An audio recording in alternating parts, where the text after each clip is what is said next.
Alright, starting 6:30 p.m. sharp. Let's do this. Hello, ladies and gentlemen, welcome. We got something very, very special today. Look what I got here. It's finally we're doing it. We're going to be playing the Oracle games of The Legend of Zelda live on the channel. I've actually been wanting to do these two games for a while. I had the Gameboy player, the cartridges available, but ever since I found out these guys are going to be on Nintendo Switch Online, I figured, yeah, let's go for it. Oh my goodness. Okay, I can't stress enough how important this game is. This is possibly the single most impactful game of my life. Well, let's redo that. We gotta go back. Go back to the game selection. I really cannot stress enough how important this game is. This is the game. This is the game that I set sail from way back in the day. This was like, oh my goodness. I think this was the very first Zelda I ever played, and one of the very first video games I ever played ever. So, yeah, this is very much the port that my ship had set sail from, and I cannot wait to show this off to you guys. I love this game. I've played this game seasons like a billion times, and ages maybe half as much. There's really a lot to say that I'll be getting into, but for those of you guys that are watching, hello, welcome. Come hang out. We are gonna enjoy our Friday night together. How about it? My goal. Also, yeah, you guys in the archive, how you guys doing? RPG Slayer Lord, first as always, welcome. We got our. Oh, by the way, how's the volume? If the volume's okay for you guys, please let me know. I wanted you guys to hear the glory that is the Game Boy Color sound chip. Yeah, this is a game by Capcom, and boy, oh boy, is it ever a Capcom game. I feel like Seasons is more Zelda-like typical Zelda, and then Ages, it feels like a Capcom puzzler adventure. Oh yeah, that glorious theme music. Yeah, no, this has been a long time coming. I've played this game so much way back in the day. This was one of the only games I ever owned, therefore it's the only game I ever played, so this kind of went in to inform a lot of my tastes when it comes to media, actually. It mostly stems from these two games. Ages was actually the very, very first game I ever played for the Zelda series. Wind Waker was the one that I was first acquainted with, but I never actually played it until playing through Ages and Seasons. But Seasons is probably the one that I've played the most. So the goal for today, those of you guys that are watching right now, it is a lovely Friday night, 6:33, and the goal is we are going to beat Seasons. Tonight, we are going to beat Seasons, and hopefully make some way into Ages as well. Let's rock. Go to File 2, as we usually do. Go give ourselves a typical name. And all of you guys, please come and hang out. This has been a long time coming. I'm not kidding when I say this was like a game that I've wanted to play on YouTube. Ever since I started the channel, actually. Ever since I even gained, like, my old Easy Cap capture card way back in the day. I've wanted to cover it. I ended up covering not that game. I ended up, like, playing, like, I think, like, Dead Space 2, Resident Evil 2. Those were, like, the very first games I ever played on, when I was a teen on YouTube. Oh, yes. But, yeah, no, we're gonna get into the history as we go about. We got plenty of time. We're gonna play through the entire game tonight, you guys.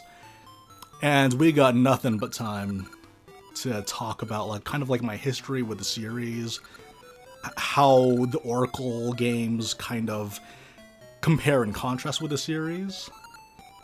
Also, here's Din. I think this is the one that turns me on to redheads.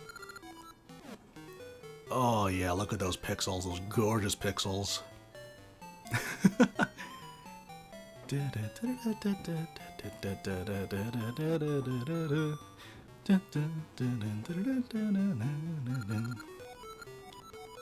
There's a lot of dancing in this game, surprisingly, but not as much dancing as I'd like. And, like, what I love about this game, compared to, like, you know, I don't dislike Twilight Princess and Skyward Sword and games from that era of Zelda, but I like them.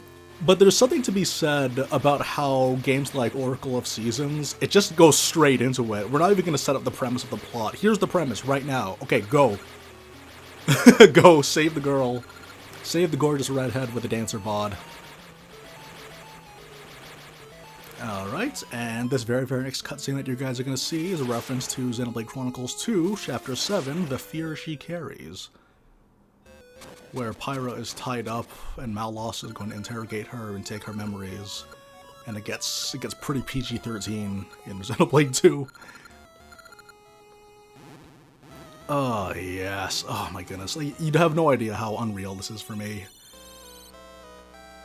But yeah, back in the day, I guess a little bit of history. I won't spill too much of the beans. Keep you guys entranced while we're there. Oh man, I didn't even look up what time we started. I kind of wanted to time how long it took. Okay, full disclosure, I actually did a bit of a trial run for this game. Because I own the Game Boy Color cartridges for this game, but I also bought the 3DS port for both of those games. Way back in the day, and I decided, you know, they announced this, I'm going to kind of practice through Seasons. Turns out I didn't really need to, but it's kind of fun to go back. And it took me like 2 sittings to beat the entire thing, but like on bus rides, so we're going to get through it.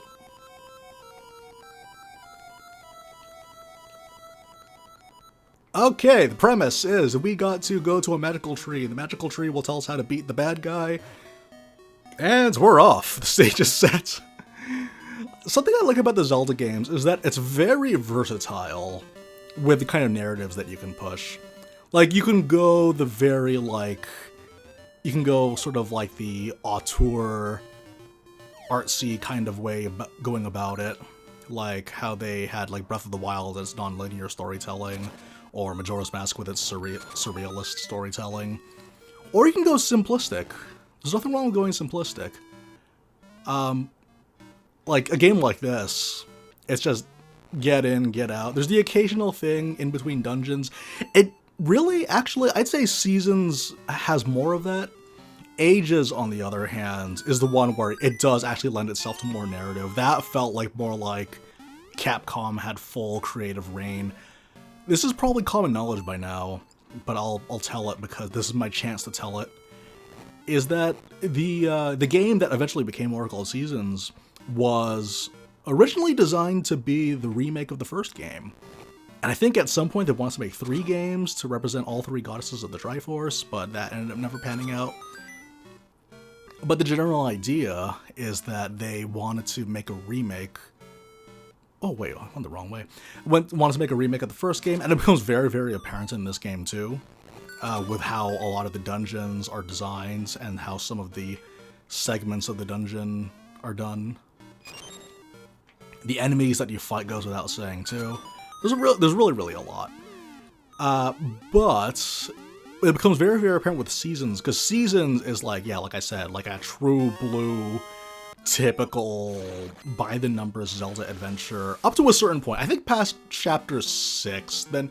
Or once you get to, like, past Chapter 6, or Dungeon 6, then that's when it gets nuts. It becomes a lot more of its own thing, but Ages is very, like, we're gonna set up the timey-wimey of it. This is like Capcom's take on the timey-wimey of the Zelda series, which I approve of. Hajar, how you doing? Ugh, I love this game so much. Like, even the music, there's all these, like... It's one of those games where I have, like, a memory attached to every moment of this particular game. Bybin and Blossom, they had a baby. What are we gonna name the baby? What are we naming the baby? We got 6 characters. You know what? I recently watched the Oppenheimer movie, so let's call him Oppie. Oh, I should have called him Barbie. Ah, whatever. Name him Oppie. Opie.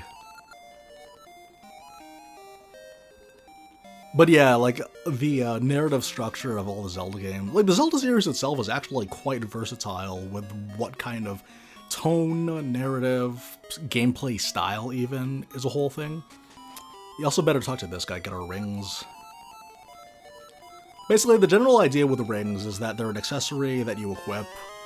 The thing about the Oracle games, and it becomes very, very apparent later on as the game progresses that you're limited to 2 button slots. And, you know, that's normal because it's a Game Boy Color game, what do you do?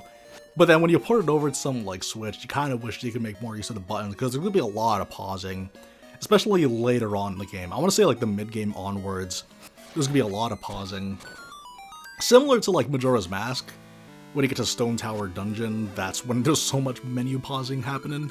Or, of course, the Water Temple from Ocarina of Time goes without saying. Okay, so yeah, the premise of the game is basically that we gotta find the essences, which will restore the power of the Maku Tree. Then the Maku Tree is gonna give us a item that's gonna dispel the darkness so that we can defeat the bad guy. And that's the premise. In typical Zelda fashion, 8 dungeons and a final boss. Let's go. But yeah, no, going back to what I was saying though, the 2 buttons in this game, it does fine at the start, but it really gets to a point where it's kind of pushing it. I think it's a little bit better in Ages, actually, because Ages is a lot more focused where puzzle design is concerned. Oh, I should I talk to the mayor? You know what? No, let's not talk to the mayor. I was thinking to myself, if I talk to the mayor, we'll get a gacha. We'll get a gacha seed. But instead, you know what, nah. We'll just find the gacha seed that's inside of this dungeon, and then plant it, and then... I can't remember which rings are useful. I know there's the quicksand ring and the red ring. Those are the only rings that I use. Everything else, though, who knows. Oh, is it not this one? Yeah, this is the Gnarled Root dungeon. This is, like, level 1, essentially, from the first Zelda game.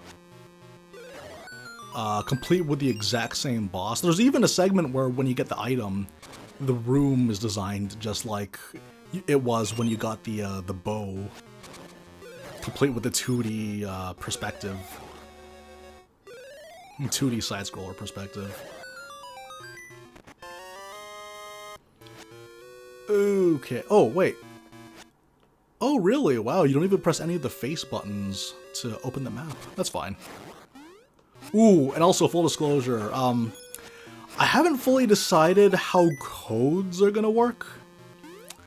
Because, okay, here's the thing.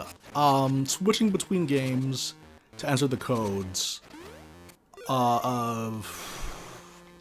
There are some upgrades that I don't think are that necessary, to be honest. Like, because if we unlock well, I guess the rings, that's gonna be the one. How do I do this again?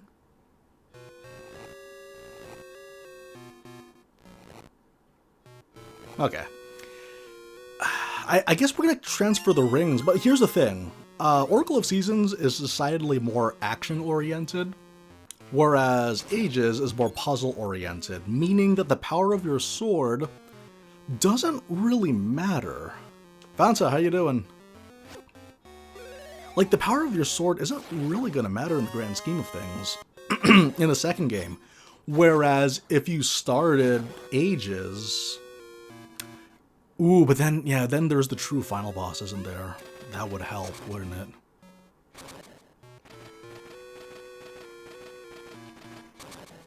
You know what? No, okay, I'll take it back now. I think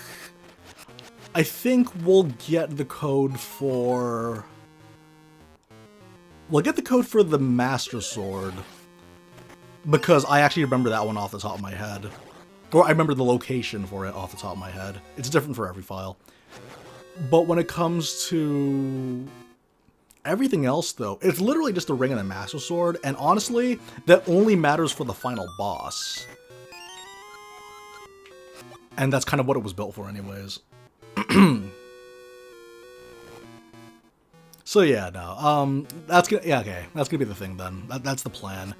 We will, I'm thinking very, very far ahead though. Like, I'm thinking of like when we get to Ages, we're not even that far. Whoops, forgot about that.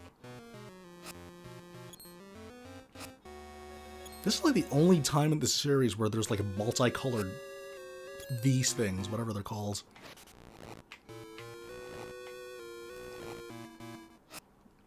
Oh, even the mini-boss of this dungeon is the same. The mini-boss is the same as level 1. Oh my goodness, I missed. Like a fool!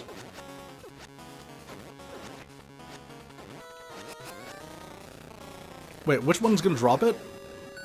Okay, sweet. Okay, we better wise up. Because, later in the game, it does get a little bit more punching with the damage. But thankfully, you don't actually have to worry too much about picking up heart containers, because there's 8 dungeons in total. And there's, what, like 10 heart containers that you could have at a max, so... Yeah, you can really see the Zelda 1 influence. This layout, plus this entranceway, and this method of entering it, with the blocks that you have to push to find the staircase. This is most definitely an offcut of when this was the remake. Okay, oof.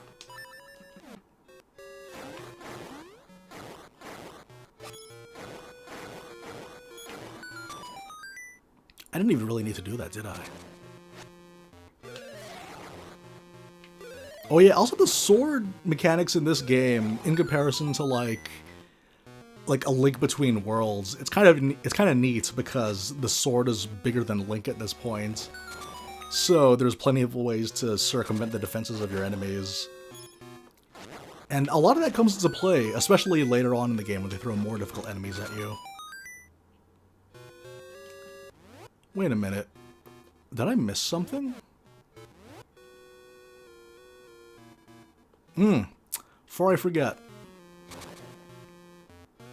Heart containers, kind of massive need. Honestly, as long as you collect 2 heart containers, before the ending of the game, you're pretty much good to go. The game is fairly generous with HP, especially with all the free fairies that they throw at you. Because, yeah, like, especially compared to, like, I don't know, like A Link to the Past. Oh man, in the first Zelda game, like, you really need as many heart containers as you can get. But in this one, it's not so bad, at least not for me. Because, yeah, like, the true final boss of the game, he's punishing, but as long as you have a Rock's Cape, no, not a Rock's Cape, a Rock's Feather, then you can dodge most of his attacks fairly easily. There's a ring in here, right? Oh, wait, no. Okay, that's okay. Making all sort of mistakes today.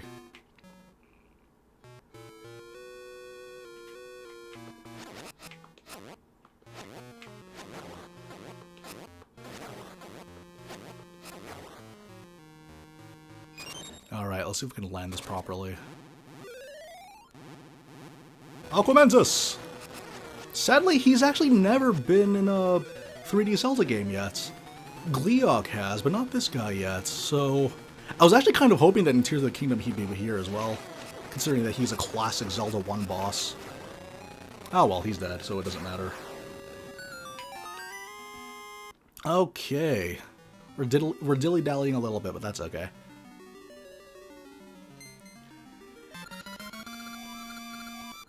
Alright, 1 down, 8 to go. 7 more to go.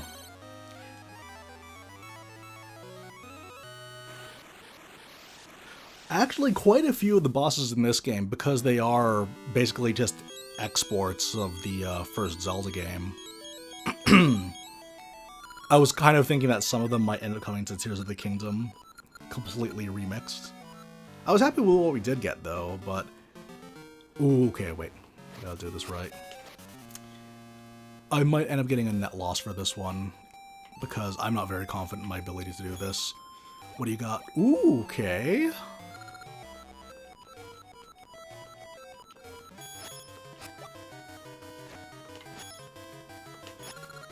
Okay, not bad. And we're gonna put our gacha right here.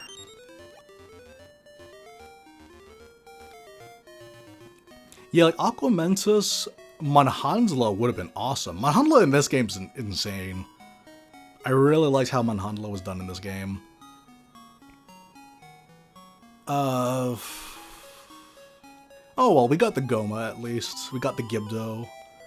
All the other classic Zelda enemies got there.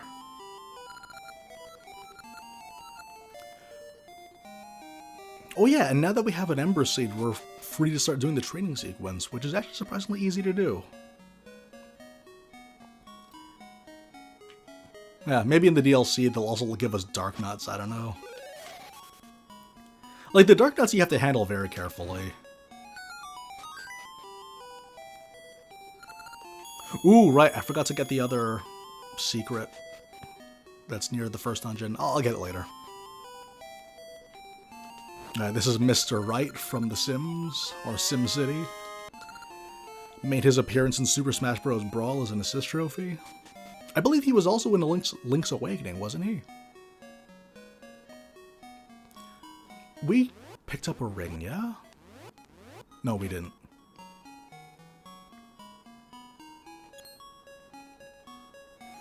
And here's Sakura. This is I never even realized it until I played it again recently, but this is a very hinty game. It's very hinty. Oh yeah, there's Guru Guru.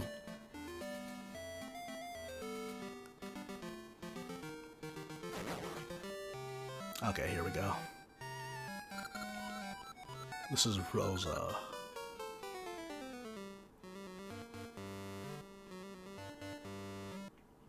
You gotta break up the game somehow, just add in a stealth segment.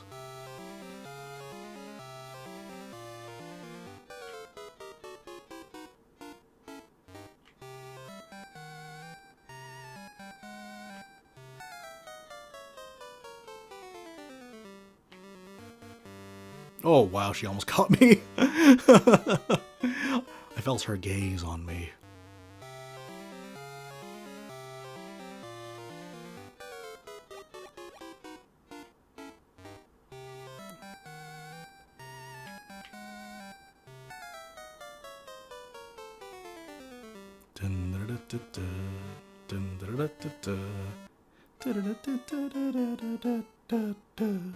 Oh man, sorry. By the way, just apologies in advance. I do have a slight cough that's been kind of spreading around work, so every once in a while I might need to clear my throat.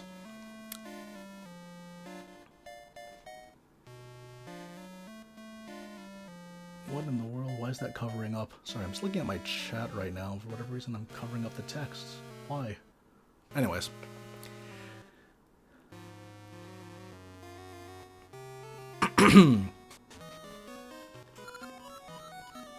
Alright, time to dance. Hopefully the drift doesn't get in the way.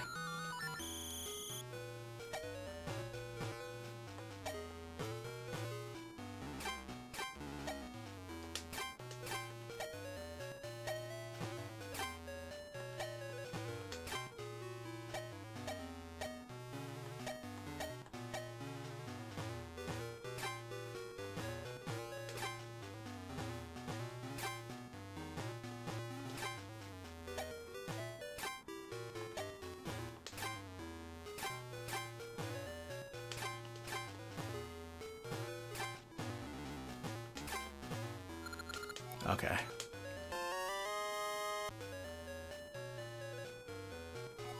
Minark, how you doing? You know, honestly, I'm very, very excited to be playing this game on the YouTube, because this is arguably the most important game for me. Simply because it's the game that made me interested in playing other games. Or it's the game that made me interested in playing or getting into the hobby of games. It's that kind of game where, like, it kind of informs a lot of my preferences when it comes to media as a kid. There's a lot about it. Yeah, no, it's a little bit weird, but we'll make do with the weird heart that's covering my chat. It's very distracting. But yeah, what's one of the weird things though about this game is that, like, for a while, it was the only game that I ever played. simply because, you know, you're a kid, you can't buy games on your own, so you have to make do with what little you have. And I think for a lot of people in the same position, like, their preferences, what they prefer in games, what they look for in games, it's going to be based on that. So basically, when it comes to, like, seasons, the weird thing about this game is that I've played this game in Ages. I played Ages as a rental, which is something that probably doesn't mean anything anymore in this day and age. But back in the day, in my day, you would rent games. You would pay money, but not keep them. And the thing is, though, is that I played Ages first because I had to choose a game to borrow, and my classmate was talking about this video game called Zelda the Wind Waker, and I thought that was like the single coolest thing ever because it was like pirates. There was a playground that was kind of shaped like a pirate ship, so we'd play it together as kids. And the thing is, though, is that like I had a Game Boy Color, and the only game that I played was Pokemon Silver, and also Pokemon Red, which I think I found on a sidewalk. No, something like, I think it's like someone like just forgot it on the playground, and then I just ended up taking it because I'm a bad kid. Yeah, so like it was what's it called? Pokemon Red and Silver were the only games that I played, and it's just like you could only play Pokemon for so long. Even as a kid, you know, that was Pokemania, so that was probably the most important game ever. But for me, it was like, yeah, okay, this is the only game that I played. This is neat and all, but you know, after a while, you do want to try other games, and so this whole Zelda the Wind Waker was a thing that my classmate was talking about. And I remember she brought the instruction manual and the strategy guide by Nintendo Power, and during reading time, I would end up reading that. It was actually kind of a bad influence because I used to be a good kid. I used to read like chapter books on like at a third grade, like I used to read at like a 5th grade level when I was in 3rd grade. But then I think when my friend brought me the Zelda the Wind Waker strategy guide, that's when it all went downhill for me. That would probably be the first and only time a blonde girl has ruined my life. Okay, no, but seriously though,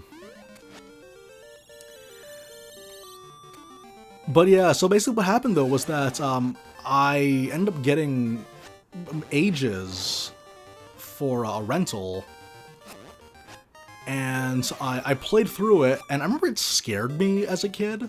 Like, the opening cutscene I thought was the most epic thing ever, but I don't know, it scared me. I think the reason why it scared me so much is because, like, you have people turning into stone, you got people that are dying because that evil villain went back in time and is, like, retroactively killing everybody. It's really terrifying for a kid to see something like that. I felt like there was, like, a ticking clock maneuver to it. It was horrifying. But, yeah, when I ended up playing it, I didn't get very far because I was bad at puzzles. My sister was the one that ended up making more progress than I did. And obviously, because it's a rental, we were only allowed to keep it for 1 week. So we eventually returned it. But eventually, though, a classmate of mine had Oracle of Seasons. An Oracle of Seasons, and I decided, okay, we're gonna play that. Wait. Okay, wait, hang on. I actually don't know if this is the guy that charged me. Use time magic on him. Whoops. Okay. Divine Pulse! Okay. He's gonna charge me. Oh, whoops. Oh no, the secret is out. I played Bayonetta 3. But yeah, so basically, a classmate of mine had Oracle of Seasons, and I said, like, can I borrow that? I'll let you borrow my Pokemon Red for it. So we did a trade borrow thing, and I played through it, I loved it, and I ended up beating it over summer vacation. The thing is, the problem was the fact that... Oh boy. The problem, though, was the fact that I don't remember the full... Wait, Wait, hang on. Let's focus on this later. We'll continue that story later.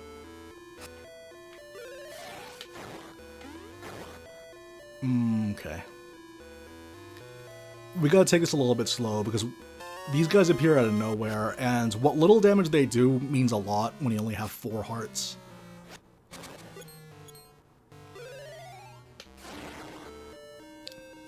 One more. Neat. Also, what I like about this game that I never really understood as a kid when I first played these, but I appreciated more after playing the original Zelda game, was how each of the maps are all themed, or all the dungeons, their namesakes are actually the shape of the maps, which is pretty neat. It's a lot less noticeable in this game, because you actually have to pull up the map manually, but for, like the original Zelda game, like the Manji, for example, or the Eagle, or Death Mountain, you could really see by the design of the maps what they're intended to represent.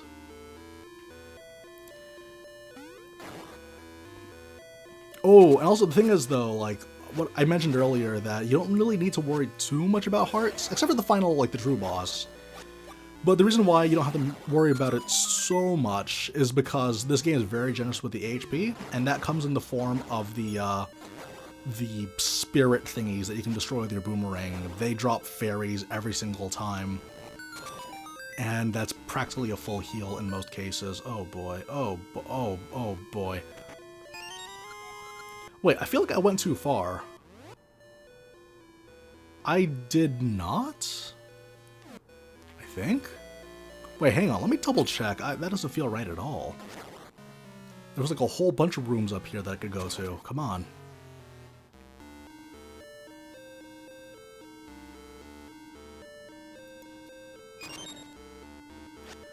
Okay. These guys are annoying, but eventually, like, once you get the slingshot, though, these guys are a non-issue.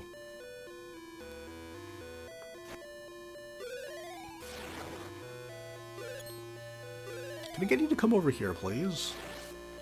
Thank you. Very kind of them. Okay, so this is where we're really gonna start to see what I like to call two-button syndrome. And that is when you only have 2 buttons, but so many items. Okay.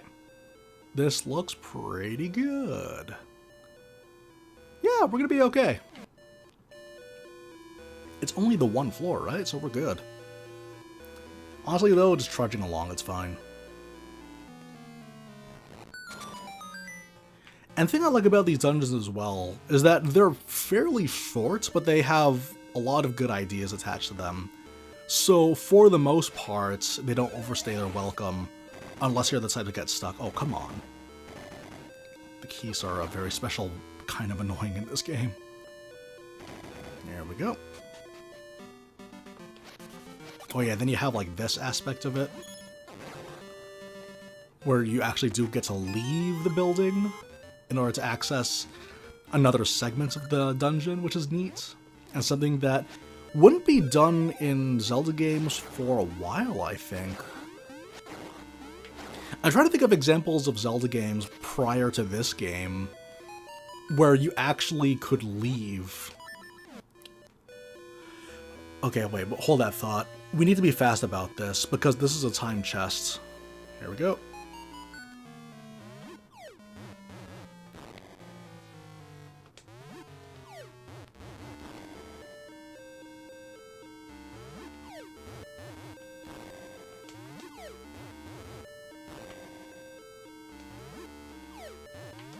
Oh, come on. Oh, but I feel like I messed it up.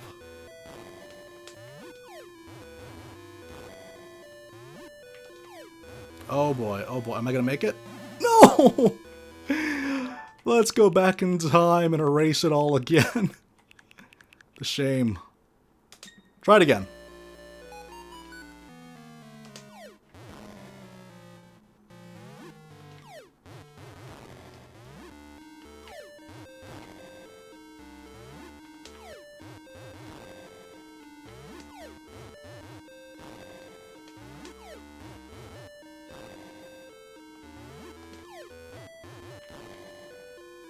There we go. Much better. This game's a lot easier when you have a suspend point, isn't it? Alright. What was I saying again? Oh yeah, the whole concept of like leaving the dungeon and then entering the dungeon from another angle.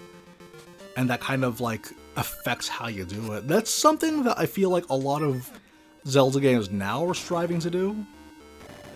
Where like technically the dungeons itself, it's a geographical entity. It's not just a place where the player is teleported in order for them to solve all the puzzles within, which is kind of what dungeons typically were for old Zeldas. They're just, yeah, they're like fun houses basically that you get teleported into when you go through the entrance. But like stuff like that where you actually have to leave the dungeon to enter in from another entrance, that kind of gives a little bit more of that illusion.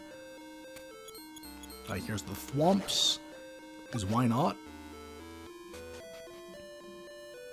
This game also has fairly brutal side-scroller sections, which I cannot wait to get into when the stream's like been going on for 7 hours and we're tired and not reacting properly. It's gonna be a blast, I promise. The goal for today is to try to reach Ages. Oh, of course you will. Really, the bats just retreated in. I'm used to them just pursuing.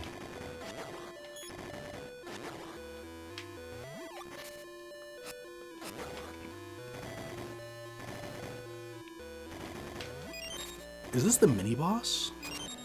It is. Okay, great. So there's a little bit of RNG that goes into this boss fight. Whenever he does this attack, you can actually hit him twice. Oh, come on. Ah, okay, I messed it up because I got hit at the last second. Here we go.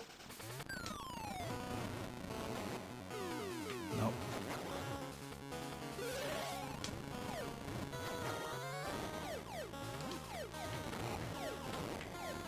Yeah, so you could basically score 2 free bomb hits when he does the fire breath attack. Other than that, though, fairly simple boss. Alright.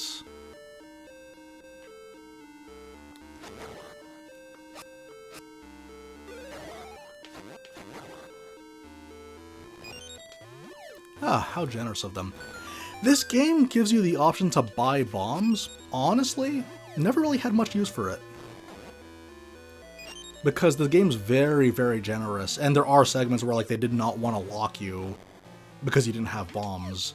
So, yeah, it's kind of just there as an option. Oh, come on.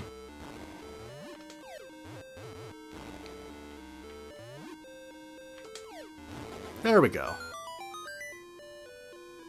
Need a little bit of calibrations. Ooh, the spinny thingies. I love the spinny thingies. Okay, we can't quite go through there yet. We have to go around. But this room's going to be very, very important later. We're almost at the boss. As what are you guys playing lately? I know Pikmin 4 came out, and my sister's been playing the heck out of that. I felt bad for her because when the game first came out, she saw the package containing her copy of the game, but she had a night shift to go through. So I was just like, I kept texting her Pikmin things just to annoy her. With friends like these, eh? Yeah, that was a thing. I remember when Link's Awakening remake was announced, and I was thinking to myself, it would be awesome if they took this premise, but then remade this game, and just have them kind of like feed into each other. I do like the fact that there is the, I do like the fact that there is a sort of, you know, access to it through Nintendo Switch Online, but being able to add in that element of remaking it would have been so nice. Okay, we'll loop around again.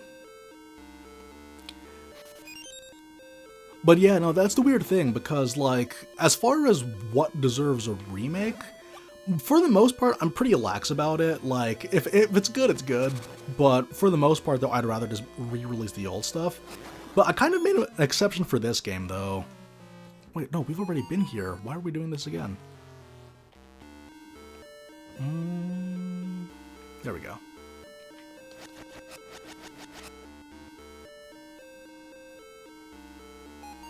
Yeah, sorry, Minark. You're the one holding the fort. you're talking for 6 right now. Okay. But yeah, like, as far as, like, remaking a game, like, this would have been a really, really nice avenue for it. But the problem is, though, is what style would they settle on? And I think that's going to be the point of contention where, yeah, you might as well just not do it then if you're going to end up causing a little bit of division. Because for Link's Awakening, that sort of, like, toyish look to it is really good for a game like Link's Awakening. Whereas a game like this, it's like, theoretically, this is actually a surprisingly epic game, despite having a very, very simple premise, but it's just the fact that it's 2 games combined together. Oh, hang on, we gotta talk to the guy that dislikes smoke.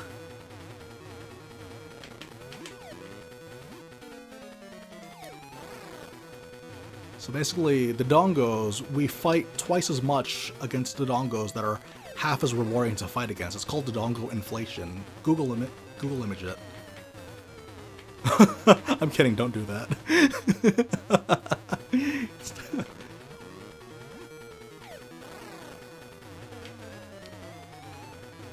It's still better than the Ocarina of Time to Dongo fight, at least. Oh, whoops. That Ocarina of Time to Dongo fight is a disaster. And they should have been ashamed for making it like that, in my opinion.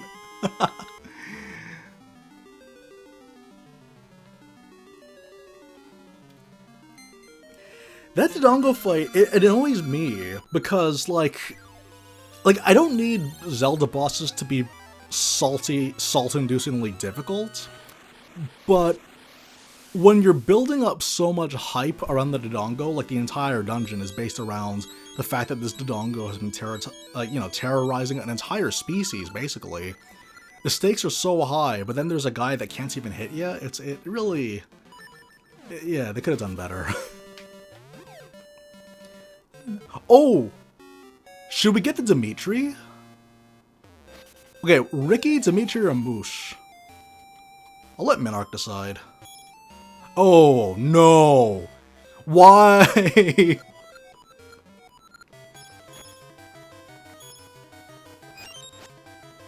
Oh!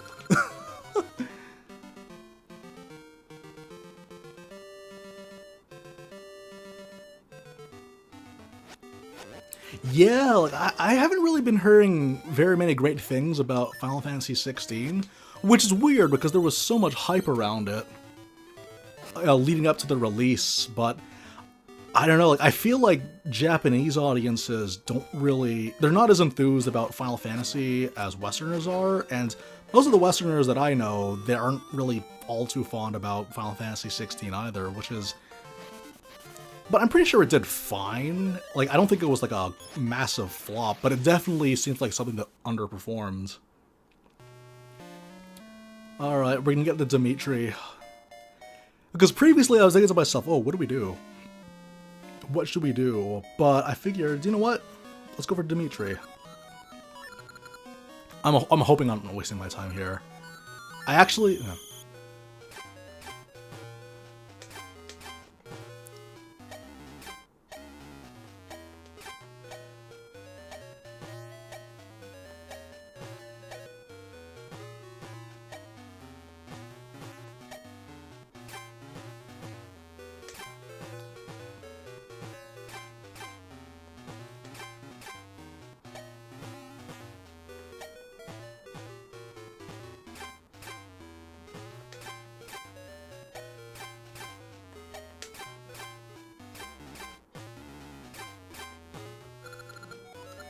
Come on, come on, come on!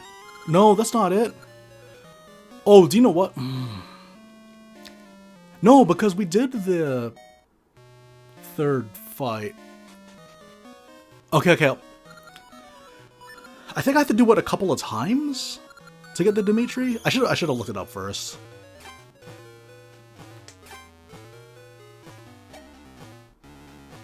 It's gonna get worse when we get to the Gorons in the next game.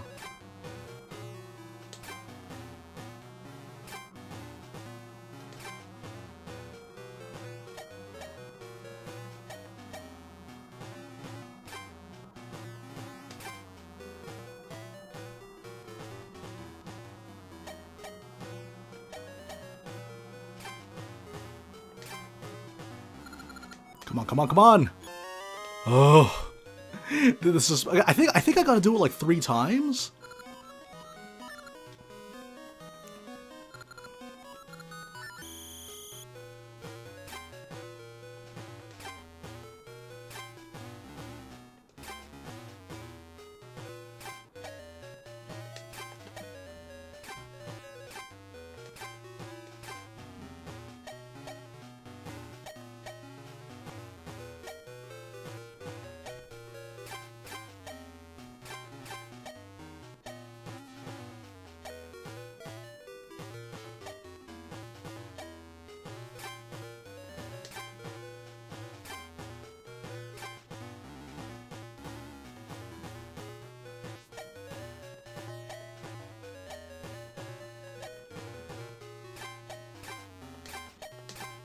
Come on, gimme! Why? Okay. Let's do it again. Is it 4 times or 5 times? Or am I just doing it too early? Okay.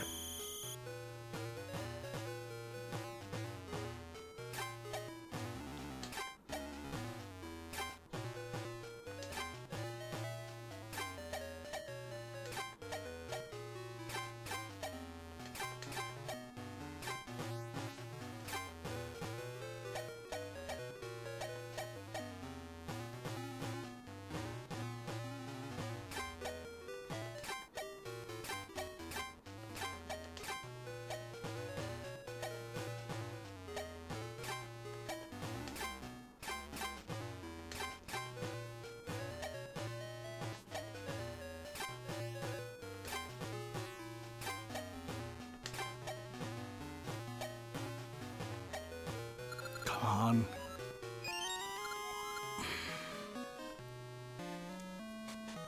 Okay.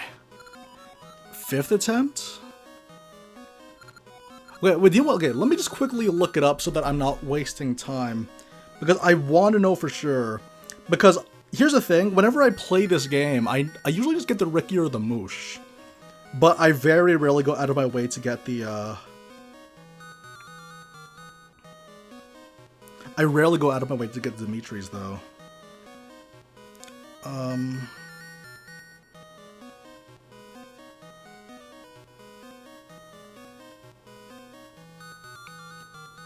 Okay, no, I just have to keep doing it until they give it to me.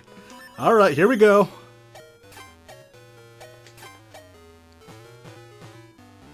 Dancing all night. Dancing the depression away.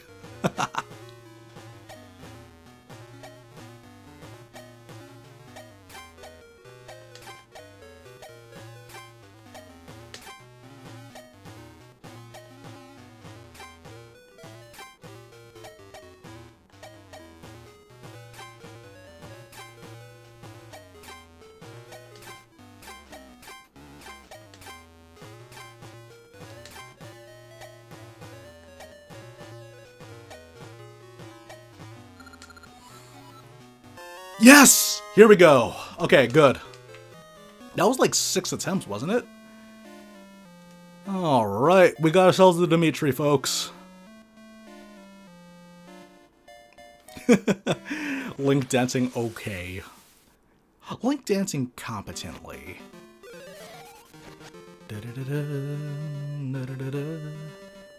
Link, he come to town. He come to save the Princess Zelda. Getting took her away. Now the children will play. Soon they will. When Link saves the day. Link, fill up your hearts. So you. Oh. I really like the Link's Awakening remix of this. Oh, should we go to Vasu? Did we get a ring, even? Okay, we're good. Oh, I'm trying to think of, like, things that we need to do while we're down here, and all I can think about is Bipin and Blossom.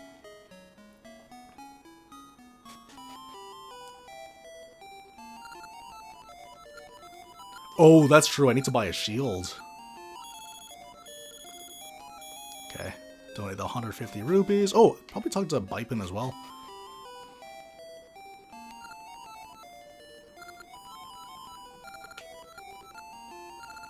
Okay, that's good.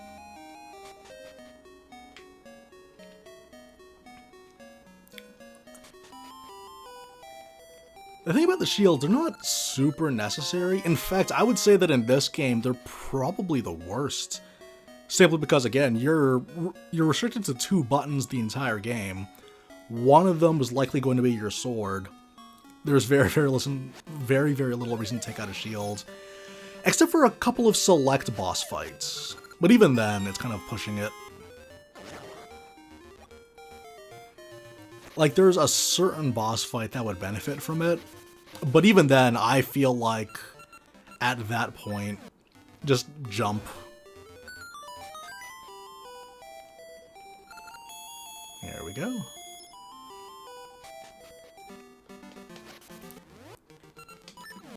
Okay. As far as training sequences go... Wait, where are we right now? Kukudex. Oh, right! And of course, here's another recognizable fan favorite, Malin. I think for the 4th dungeon, I might have to backtrack here. Okay, perfect. We are on track. Seasons is up there. Part of it's definitely nostalgia, but it's one of those things too, especially when it comes to the Zelda series, where, like, the feelings I have attached to the game are a big part of what makes me like them more. Like, if you have more positive memories attached to a game, there's a good chance that even if it's not necessarily, objectively speaking, the best one, it's a lot easier to ignore its shortcomings or its gripes and still uphold it for what it is. And that's something that I feel a lot with Seasons.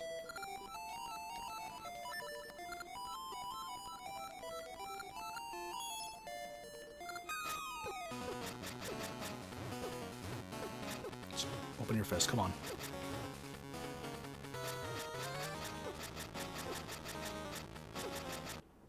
There we go. Yeah, I think I kind of prefer this one over Ages. Because I prefer, like, you know, I don't dislike puzzles in games, but I really like the action-oriented aspects of this game more. There's a lot more swordplay with the bosses. Ages is a lot more puzzle-oriented with the bosses, which is you know, and that's a fine balance. You don't want both the games to be basically the same thing. You want them to both be unique experiences. But then, like, the plot for this, it's a lot more straight-laced, whereas Ages gets a little bit more crazy with the time travel element, which is fun in and of itself, too. I think I kind of prefer Ages' story a little bit more, but I really enjoy how simplistic this one is in comparison. Alright, here we go. Ooh, because I actually very rarely get Dimitri, so I'm wondering how we unlock him. Oh, it might be the same as Moosh, actually. Yeah, it might actually just be the exact same as Moosh.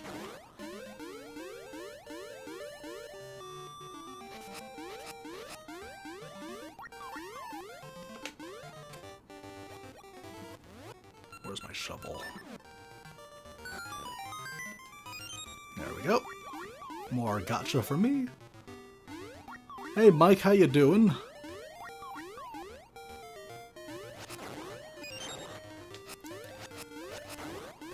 Yeah, soon I should be getting another maple sighting. So that I can take advantage of this house over here.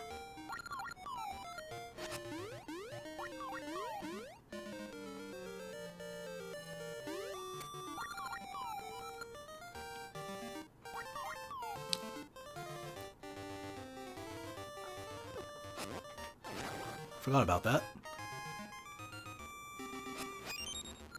Okay, we're gonna use so many of these.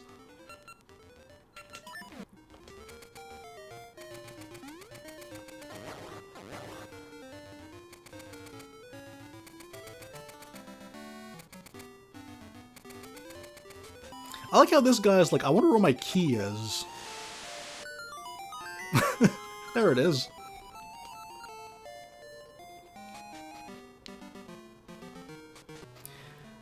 Okay, here we go.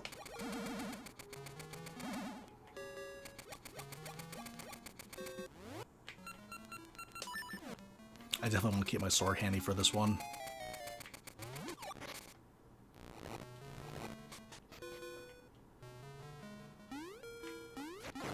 The more of these that I kill, the sooner Maple will come back, so I might as well just kill everyone in sight. It's regrettable, but it's necessary for making the trading quest just slightly faster, ending lives in exchange for slight speed.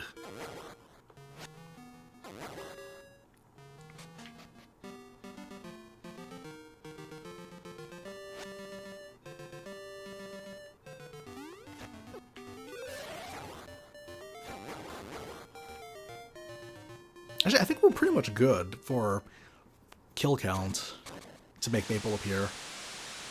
Worst case scenario, we'll just wait for the dungeon.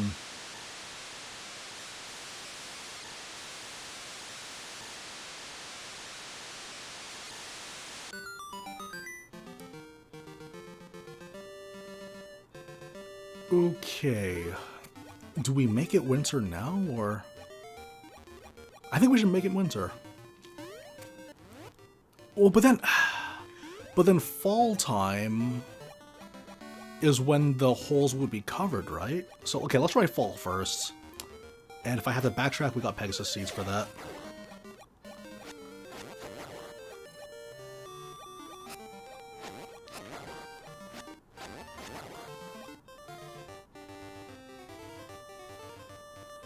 Oh no, Dimitri's not here.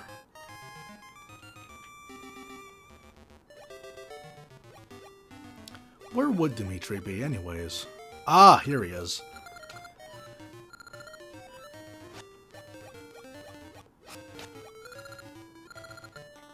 Hey, buddy, you okay? No?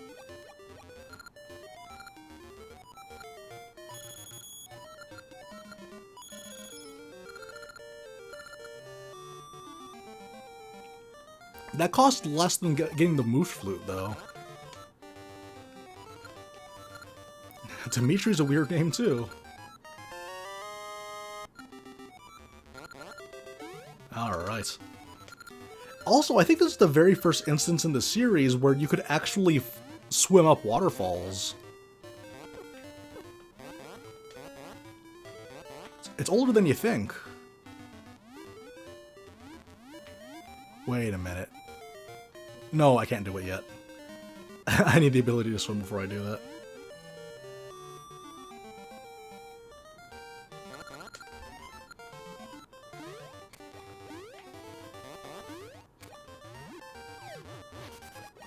Oh, I need the boomerang for these guys.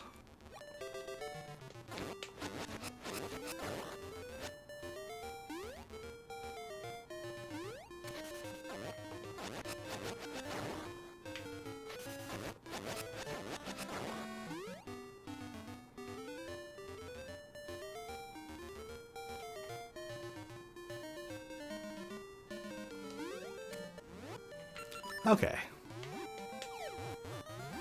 Yeah, that's the neat thing about this Spool Swamp is the fact that all the routes that get to the Subrosia are basically... Like, all the routes for getting to the Subrosia are basically,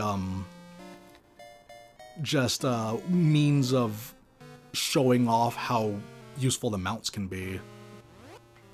Alright, time to start digging. Ooh, and we have 100 ore chunks I could spend on something good. I might be able to buy the heart piece, actually. Which, I don't even think I got the heart piece in Horon. Okay, that's fine. We'll get it next dungeon. No rush. Yes! That's lucky.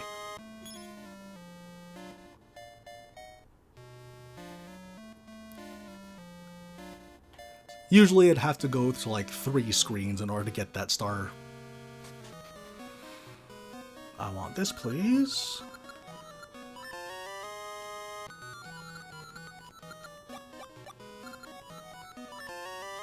Perfect. And because we were getting the Dimitri horn, it's very, very easy for us to afford anything else if we need it. We might actually be able to get a bomb upgrade. Bomb capacity upgrade, which would be useful. Not necessary, but it's always nice to have. Alright guys, who's ready to go on a date? Let's go on a date with Rosa. It's like Persona, but actually good. Let's make everyone jealous. No. Come on. There we go.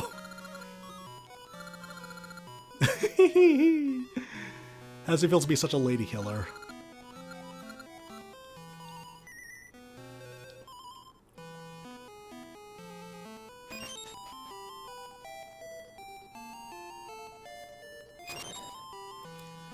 I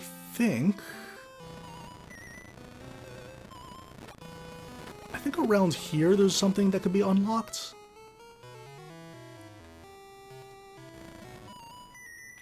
Oh, you know what though? I might need the Rock's Feather for that though.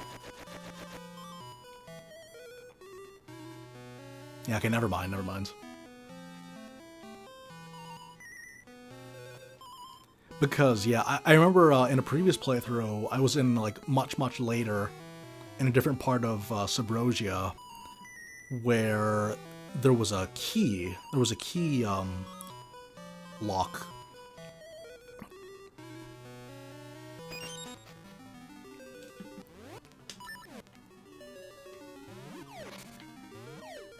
There we go. But it's kind of neat, though. Like, I mentioned how with the Dimitri, he also has the innate ability to swim up waterfalls, and that's something that I actually kind of wonder if the ability to swim up waterfalls in the Zelda series started with this game. Oh yeah, the whole thing about the triangle symbol that doesn't really factor into much else. But this is the interesting thing, though, that I've noticed, is the fact that, like, you look at a game like, because I think Twilight Princess, there is a Zora that can swim you up the waterfall in the Zora Basin, and obviously the Zora armor from Breath of the Wild and Tears of the Kingdom has that effect as well.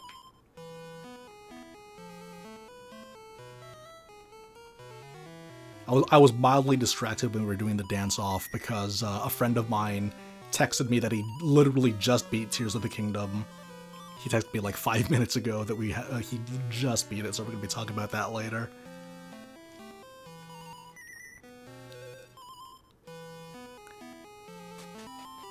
Okay. So, now that I got the power of summer, we can now climb up walls. The whole thing about, like, climbing up walls, I remember there was a commercial for Oracle of Ages and Seasons, and it involved Link playing a harp so that he could fast-forward time to make the, plants grow. That was a really, like, high concept.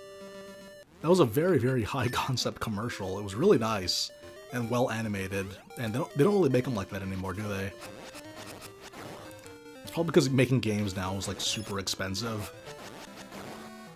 So you gotta save your bucks. Ow. No, we'll come back here later to get the gem. But yeah, there's a way that the Moosh can get to Subrosia, there's a way that Dimitri can get to Subrosia, there's a way that Ricky can get to it. And it's unique for everybody, which is nice.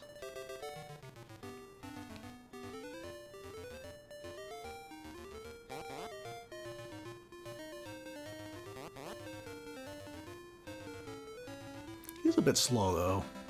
That's okay. Okay. And also, the reason why we bought the shield is because there actually is a monster that requires the shield to kill it. in order for us to progress to the next room. But enough about that. Finally, another dungeon. We've been dungeon free for like 20 minutes. Ooh, and I think this is the game that introduced the Mothula? I'm pretty sure this is the first game with a Mothula. I might be wrong. Because Windsbaker came out after this, and that was the one with all the Mothulas in it. Those horrifying eyeball monstrosities. I love those things. The Forbidden Woods in Wind Waker was a great dungeon.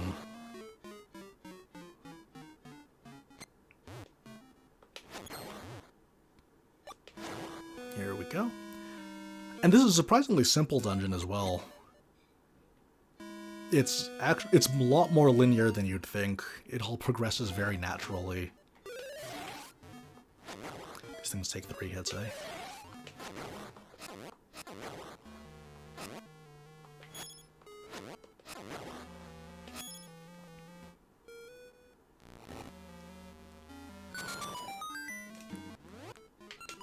More item swaps. Like, we're starting to feel the effects already. We're only 3 dungeons in, and we're starting to feel the effects of the 2 button limitation. That's something that I really liked about Ocarina of Time 3D. Is that, like, they were smart to also incorporate touchscreen as a form of button that you could use. Ooh! Easy way to kill these guys. Boom.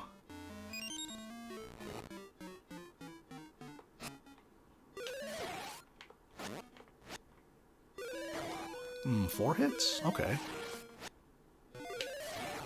And he spent a lot of time walking towards them, so charging up 2 spin attacks isn't that big of a deal.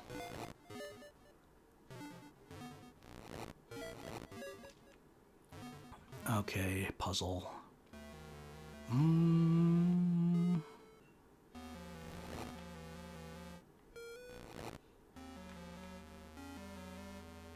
I feel like I did it wrong already.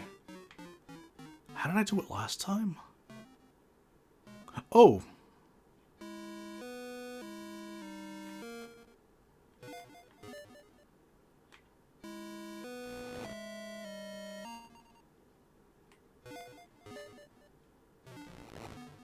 No. Oh. I swear, I got it so right last time. How did I do it again? Okay, let's not overthink it.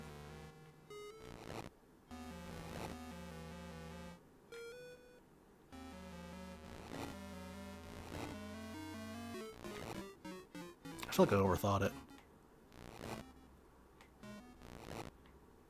Yeah, I definitely overthought it. What the heck is happening?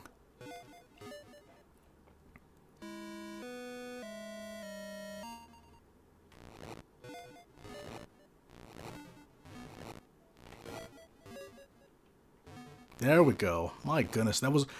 I really overcomplicated it. Get ready for ages, you guys. Get ready for sleep-deprived ages. That's gonna be an experience, and I kind of want to beat through this game in one sitting, just so I can get to that point for the fun of it. Or who knows? Maybe sleep-deprived will actually think faster. I remember that was the case with like the Resident Evil 4 stream that we did, where it was just like I was kind of speeding through the game quickly because I just knew that if I start to get tired, I'm going to underperform. And if I underperform, it's going to take even longer, so it's better that...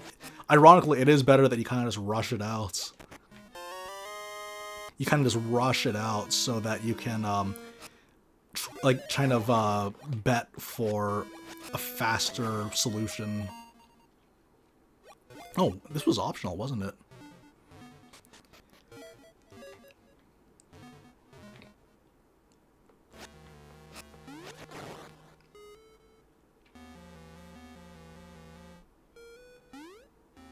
Okay. Never mind. It's already happening. But no, but yeah, like, I remember it was one of those things where it might have just been a smarter idea to just try to bet for a much, much faster conclusion. I missed a key somewhere. Where? Okay, well, we'll backtrack. We'll backtrack. Because I don't have the compass yet, so I don't get that chime. But hey, we unlocked the puzzle at least. That should help. Never mind. You gotta do the puzzle again. Oh, it's a nightmare. Try it again.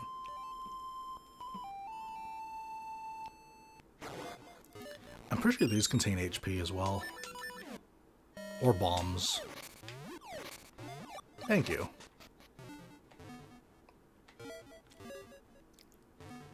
Oh yeah, okay. It's over here.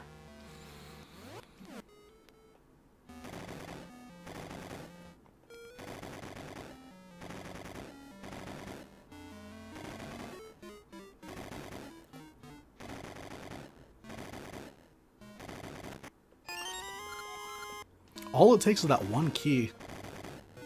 And that's going to be a recurring thing through all the dungeons in this game too, is that if you're missing the one key, all of your progress just grinds to a halt.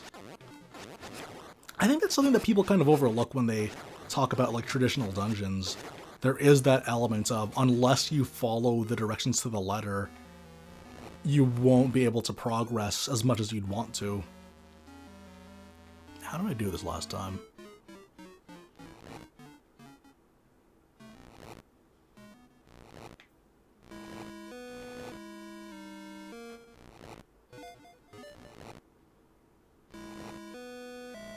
There we go. Practice makes perfect.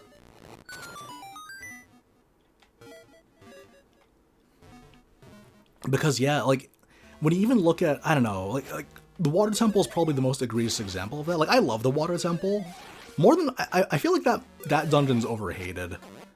I think it's a really, really good dungeon just because it's so ambitious, especially for its time. But it does have that problem where it requires a little too many keys to the point where like you feel like you're making serious progress only to find out that there was a key that you missed. I remember in the remake they actually had to come on. There we go. In the remake they actually needed to adjust it. Oh boy, okay.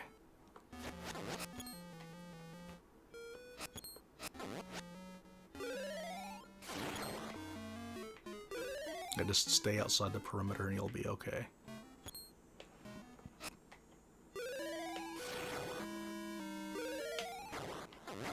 There we go. One of the best items in the game. But yeah, it did have that issue where there were so many keys that you had to keep track of. Oh boy, we're good.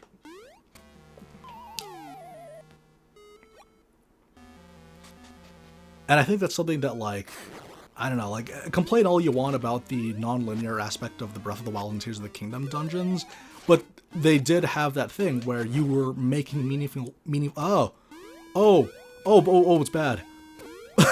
You are making meaningful progress, whatever direction you go into, which is nice.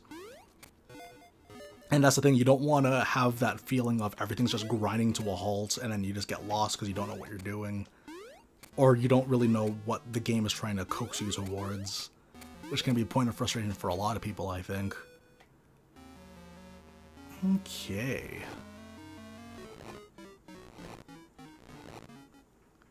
But yeah, that's one of the nice things about going back to these old Zelda games, especially Seasons and Ages, where it was done by a third party. Oh no. I don't need that, do I? I'm gonna pretend I didn't see that. I didn't look at that. I'm going to assume that's the compass. Because this is the way forward.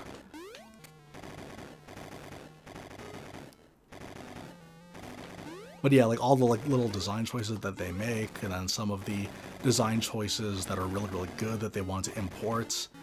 Like this game has something that's kind of like the Magnesis almost. Almost. Conceptually similar, but very distinct. Magnetic system, and then you also have things like equivalence, where if you influence one part of the map, then the equivalent on the alternate version of that map, like the depths, for example, or even the sky segments of Tears of the Kingdom, You have a little bit of that with how Labrenna's future and past works. Like, at Capcom, they were really pushing the envelope for what kind of ideas you can incorporate in a Zelda game, which is really nice to see. Okay, let's not mess it up, shall we?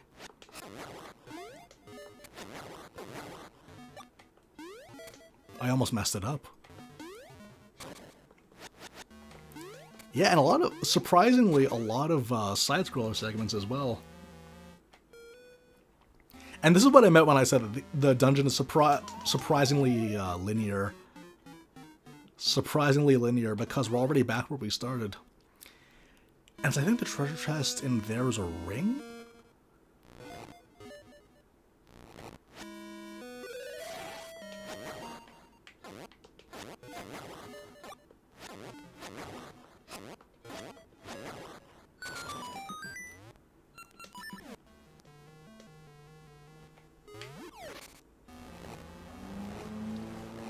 Also, sorry in advance if you guys hear a lawnmowers.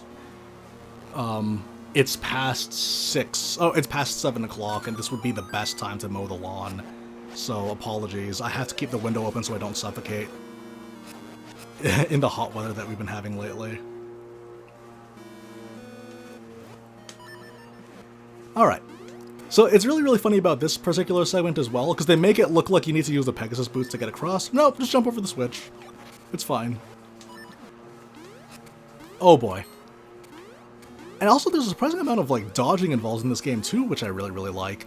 That's something that I appreciate about the combat. And again, the reason why I say that Oracle of Seasons is so much more combat oriented in comparison to Ages is because there are many instances where you have to use the Rock's Feather. And then the upgraded version of the Rock's Feather, and sorry about the lawnmower, you guys. We'll just, should I just temporarily close it, actually? Hang on.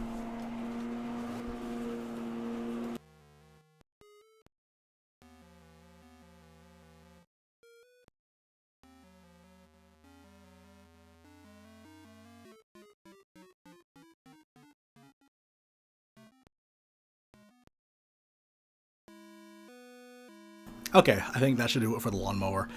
I'll just close the window, and if I suffocate, hey, you guys are listening, so if I just get suddenly quiet, you guys just go on without me.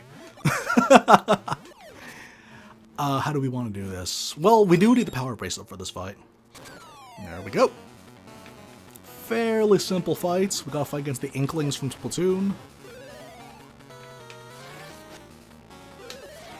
Okay, I should have timed that better.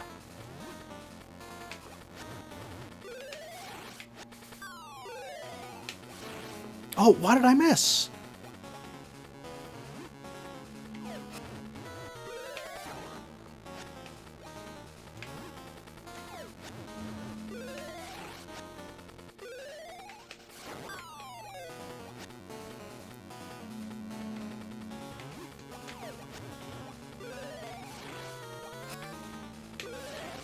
There we go.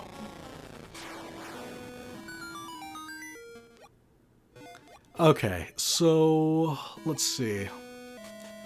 Yeah, no, I totally forgot that because it's past 7 o'clock, this would be the prime time to do the lawnmower. So yeah, sorry about that if you guys are watching that. And you were wondering, why is there a demon inside of the walls trying to attack and enter in from this realm, from their reality? That's your answer.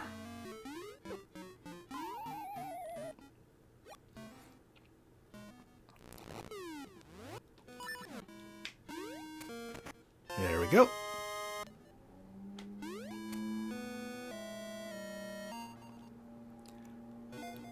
Yeah, like I said, surprisingly linear dungeon. Honestly, we could just go back. Yeah, we could just warp and we'll be right there. Literally, the moment we beat the mid-boss, we're already at the final stretch. Some of the dungeons in this game are surprisingly quick.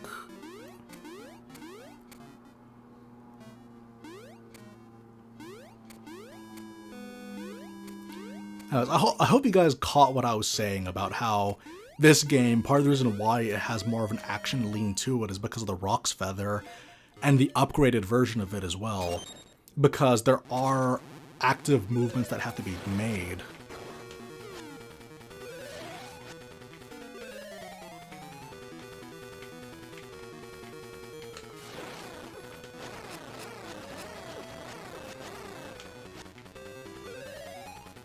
Oh boy, am I dying?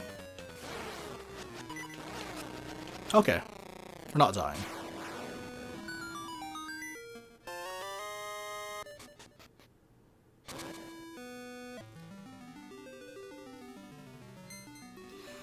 Alright, 3 down, 5 to go. And, ooh, just over 80 minutes too, not bad.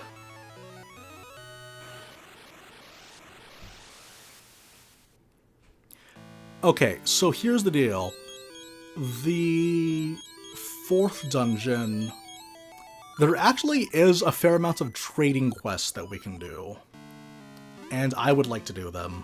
There's no rush to do them, but I figured, you know what, if we're gonna do them, there's actually quite a few jewels that we can get as well. So I think I think that would be the smart thing to do. We will just, we don't even need to go back to Horon just yet either. There's a few things that we can get in Horon, but we won't do it yet. Alright.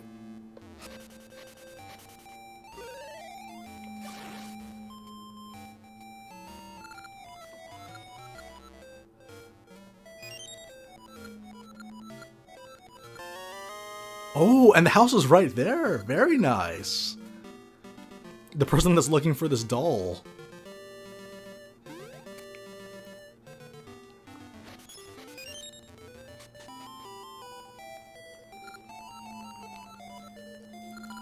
And then the next step would be for us to take the next Subrosia portal, which is on the way of the story anyways. So we can just go straight there then.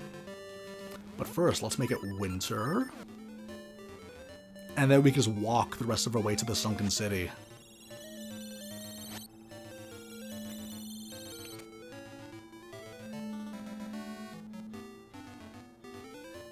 I really hope you guys can't hear the lawnmower.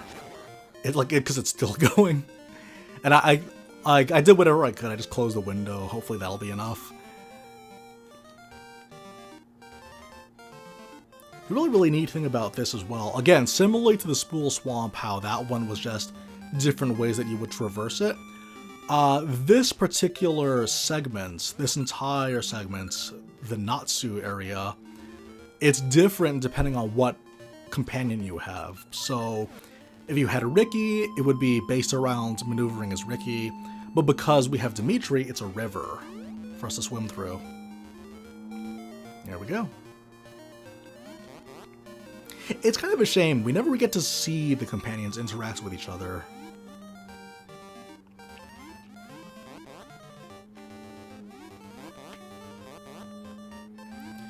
Oh, but because we're using the river routes, I actually don't know how to get to the King Boblin's lair. Oh wow, that'll be something for us to figure out later. Oh wow, okay. That's one pathway. That's gonna be much later that we'll have to use.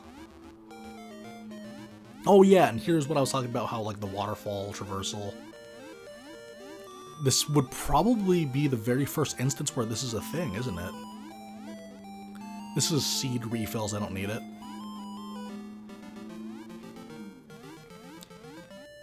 And I think this will lead towards the fortress? Yes, okay, great.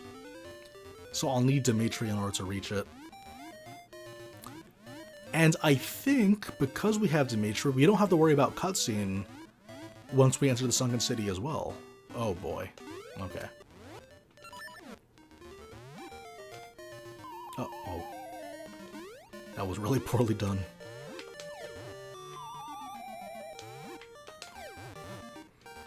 Why does he travel so... Why does he travel so short?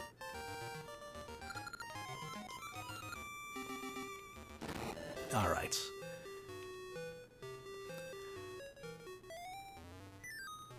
Okay, we got the Seasoned Pan. we're gonna have to backtrack here eventually, but we'll also gain the ability to swim, so we're fine. Ooh, and the ability to warp is ours now, too.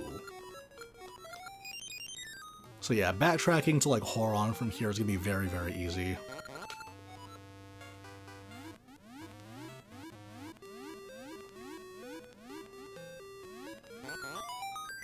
Might as well plant one here.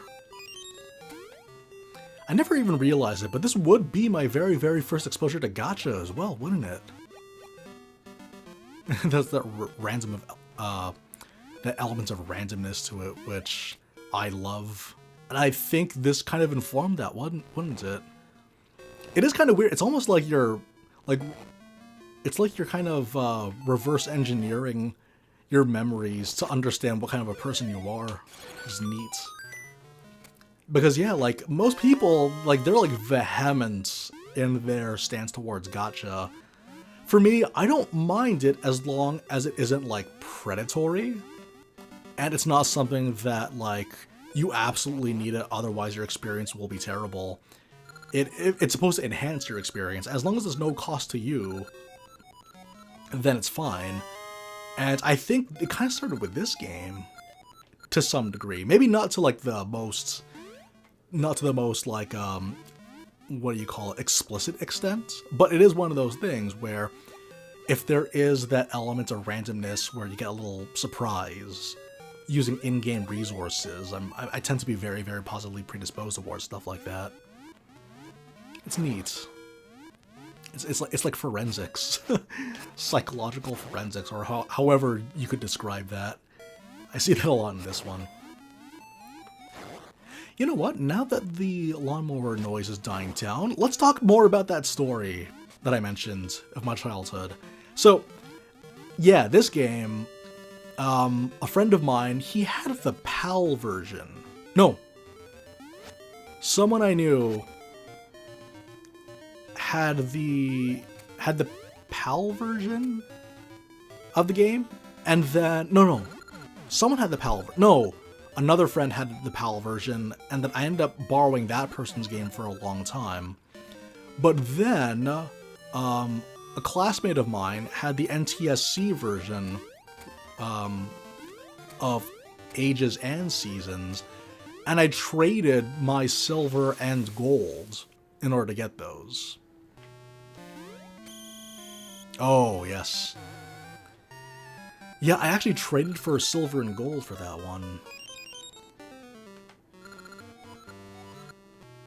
Oh, theoretically, I could actually get all 4 seasons now, as soon as I clear this. But that was the thing, though, like, I think that was one of those things where you look back and you realize that important decision that you made, because I hadn't been into Pokemon for years. I didn't really get back into Pokemon until I got to my first year of college when I was 19 years old. But prior to that, I didn't really have much of an interest in it. Like, I liked the idea of it, but I never really dug into it like a lot of people my age had. So yeah, I traded in 2 Pokemon games to play these 2 Zelda games, one of which I've already played multiple times in the PAL. But the reason why I traded is because the codes don't work if they're from different regions. So if they're from the NTSC region, then you can only transfer codes from the NTSC region. And then, yeah, same goes for PAL. So when you had 2 versions of that, you would beat the game only to find out that you couldn't actually link them together. So it necessitated me sacrificing those 2 games to get it. I'd say it's worth it, though. I thoroughly have no regrets for that trade.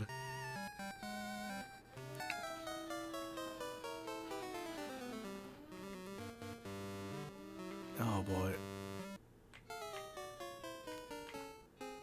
I didn't want, like, I know I messed it up last time, but I can't remember.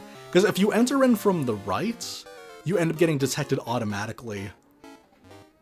Or for any of the extreme sides. Here we go.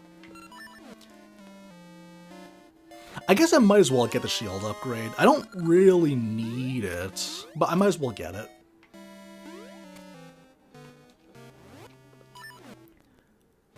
Okay, so here's the thing.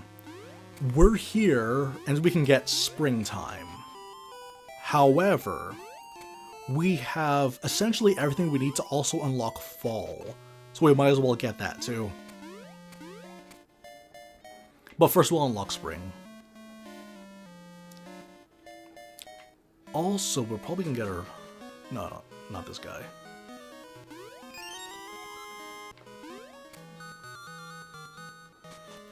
We also need to figure out how we can get the lava soup, which might end up needing to be from another entranceway. Okay, that's fine. I'm thinking about it right now, but as long as we have the ability to jump, we should be able to reach it. So before we even get to the next dungeon, oh no, I hesitated. Before we even get to the next dungeon, there's actually quite a bit of backtracking that I'd like to do. Oh, there's a secret back here, which I don't know... Oh, gotcha.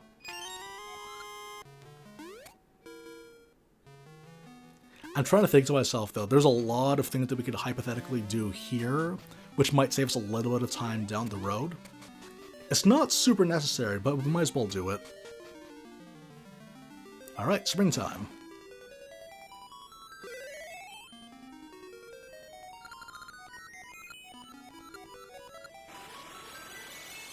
Okay.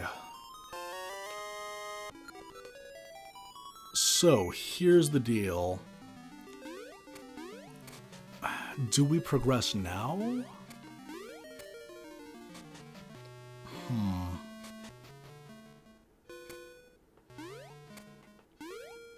You know what? I think we might actually be able to reach the lava soup from here. Okay, I should have been faster.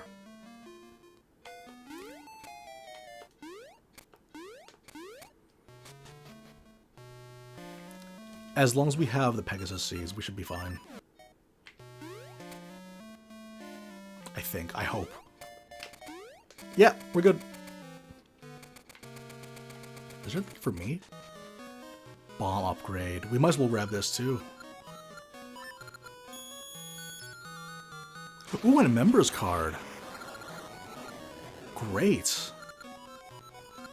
This is important for getting... Like, the map is optional. You don't need it if you know where the jewels are located for unlocking level 6. But there is a seed upgrade, and that is incredibly useful to have. Especially with how often I'm using these Pegasus seeds as well.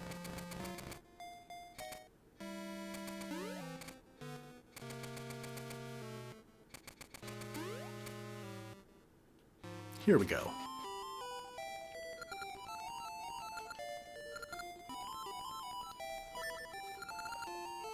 Alright, so we'll progress a little bit with the lava soup, and then when we trade in this lava soup for the next item, it'll be a lot more justifiable for us to do some backtracking. It's all coming together. Can I? No, I can't jump that. I don't think.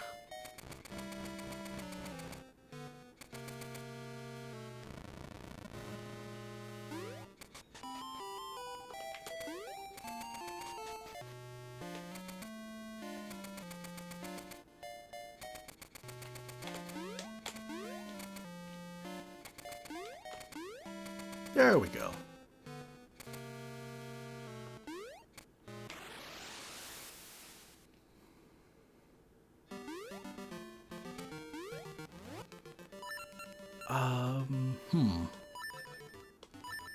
What do we really need? I feel like in most scenarios, the feather is just as valuable as the sword because that lets you avoid damage. But then you also need to use the sword to cut the things, so never mind. For the most part, though, yeah, it'll be these two items that you'll be using. But, again, you're limited to just the 2 buttons.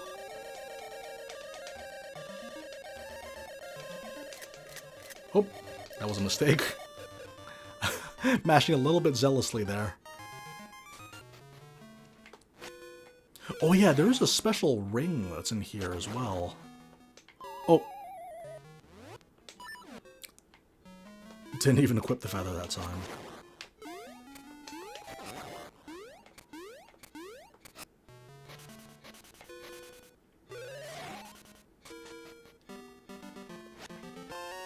we go. Okay, this could be tricky, but we're gonna try it.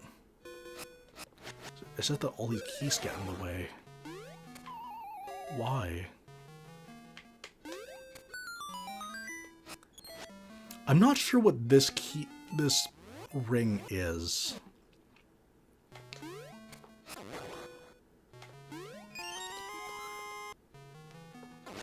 But I do know that it is a specific one. It's non-random.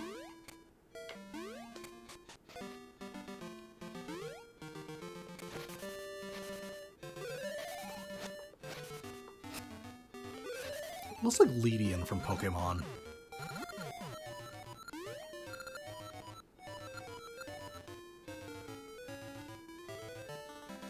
Also, how many heart pieces? Okay, we're gonna get a new heart container before we get to the next dungeon, because I can already think of where the pieces are.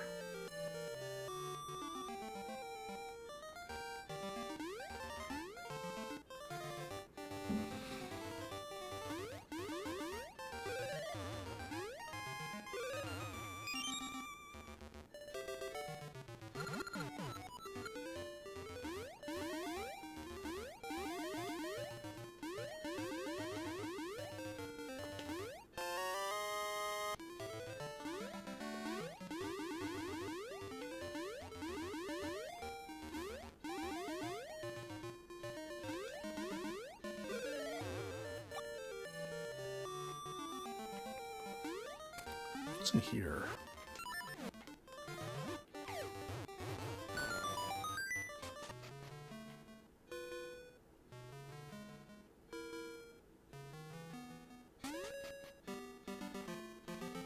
I'm actually not sure what's in here.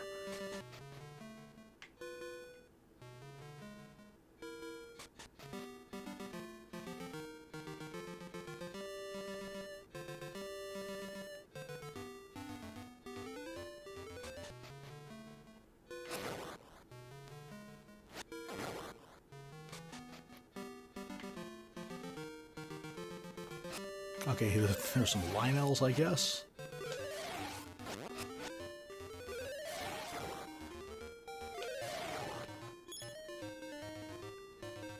And the Lionels are crazy dangerous in this game, as they should be.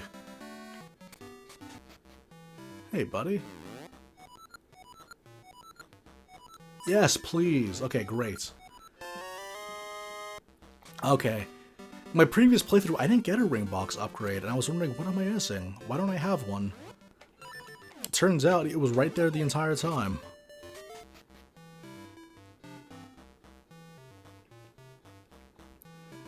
Alright, time to continue this trading sequence.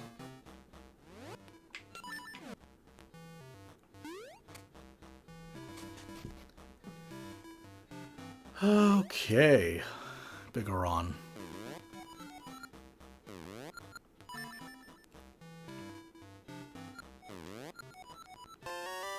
There's the Goron vase. And we can immediately just warp.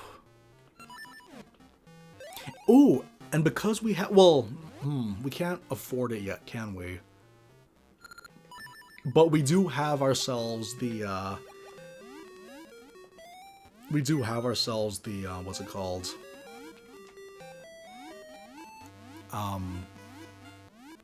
Members card, so we should be fine. Oh, and you know what? Before I continue on with this plan, we might as well also get the Moblin, the King Moblin fight, for all that's worth. There's the fish.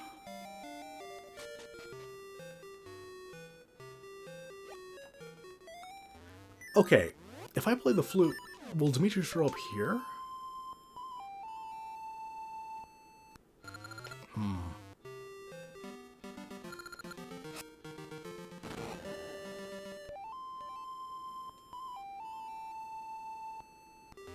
Okay, sure. That's fine. Oh my, I don't know why he doesn't travel that far. Even just getting him over one square is difficult. But now that we have the ability to swim, We can take the fight to the King Moblin as well.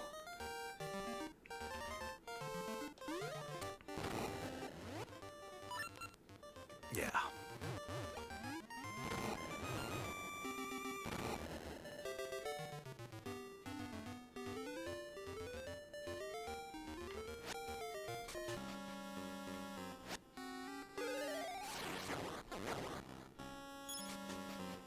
Alright, you and me, bro.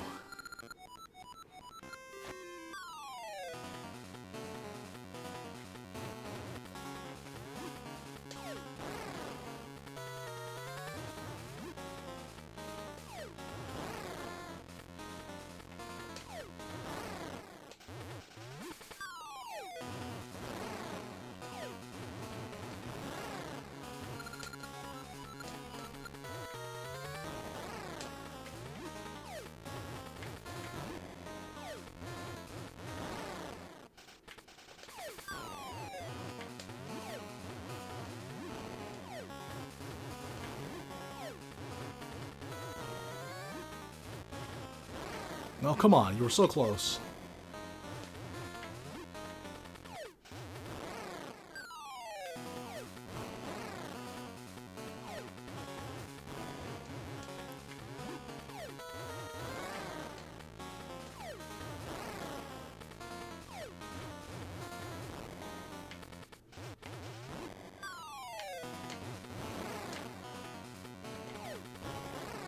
Ah, should I just start using mine?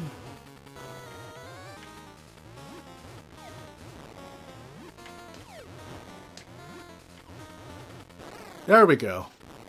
That's the thing, like, I was considering just pulling out some of my bombs, but the thing is, though, if the timing is inconsistent, then I might as well just use these bombs instead. Alright. Now we can warp.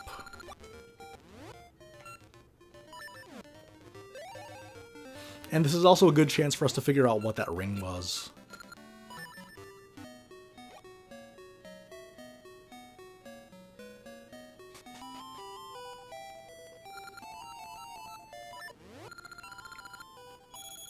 Okay, green joy ring, that's fine.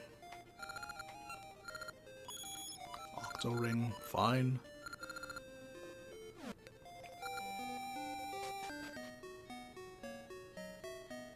Also, let's check it out on the family, shall we? We can't afford anything with a membership section. Alright, Oppie's gotten better. Ooh, and also this is my chance to claim another heart piece. And I think this is gonna make a... no, not quite a full one. But we're close, though. Very, very close.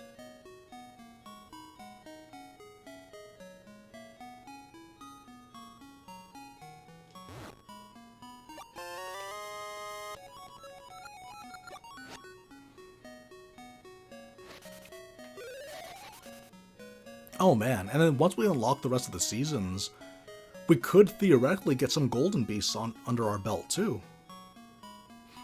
It's kind of overkill to do that, but you know what, we're here, we might as well do that. There is a bit of a lull in between dungeons. But yeah, like I've been saying, this is something that's kind of a recurring thing for this game in general, is the fact that this is the game that it's not necessarily my favoritist game. Like, I love this game, but it's not necessarily my favoritist game of all time. But it does have that aspect to it where one way or the other, it has just inspired a lot of my choices moving forward. And it has done a lot to inspire my choice and, like, interests.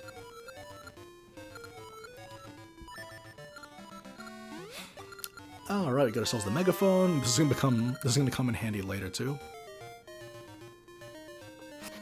But yeah, I wonder what you guys think if you have that sort of game that kind of catalyzed a lot of your interest in the hobby. Because it's different for everybody, that's the thing. Everyone has like a different background, and therefore everyone has a very, very different perspective. And Oracle of Ages and Seasons is definitely that for me. Okay, So this is actually kind of unnecessary what we're doing right now. Actually, a lot of what we're doing is like extra stuff that doesn't need to be done, but we're doing it just because we can. We're basically unlocking like all the seasons. Normally you'd have to wait until you start doing the 5th dungeon to do this, but we're here now, we can do it. Not to mention that the next thing we're also going to be doing, we're probably going to kill some golden beasts. The original goldies from Breath of the Wild are here. There's the bomb flower. Oh wow. How did I mess it up so badly?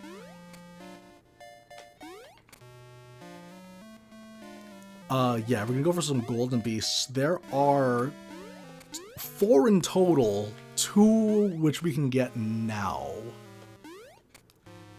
And I want to get them. But the thing is though, we can't get all 4 of them until we like get to just before level 7, so it is overkill. Yeah, it really is overkill to be doing something like this early on in the game. But I just want to do it. I don't know if I want to get the shields upgrade, because I've said before, the shield is kind of useless in this game. Like, well, not useless that, like, there is 0 use for it, but useless in the sense that, like, there are much, much better options that are much more versatile. Because, yeah, like, if you want to avoid damage, just use the Rock's Feather. Give yourself some iframe that way.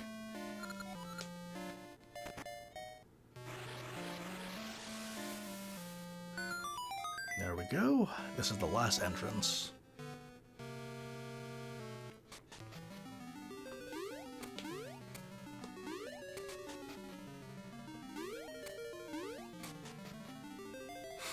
And here is Autumn.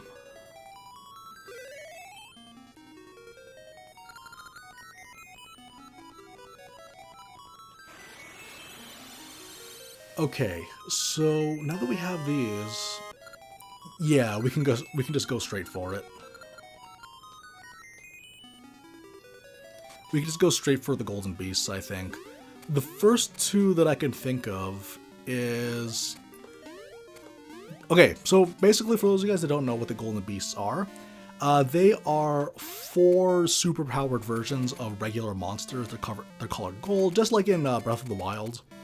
And the thing is, though, is that the way that they work is that if you kill all 4 of them, you get the most powerful ring in the game. And that's going to be very, very helpful for us just moving forward. It'll make things a lot easier. But the reason why we're going for it as well, the way that you get them to spawn is that you need to be in certain segments of the map on certain seasons. And now that we have access to all 4 seasons, we should be able to find them no problem, as long as you know where to look in the first place. So, the first thing in mind for me is we're gonna go Spool Swamp, and it has to be summertime. We want to go Spool Swamp just so we can get these seeds. Make us go by a little bit faster so we're not wasting so much time. And like I said, it also is kind of like a race against the clock. It's a race against a biological clock, because once we start to tire out, it becomes much more difficult to perform under the circumstances.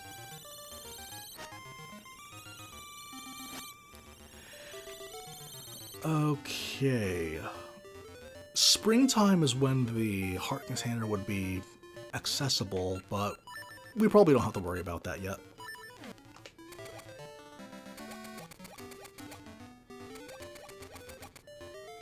Oh boy, oh boy, oh boy.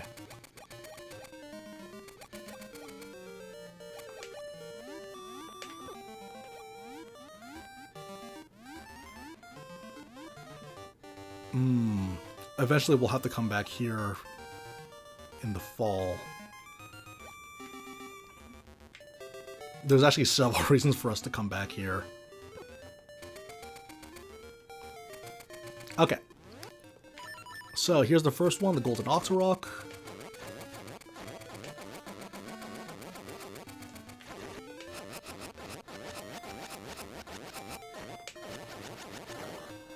One down. Should we warp back? Okay, yeah, let's change the season. Now that we're here, we might as well make it autumn.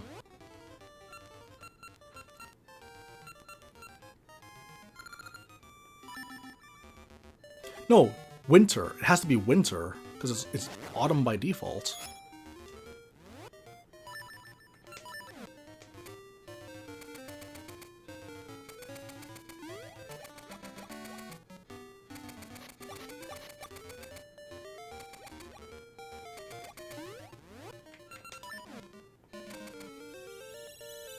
Winter. Perfect.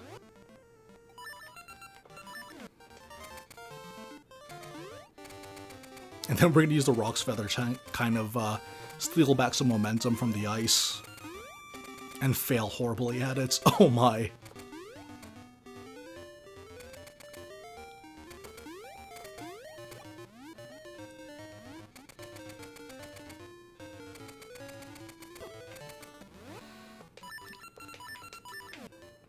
Here we go.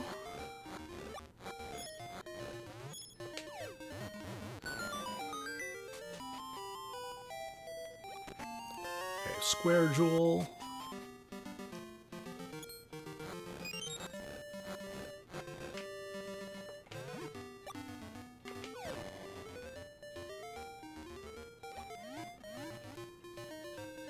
Oh, and there's a ring that we can appraise over here too.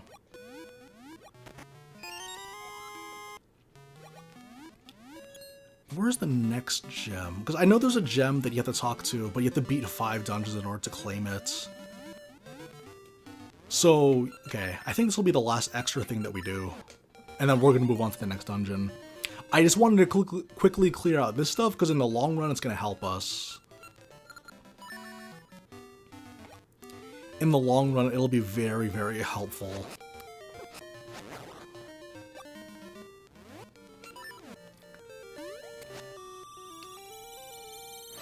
Oh, wait, no, no. Ah.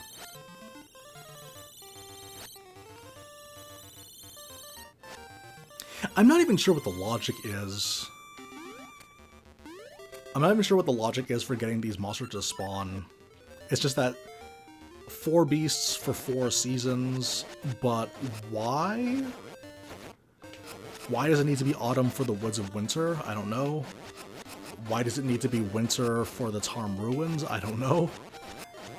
Why does it need to be summertime for Spool Swamp? Couldn't tell ya. Okay, I think that's good for now. Now we can progress.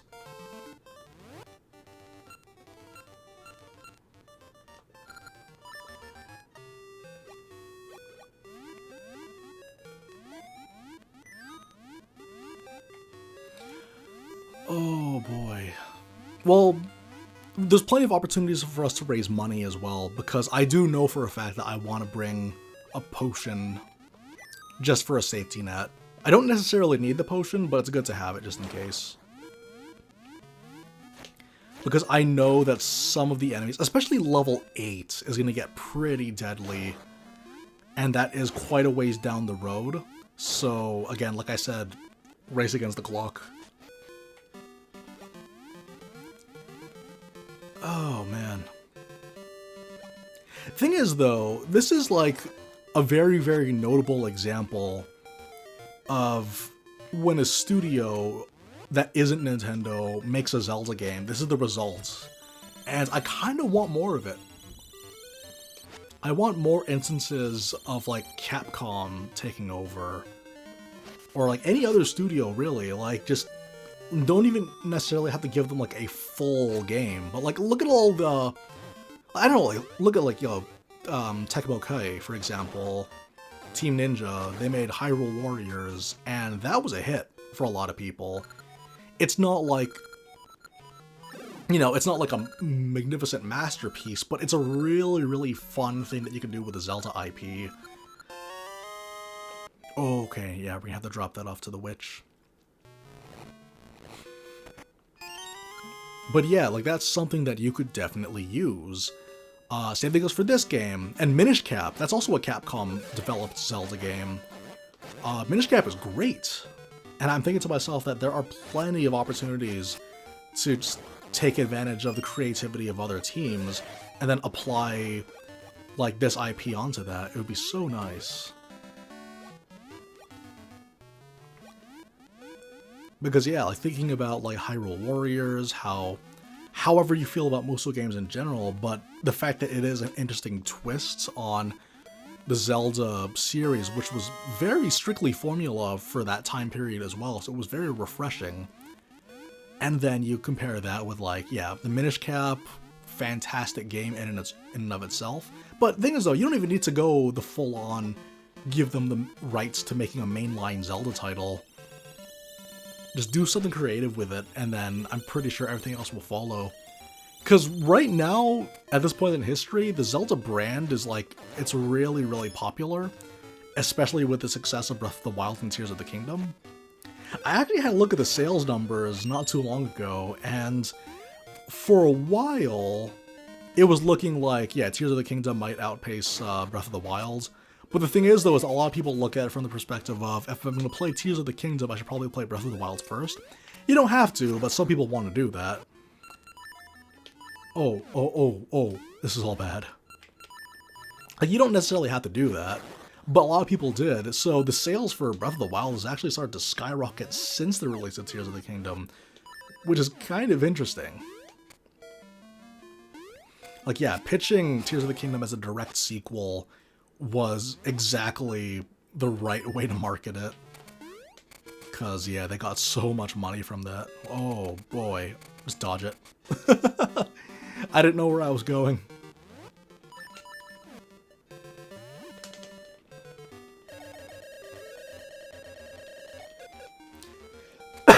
Excuse me.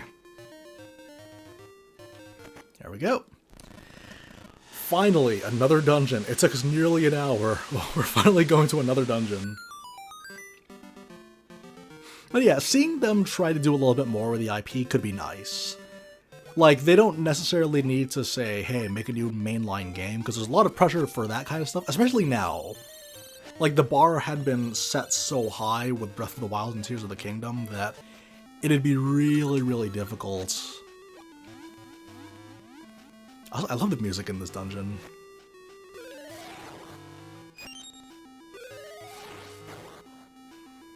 I have a pretty vivid memory of this dungeon, specifically because I remember one Christmas, I got the Game Boy player for the GameCube. So yeah, the ability to play Game Boy Advance games and Game Boy Color games on a television set was amazing and unheard of at the time.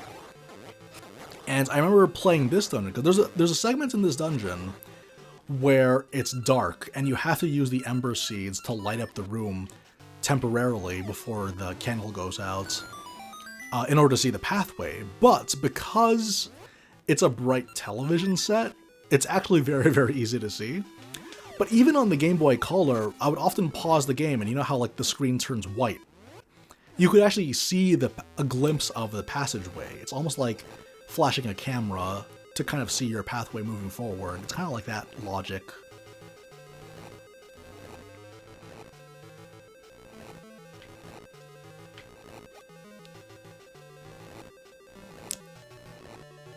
And yeah, you could really like hear them pushing the limits of what the sound chip of a Game Boy Color can do. And there's a lot of really, really great tunes for the dungeons that are coming up, but also especially the Ages dungeons. Some really nice soundtracks to be heard that I look forward to hearing again.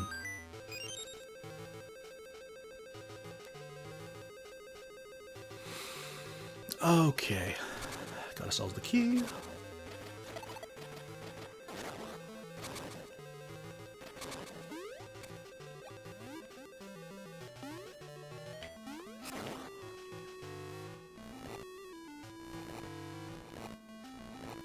You know what? You Zelda fans that are watching right now, what's your favorite dungeon and why? No judgment, even if I fully vehemently disagree with you. And to make it even spicier, let's talk about favorite bosses while we're at it, why not? Bosses and dungeons are fairly intrinsic to each other. I won't judge. You guys can have whatever choices you want, it's fine. I won't try to contest it. But I'm curious to see what you guys think. It's really hard for me to pick because there's a lot to choose from. And then there's like various criteria that you have to consider as well. Getting a little bit sleepy there with the bats, come on. Oh, and since we're down here, it is a little bit weird to be playing this game with a Pro Controller. I'm so used to playing this on a D-pad. And actually, I think that's part of the reason why the platforming just feels a little bit off. I can't explain it. Oh my. I don't know what happened there. Because there's a bat. And I don't know if the bat's gonna jump towards or away. Oh, this part's gonna be a treat.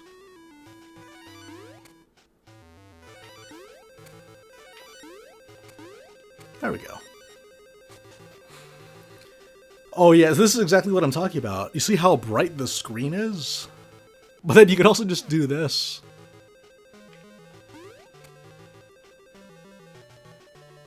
I am glad that they've had multiple ways that you can go about solving puzzles rather than just sticking to the one solution. Because, like, I've played ages before, so a lot of the puzzles were a little bit ahead of the curve, which will make things a lot easier on our end.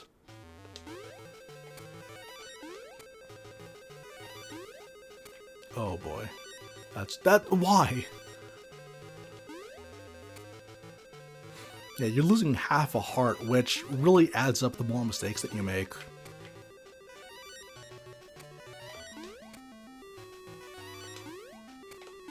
Okay.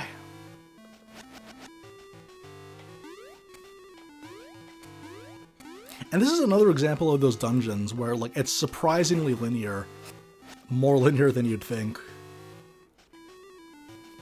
Okay, wait, let's just see if there's any HP to be had in here.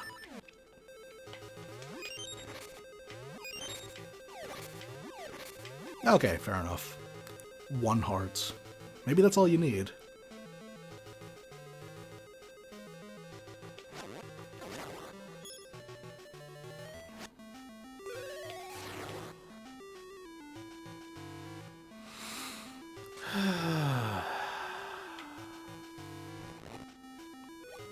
There's no rooms around here, is there? No.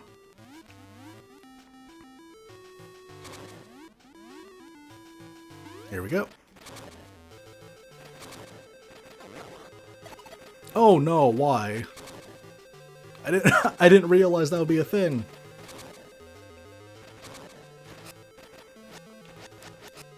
Wait, how do I guess I have to use the boomerang?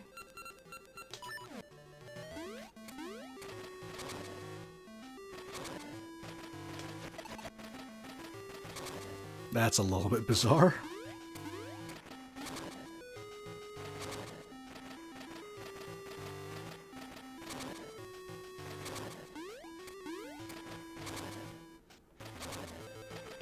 There we go.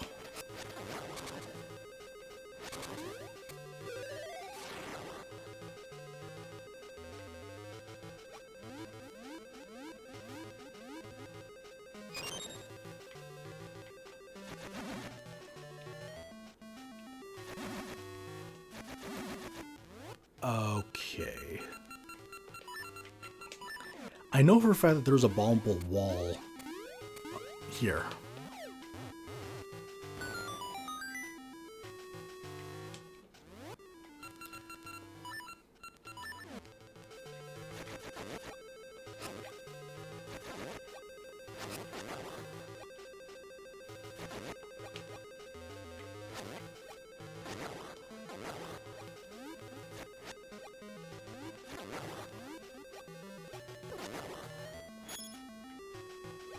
Another bat? Oh!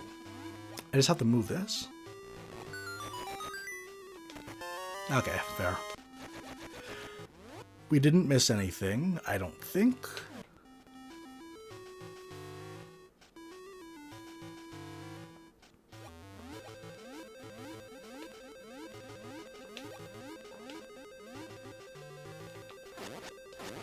Oh man, And then they would combine a like with a spiny thingy. The thing that eats shields and the thing that can only be damaged by shields. Very, very ingenious.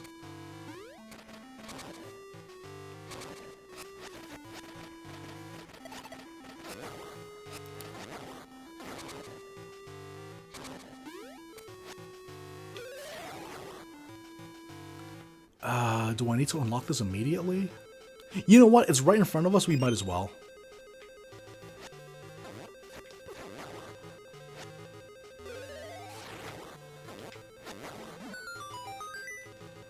And let's see if there's anything in the jars for us.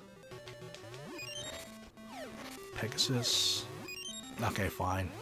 Message received.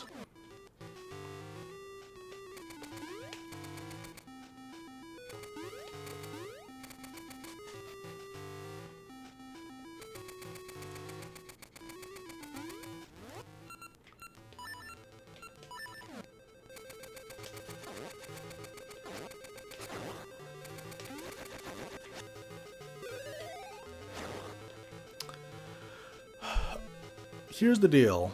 Because there was a thing... Well... Okay, wait. Let's go back. Because I'm pretty sure that was a key that we needed to unlock. So before we progress any further, we should probably just unlock this first. I'm pretty sure... Like, I'm hip to what's going on with these Zelda games. There's always going to be that one key that you overlook. And that's going to end up undoing a lot of the progress that you made.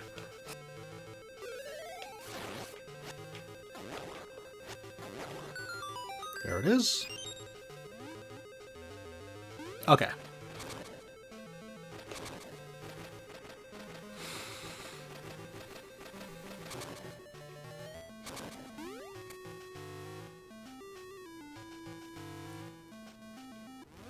Now we can do this.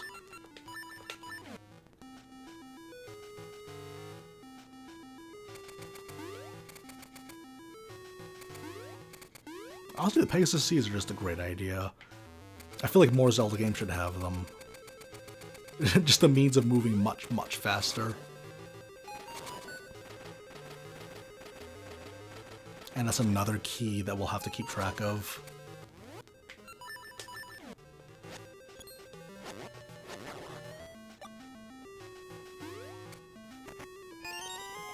Another key.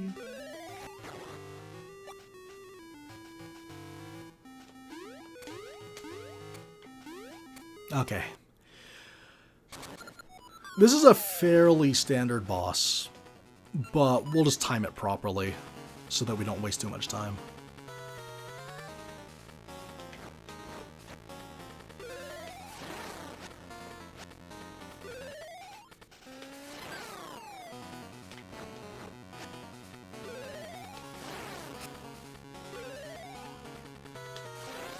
That was easy. Okay, good. And that's what happens when you time it properly.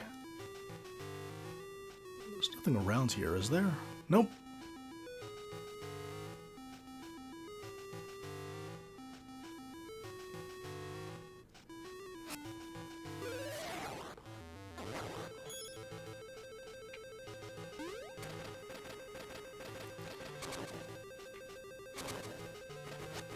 Yeah, this all strongly hints towards what the next item is going to be.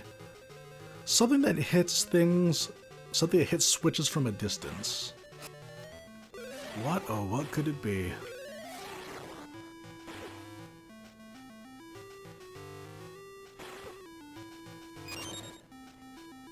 Oh boy. Okay, this is where the bats are going to get annoying. Wait. I can't believe I've never tried this.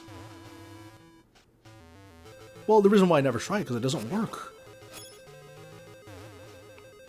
That was pointless. Okay, fine.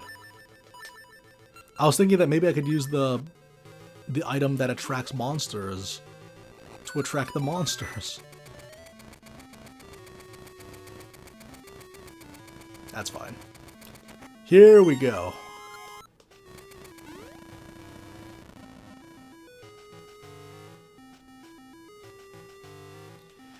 Now, I think I need to hit I have to hit all of the switches, because I don't think the middle path actually takes us anywhere.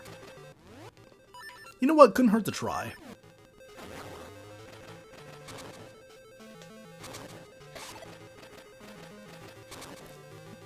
Yeah, no, nothing.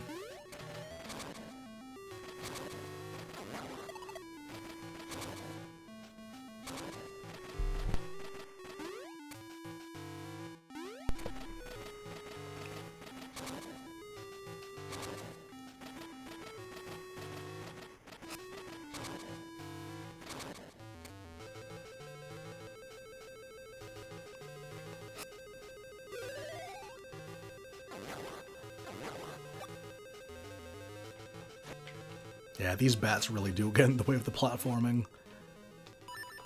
We've got to be smart about it. And by smart, I mean we're just gonna fall into the pit.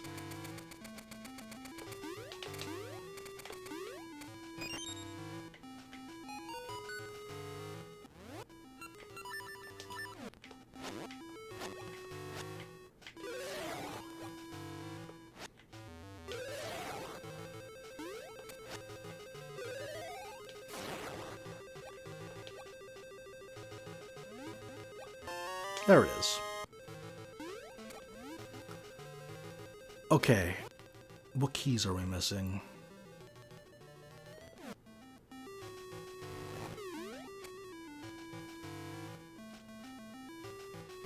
Because I believe that there is a small key block.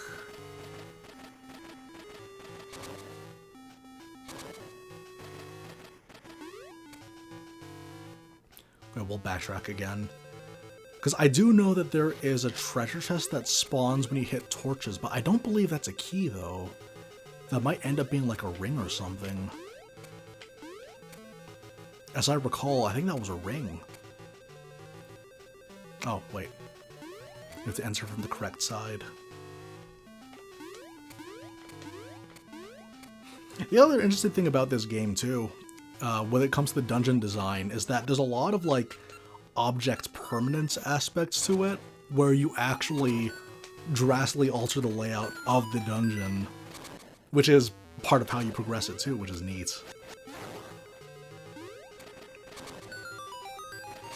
Because yeah, there's the third dungeon in ages had a thing where, like, you would completely alter one segment of the room because you're essentially dislodging the floor and then having it fall down a level so that the entire bottom floor gets altered, and the layout is designed around that. It's really, really neat. I don't know if we'll get there in time. Oh, that was a key. Neat.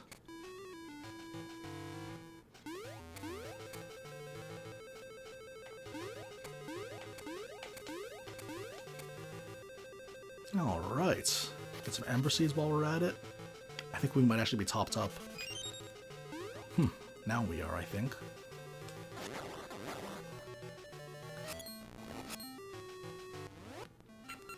Oh no, we're not.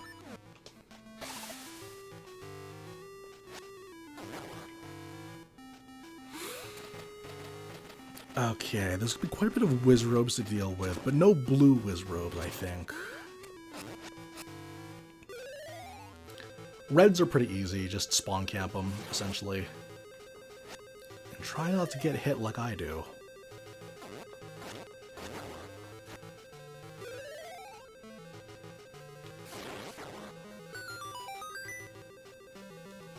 Okay, one of you guys gotta be HP. I really gotta stop getting hit. I'll try to be smarter next time.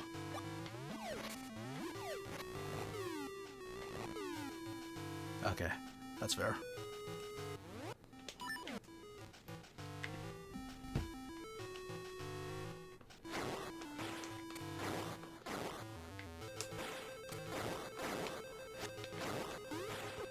Ah, I thought I dodged that.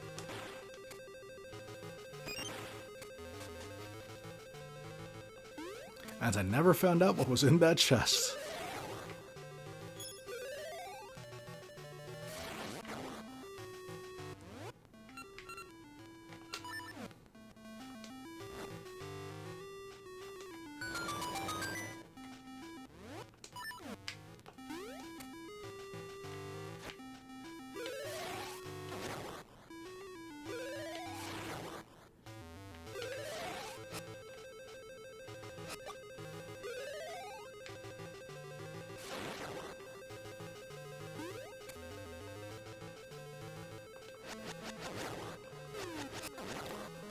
Oh, come on, really?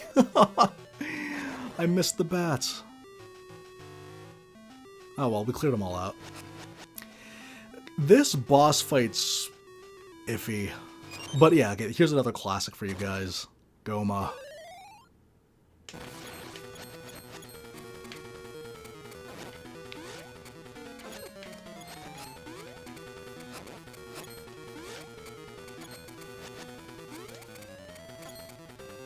Okay.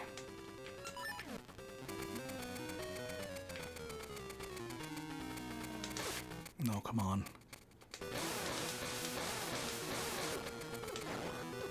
Oh boy. Am I gonna die? No. Not like this.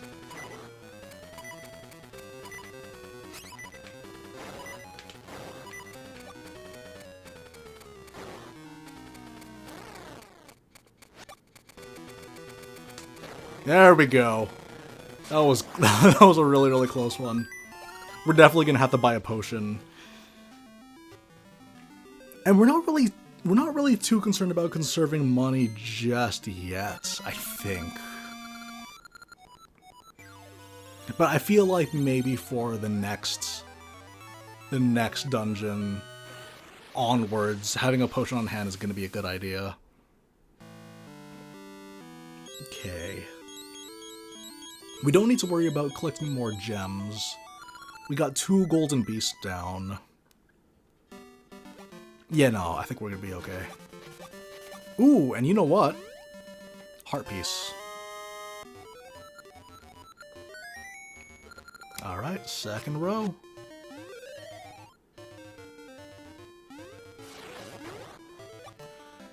Now, where should we go? I guess we'll just go straight to the next dungeon.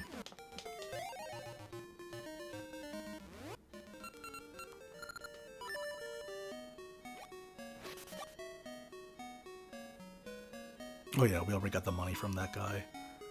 But we might as well see what's in here too, right?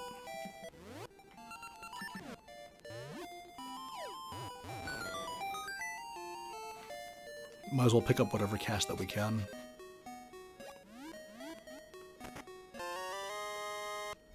Although, I forgot how much a potion costs. We're gonna quickly check that right now. Because we might as well also turn in the trading quest items. Because theoretically, we're actually down to the last one, but we can't actually complete the exchange until we get to right before level 6. Another ring. Pretty good. So to get to the potion shop, it needs to be winter.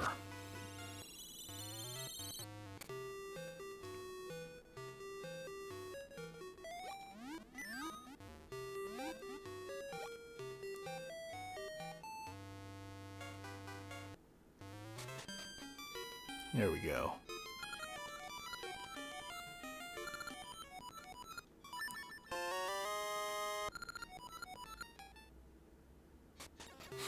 Okay, how much do they cost? 300?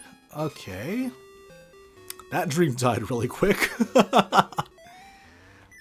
Okay, what can I do right now for the purposes of...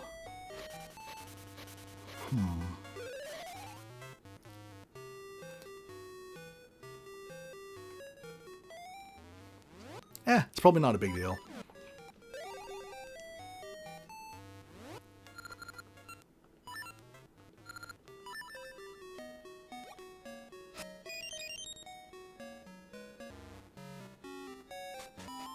Time to spend even more money. Octo-rig, we already got this.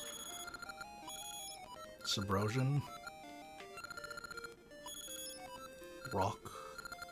Huh, that could actually be useful. Maybe.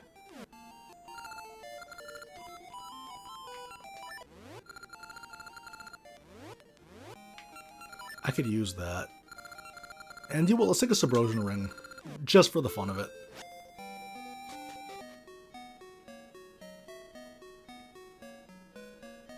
And then before we go to the next dungeon, we'll go for Biped and Blossom. But yeah, eventually we will need to start spending or saving up some money.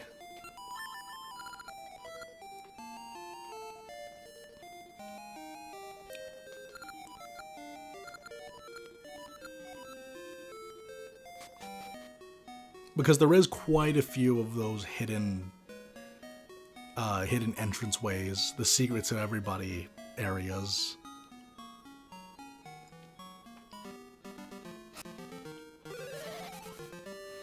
But we'll definitely want to invest in a potion at some point. Actually, there is a secret entranceway, but I do not remember what it gives. I don't recall it being like a treasure of any sorts. Like, it could be a ring, but I'm gonna check. If it's not a ring, it's money.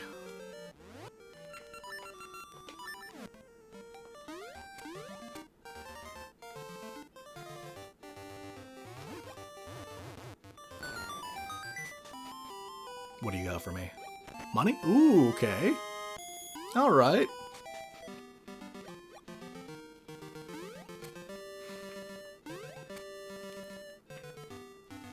Yeah, that's gonna be a thing for later. And in order for us to progress, we need Autumn.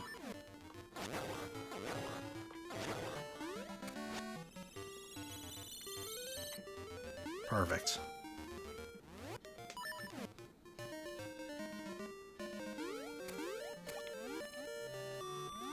Like, we spent all that time before the 4th dungeon not really progressing too much, just doing a bunch of extra stuff, but because we did that already, either way we'd have to do it, so we might as well just wait so that we can go straight into the 5th dungeon. And this is like the proto-Magnesis rune for the Zelda series. Unicorn's Cave. This is a really, really nice dungeon. I like it.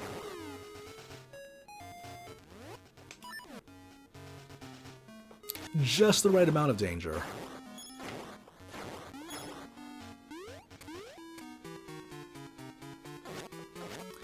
Okay, these guys are a pain, but if you can make use of the gravity and just push them into bottomless pits, you're good. If not, though, yeah, you kind of have to dance around with them a little bit. But be quick about it.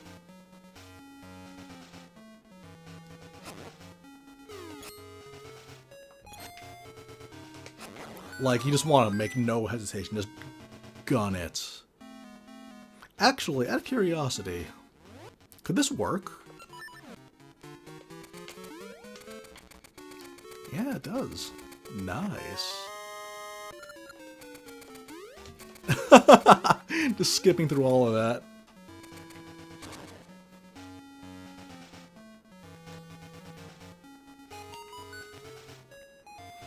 Okay.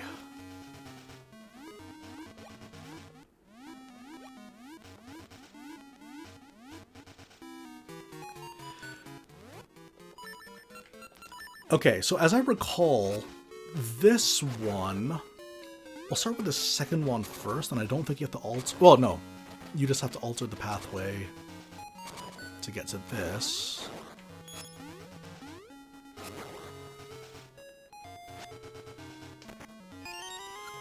As I recall, there's a lot of small keys that you can get in this dungeon as well. And then this one, I know for a fact that we can't really do much by turning left into that doorway over there until we get the item.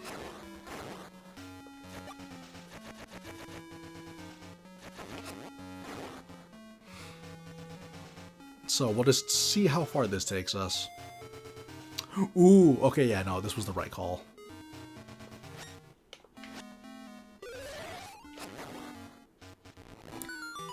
Okay, we spawned that. It's gonna stay there the entire game now.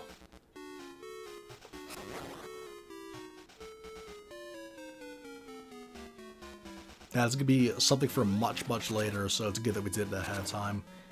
And after that, just need to take this one to the right, all the way to the end of the line.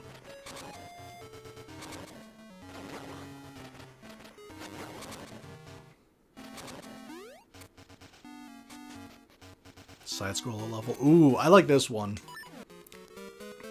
This one's pretty easy to get the timing down. Never mind. Self-contradict.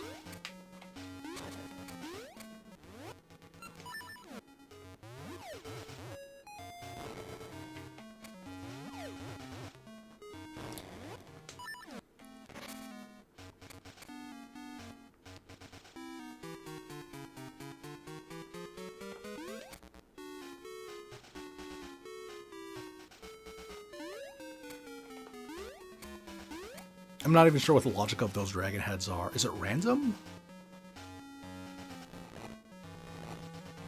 I don't know. Hey, Minarch, welcome back. Oh boy. Ah, the Gibdos, they do so much damage.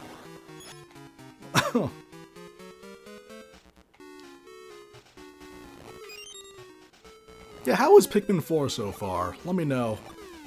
I will play it eventually, sooner rather than later, I think. I haven't had a decent Pikmin adventure since 2020 with Pikmin 3 Deluxe. Oh, yes, more money. The weird thing about this game is that it's actually surprisingly easy to cap, so that's part of the reason why I'm thinking so hard about trying to grab the, what's it called? A potion, even though it costs so much money.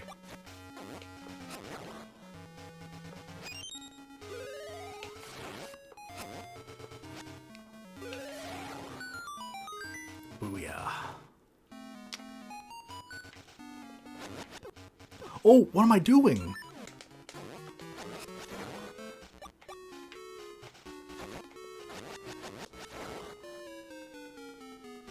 Yeah, we'll do top to bottom.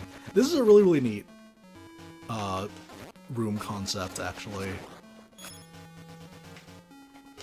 which I'll explain in a minute. So yeah, after you kill all 4 of them, you have these chests. You have to open the chests in the order that you killed them. So if you awaken all of them at once, you're just making it harder for yourself. Ooh, best game in the series. That's really, really high praise. Although, yeah, honestly, like, the standard for what a lot of new games are these days is a lot higher than you'd think, which is nice. Like, I feel like every time that a new game is made, there's a fairly decent chance that it's either going to be a solid entry in the series or possibly the best entry in the series, which is a really, really nice trend that's going to be short-lived, I think.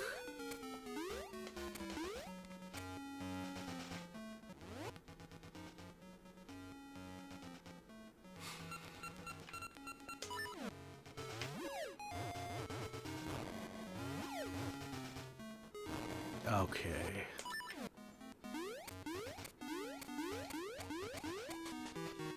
Oh man, when I get the magnetic gloves though, I will have to apologize in advance for the sound that it makes. Oh, come on.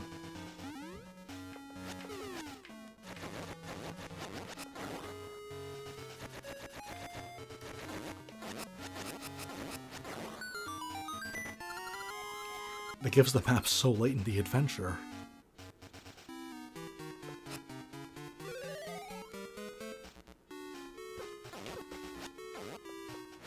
Yeah, it's weird. A lot of people love Pikmin 2. Confession time, I never played it. Part of the reason why I never played it, well, obviously, is because it's a GameCube game, and at that age, when I owned the GameCube, I couldn't afford to buy new games. Pikmin 1 was, like, by chance, I think. Like, we bought that game by chance. I think because it was, like, it was slightly cheaper than... I think the idea was that Pikmin 2 had recently come out. Pikmin 2 recently came out when I got Pikmin 1. And I remember Pikmin 2, on the box, it said, created by Shigeru Miyamoto, the creator of Legend of Zelda. And I think that was one of the things that got me interested in the series, is that, ooh, the guy that made Zelda made this? That's awesome.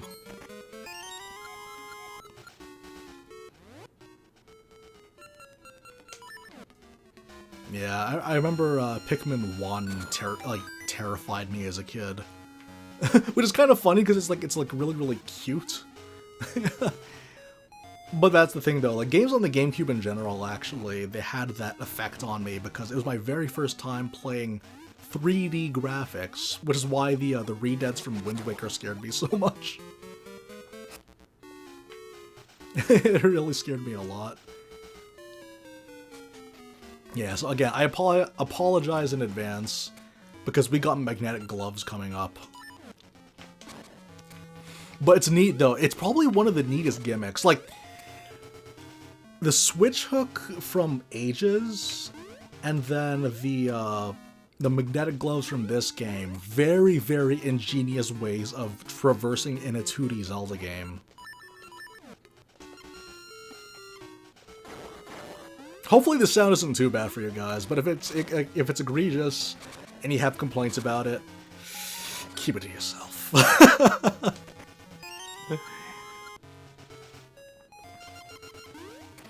I will not promise that I will not do the buzzing to the beats of certain songs if it ever tickles my fancy.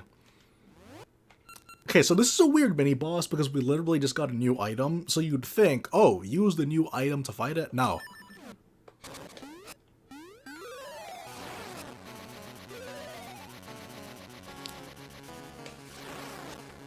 This feels like a Mega Man boss. Like, design-wise, it kind of feels like something from a Mega Man game. And it's Capcom, so that would make sense.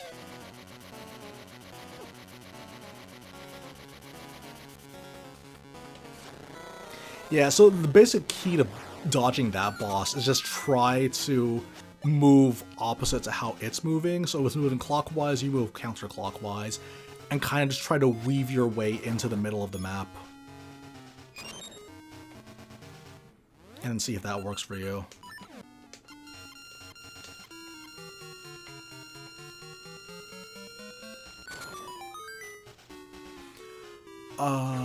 Yeah, we can't do anything there yet. No, that's good though. I am glad to hear that Pikmin... Because for the longest time too, there was like a meme about how like during the Wii U era, Pikmin 4 was in the final stages of the development. And it was like that for like the last, what, like almost 10 years? It's crazy. Ooh, speaking of Wii U era, I recently beat the secret boss of Bayonetta 3. And it was totally worth it. My goodness, Bayonetta 3 was awesome. Loved it. Although I will say, it's probably only my second favorite Bayonetta game. But considering there's only 3 games, it's still pretty good. It's a very, very... Oh no, I forgot about this room. Oh no, I hate this room. Oh no! Go, go, go. These things are annoying. Like, the gimmick for these things actually doesn't work in practice. It's very odd. So basically, those guys, you have to use your magnetic gloves to draw them towards you, but the problem is, though, the minute you stop using your magnetic abilities, it just goes away. They run away immediately. So it really wouldn't matter. We can afford to be a little more reckless because we got the free HP here. Yeah. But that's like the weird thing about those monsters, though, is that they have the gimmick, but the gimmick doesn't really work because the moment you stop pulling them towards you, they immediately just zoom away faster than you can swing at them, which is really weird.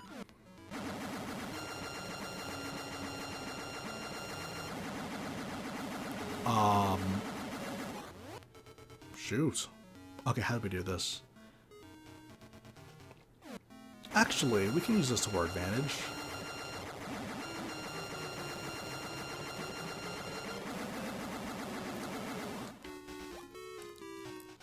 Oh yeah, okay, because there are a bunch of places earlier on in the dungeon, so we can just use this portal to get back. Okay. Oh yeah, yeah, okay, there's plenty of places for us to go that I can already think of off the top of my head. Why did I not grab those?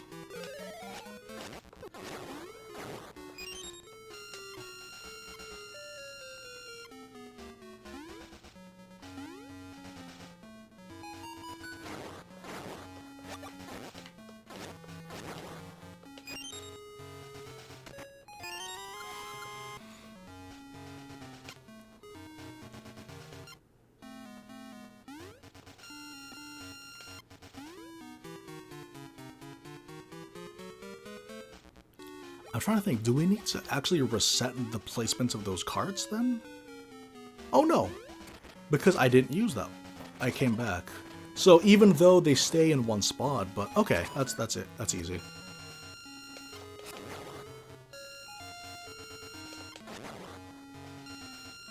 This is neat.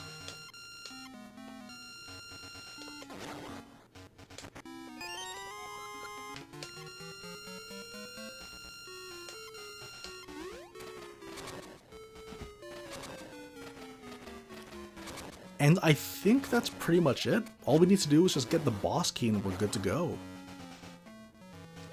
The thing is, though, which one takes us to the boss key? And I think it's the one that's just the block.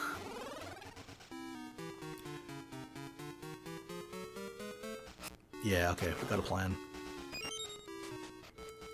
You're gonna love this. And it's Hootie. That's amazing. Ugh. Yeah, like from what I could tell from the demo, it looks very beginner friendly. Which isn't a bad thing, but I don't know if there's like any like challenge modes that they added to it. Like what they did for Pikmin 3 and presumably Pikmin 2. I never played Pikmin 2 though.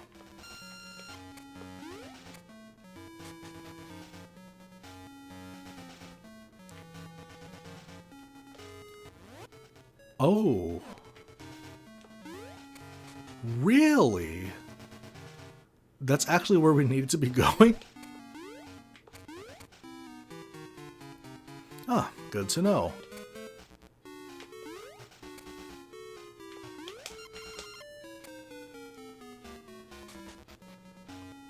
Oh yeah, Dendori battles.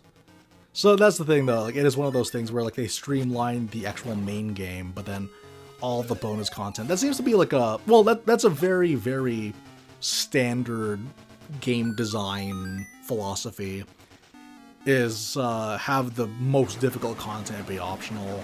It's nothing that we've never seen before.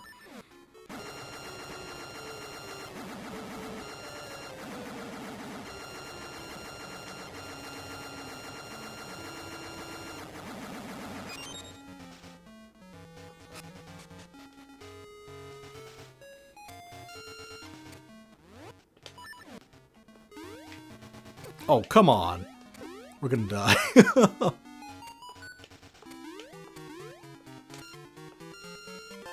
There we go.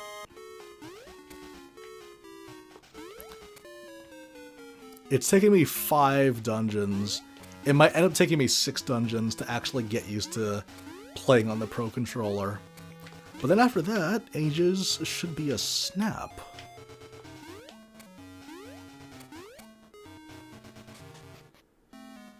That's good to hear. Like, when you wait for a game for that long, it better have a lot of content.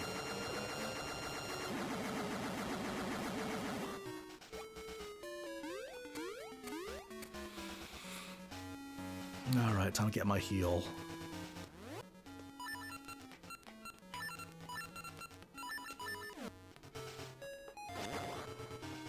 I should have picked that up. I complain about never having enough money.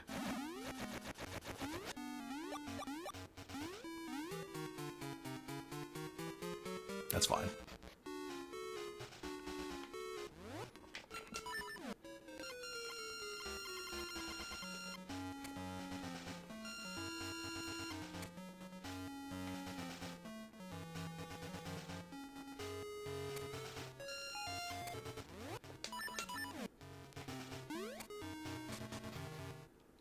Okay. Now we can do the segments. I never even thought about it, but there's so many bats in this game, man.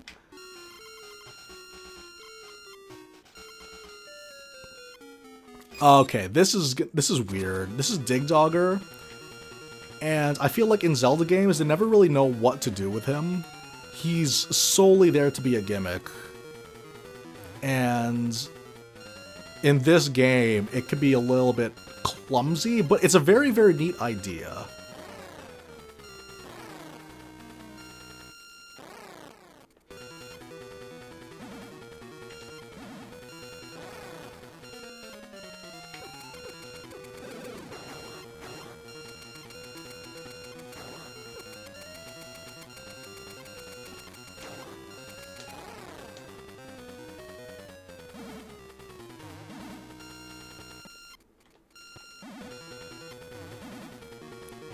Just wait for him to land. Oh, really? Come on.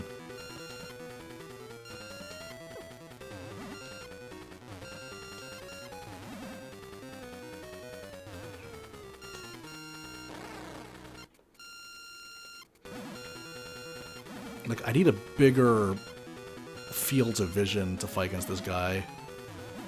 Because he's jumping so far. Wow. There we go.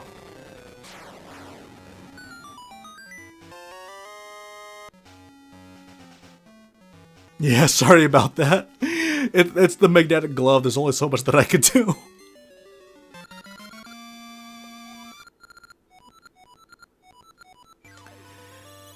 Yeah, so that's why I apologize in advance. Because as soon as I was doing a test run of this game, I was thinking to myself, oh man, yeah, the magnetic gloves are going to be a killer with the crowds. Alright, so this is essentially the halfway point. Kinda. But, well, because this is number 6 out of the 8 that we have to do. Getting to it is technically the hard part, but we did a lot of prep. Should I buy a potion?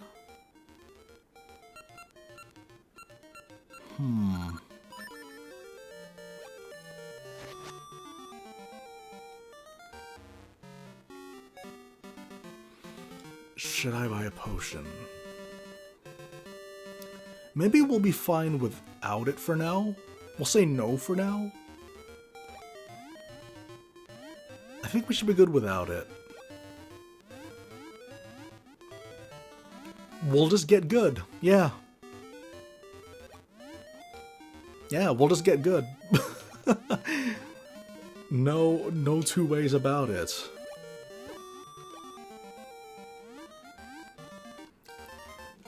Wait, so out of the gems, we literally... Oh, okay, 2 more. And I know exactly where they are, too. So... Round Jewel...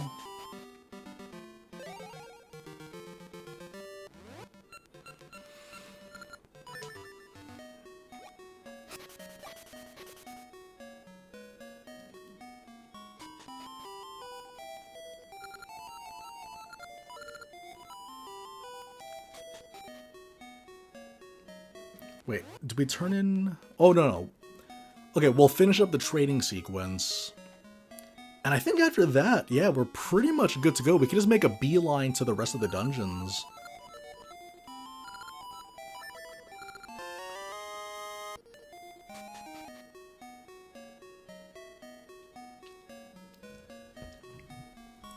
Make a beeline to the rest of the dungeons. By the time we get to level 7, we will have the best ring in the game. That's gonna help.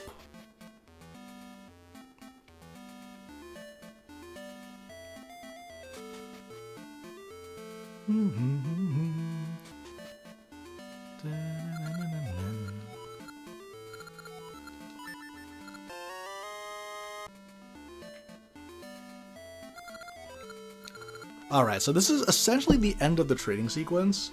I actually don't know for sure if this is even necessary. Like, is it a situation where if you know ahead of time, you can just claim it on your own? I don't know. Possibly. But I'll just get it just for the sake of experiencing Oracle Seasons again. Because you'll never know. Someone might look into this video 500 years from now as a guide. So yeah, I think that'll be fine.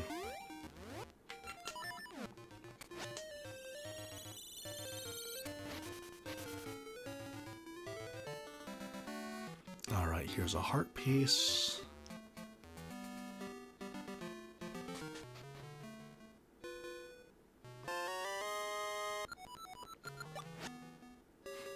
Yeah, because I am anticipating a little bit of reckless play in the very, very near future, so we'll,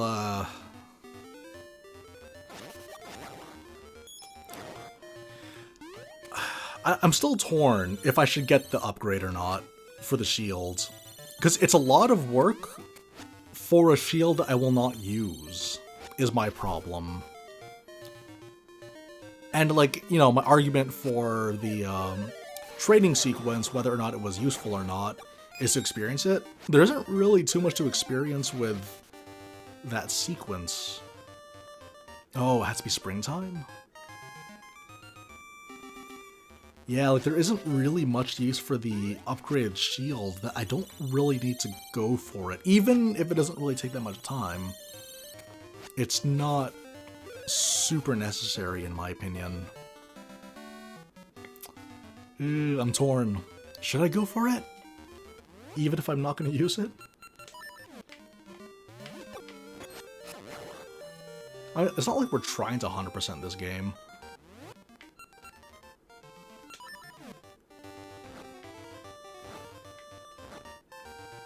Really?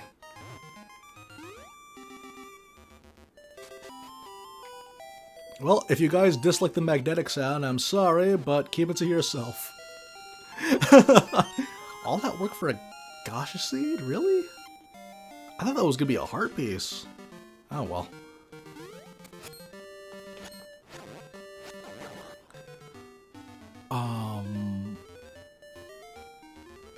Oh, right.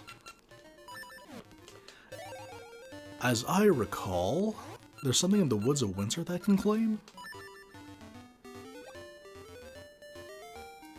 In the fall.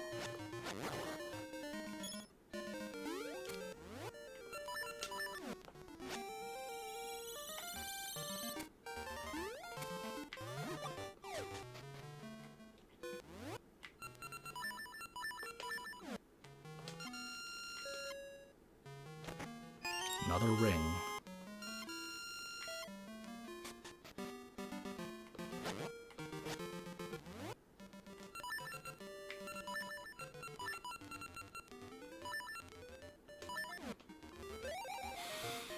Okay, is there anything else? Do I really need to get the upgrade now for the seed satchel, or should I buy a potion with 300? There are two things that cost 300 rupees, and I can get one later and another one sooner.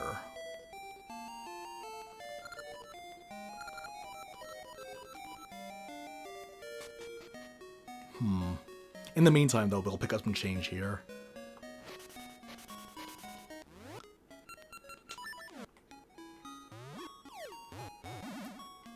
Used to chase the weather icon? Hey, Jake Sherry, thank you very, very much, man. I appreciate it. I remember when I played this as a kid, and there was a segment in the map, actually right over by the, in between the Natsu River and North Horon. I used to think that if I didn't unlock the bridge, I could swim through and I could reach Hyrule that way. Like, it was one of those things where, like looking back, obviously games feel so quaint and small now. But I remember at the time, though, there was that element of, like, I could have explored whole worlds if I planned out the sequence properly and kind of go beyond the boundaries of the world of the game. Like, you get those little kind of, like, flights of fancies where you think that there's probably a cave over there that I can get into. And incidentally, it wouldn't be until, like, Tears of the Kingdom where I would actually feel that realized. Where, like, there are organic caves that you could enter into, and there's a whole adventure to be had in there. It's really nice.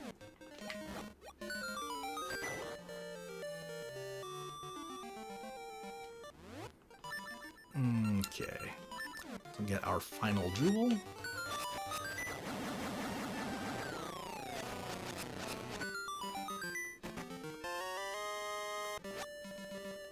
Oh, Xenoblade reference? Okay. Should I get a... You know what? The Manhandla can be difficult. So, let's go for it. Oh, wait, no. The Manhandla can be tricky. I'm confident in doing it without dying, but just in case. Because the thing is, though, that thing terrorized me as a kid. Like, I thought that was one of the hardest bosses in existence at the time. So, you want to give ourselves a bit of a safety net. And hopefully we won't need it.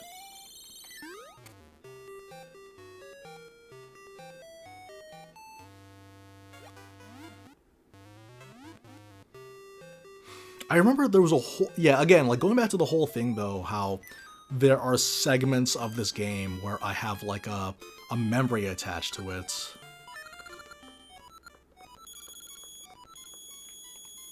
Oh, yeah, look at all that money leave.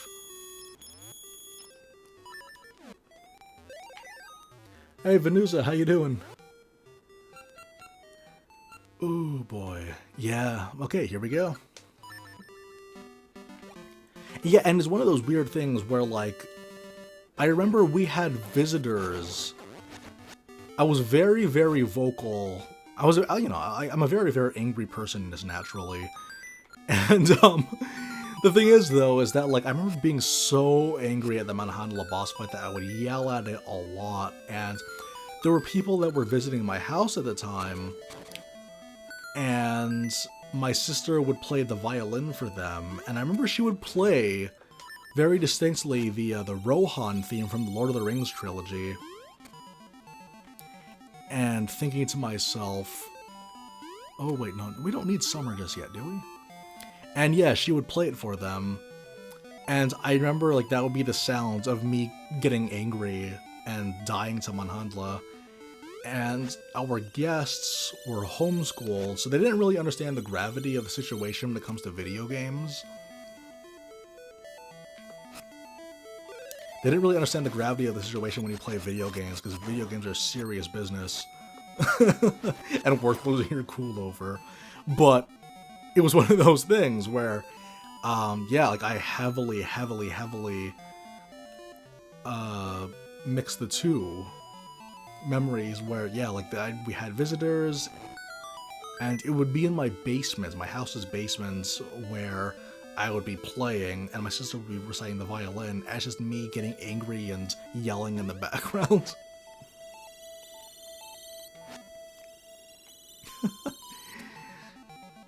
Yeah, and that was, like, summertime, too, so it's hot, and you're burning and sweaty, and Manhandla isn't letting you win.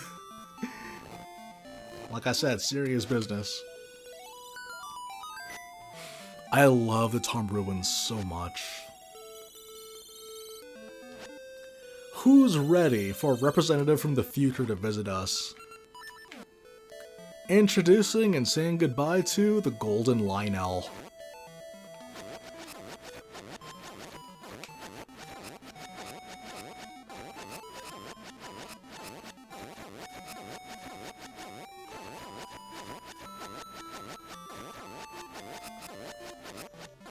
Ironically, this Golden Lionel takes so much longer to kill than Breath of the Wild Lionels. What happened?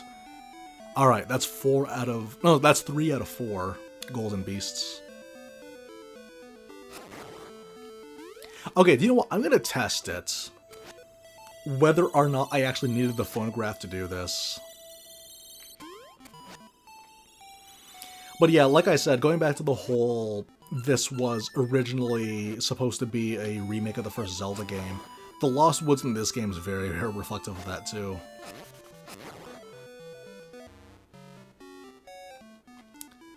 Alright, let's see if it works. If it turns out we don't need to talk to the Deku Scrub for this, it'll be good.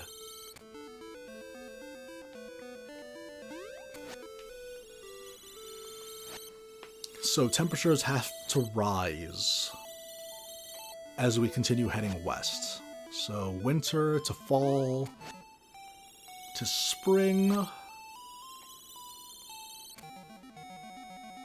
and then summertime. Will this work? Wow! Okay, so I might not actually need to talk to the Deku Scrub for this then. You know what's crazy? Oh, okay, I'm looking at the feed right now on my computer, and the frame rate is, I think, raised on my computer, so the flashing light appears differently. That's neat. The rapier. And now we got sword beams, baby.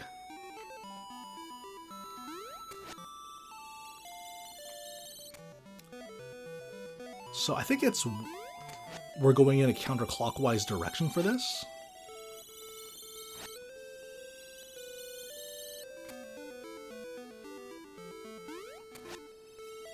We gotta be careful, because we actually do need the shield for this next dungeon, too.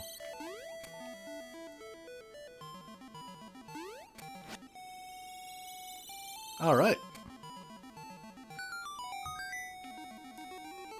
So, this is the segment in the game where it starts to feel less like a sort of beat-for-beat remake of the first Zelda game. And, because like that's when they introduce something that's a little bit menacing, which I like. Okay, we're gonna need winter time for this.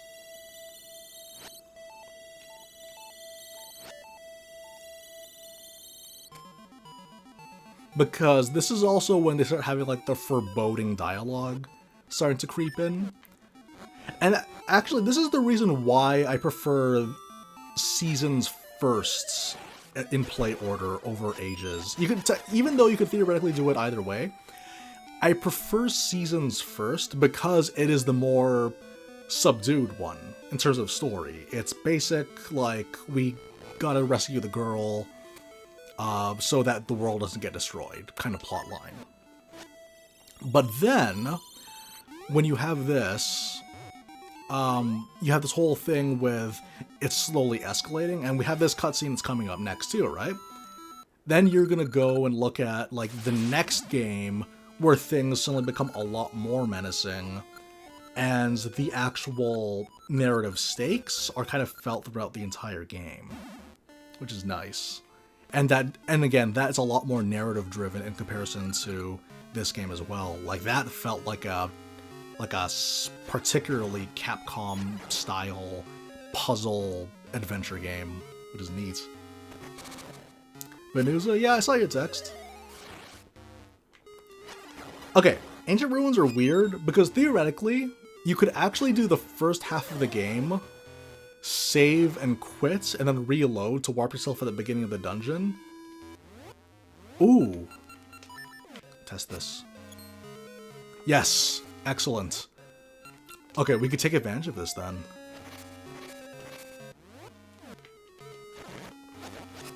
Yes, we could fully take advantage of this.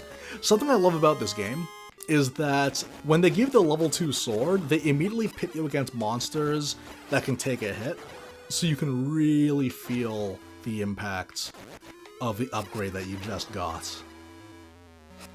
Because these Gibdos are quite tanky. Oh man, this is great. I can actually take advantage of the Rocks Ring.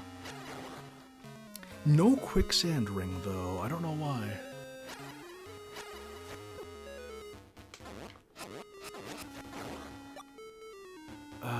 I don't need to kill these guys yet, do I? Okay.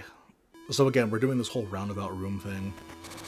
Because, theoretically, the north section of this room could be circumvented if you save the game, quit, and then continue off to warp.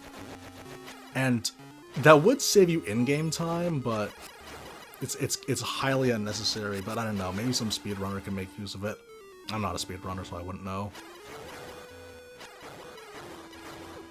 I don't know, it's one of those things where, like, yeah, it saves in-game time, but not real-life time, and that's more important.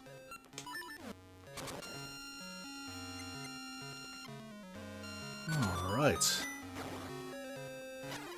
Now that we have that in play...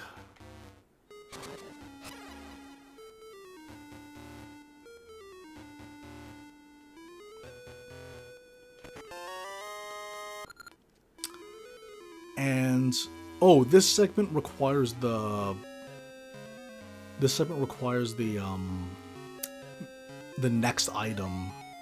So I missed the key. Okay, do you know what? Maybe I did need to kill all those Gibdo earlier on. And then they would have dropped the key for me or something.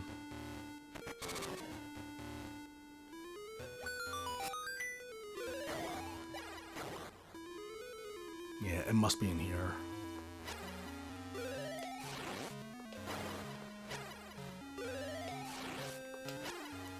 I really, really like 2D combat in Zelda games.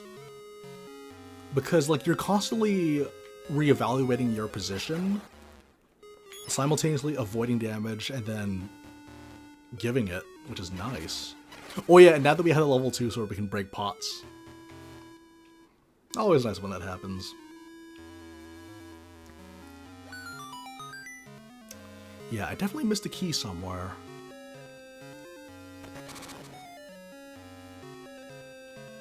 Maybe it's up here?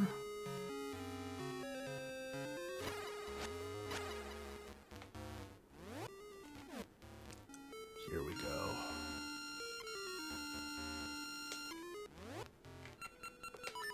Sorry about the noise, you guys. This is like the sound that I'm gonna use to torture people, I think.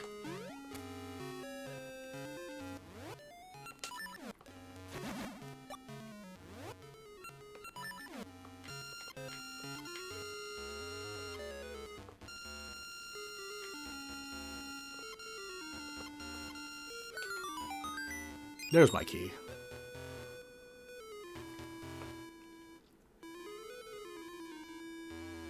Oh, probably switch back to the sword. But yeah, I think that's one of the things I really, really like about this dungeon. Also, like, yeah, there's very little backtracking in this one as well, with the exception of that room that I pointed out earlier, which will come into play later.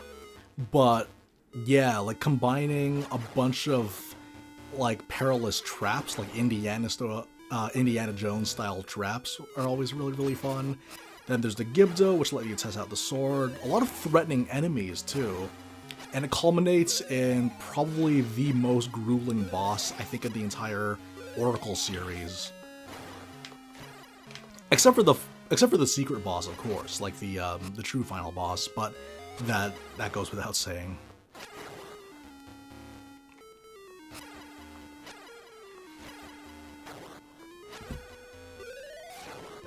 Oh, come on, really?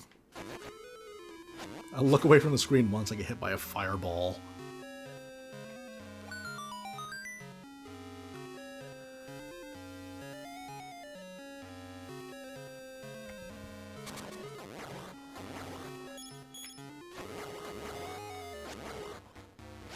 Nice. I'll have to stay topped up, specifically for that sword beam.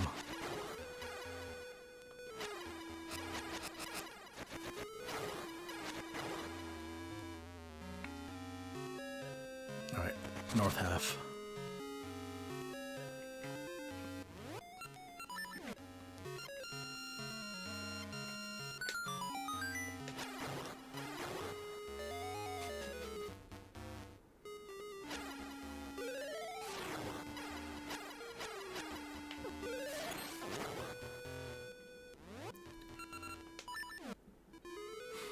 Here we go.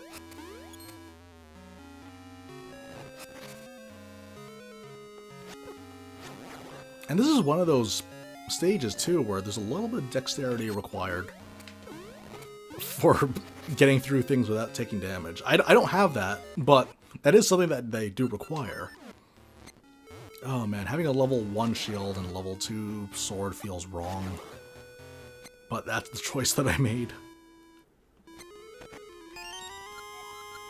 Yeah, okay, so theoretically I could just save and quit and continue, but let's redeem ourselves from that last debacle. From getting hit so many times by the whatever that is. No hits! Might as well get the heal while we're here too.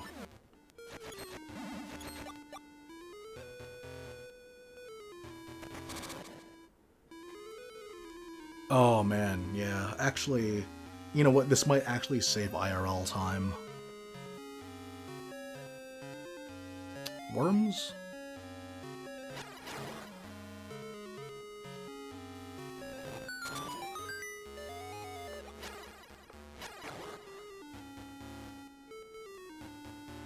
Let's do a pointless loop around, why not?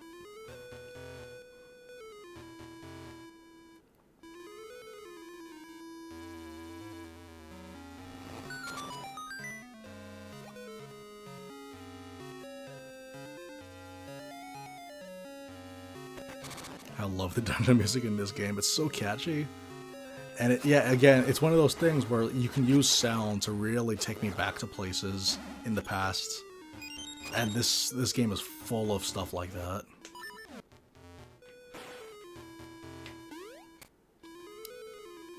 Okay, let's use those sword beams to clear out the bats. No, never mind, we don't got sword beam anymore. I was so focused on the bat and aiming at it that I wasn't even looking where I was standing. Okay, let's try this.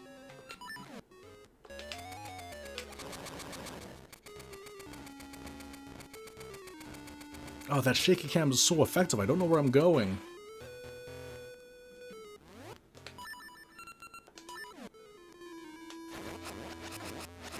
Three hits. So I think with the Master Sword, they would only take 2 hits then.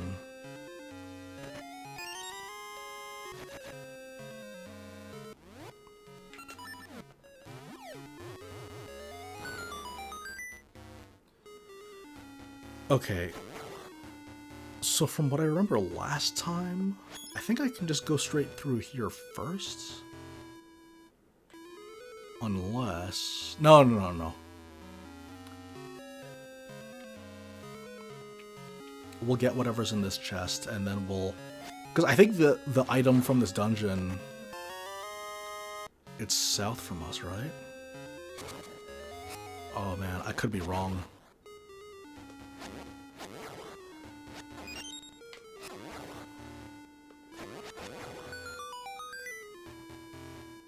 These Grim Reaper looking dudes. Okay, never mind, that was complete misdirect. I actually could have skipped all of this and just gone straight to the left.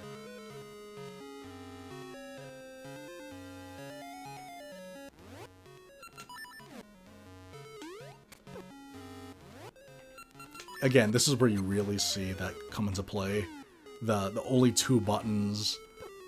I jumped onto a thing, immediately had to pause the game.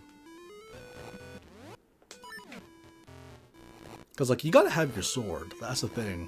That's one button that's already spoken for 95% of the time playing this game.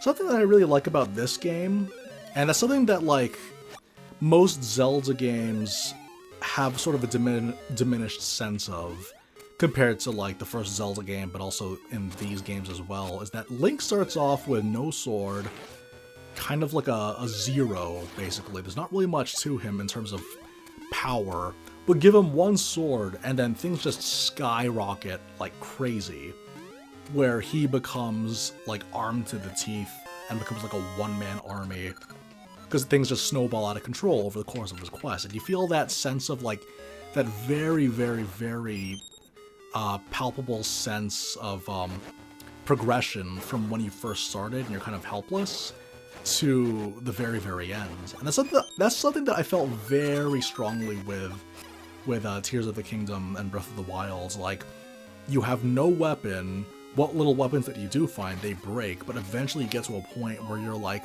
infinitely able to sustain yourself, which is nice. Oh, right! Okay, that's convenient. They drop us right where we need to go now that we have the magic boomerang. This is like the best weapon. It might not be as overpowered as it was in Link's Awakening, but the fact that you can actually direct it this time is really nice. And it feels great with the Pro Controller, I want to add. Being able to do those angles, because, yeah, in the Game Boy Color, they would also take into account diagonal angles for directing it. Oh man, I love this boomerang so much. Okay, let's try this. Let's not get it. Oh, come on. I hesitated.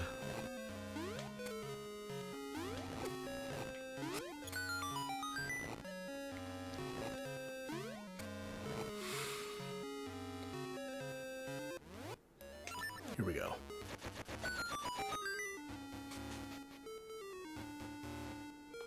Oh, and the best thing about the boomerang too, now you damage the Gibdo. In addition to stunning them.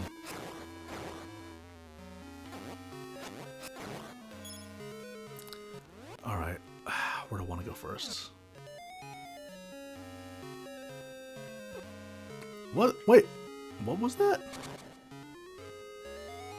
What's the end goal here?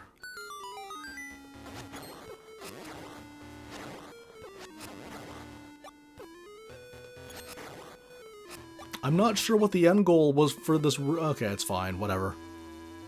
Oh, I guess it's just to show us this. Because I think that's the boss key. If it's not the boss key, then it's just a small key to an important room, but you get the idea. Whoa.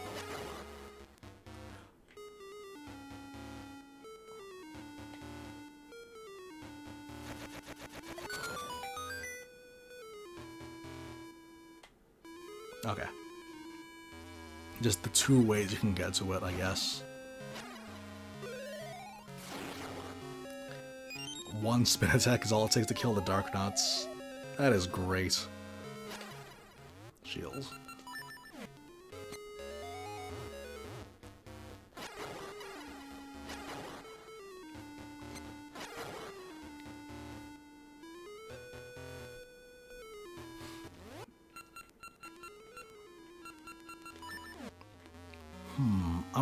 I'm really wondering how necessary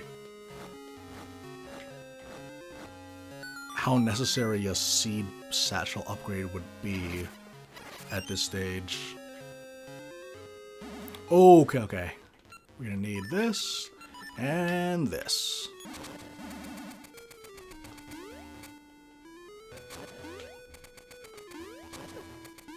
Yeah, of course I get hit by the bat. Why wouldn't I get hit by the bat?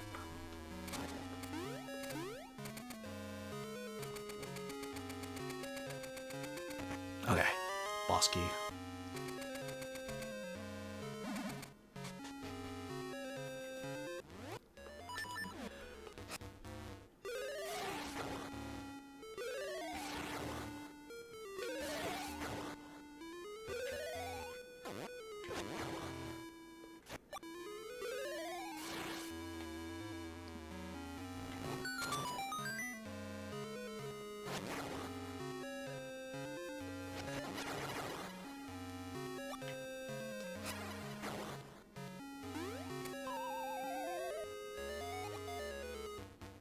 Oh, okay, yeah, it's the key to the mini-boss.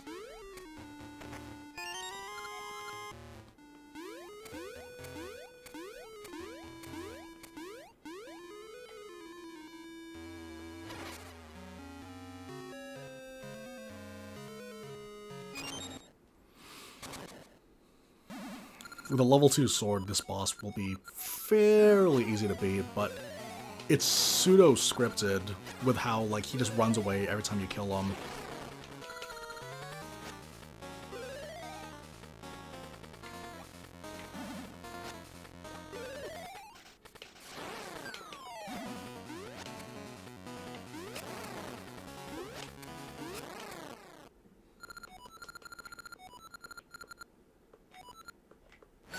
I feel like that is like a export of like a Ghosts and Goblins character, because there's nothing like that Vire character. Not to mention that Vire sounds like Vile, which is a pretty well-known Mega Man character. Like, that thing has Capcom written all over it. Not to mention it's a recurring character in this game as well.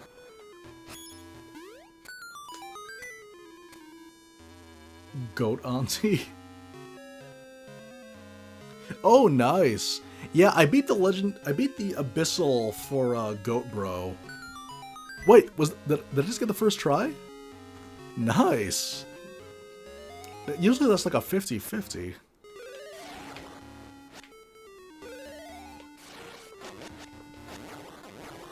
I almost got caught there. Yeah, I did the Abyssal this morning. It's much, much easier compared to the Guinevere one, but there's a very, very good reason for that, though, because the Guinevere one was really hard. Something I like about that, too, there's multiple ways to kill those guys, because you can't normally kill them with conventional means.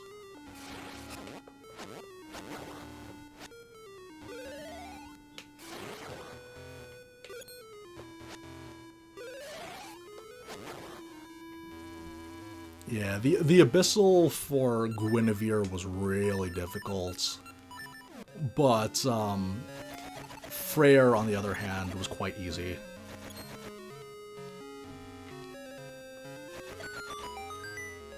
Okay, wait. Oh yeah, I just have to go south.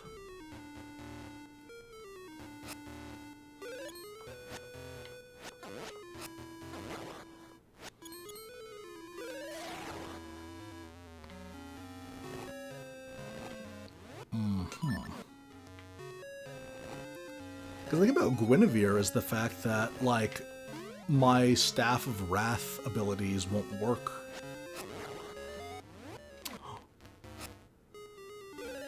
Yes! Sword Beam! Sword Beam for the puzzle solve.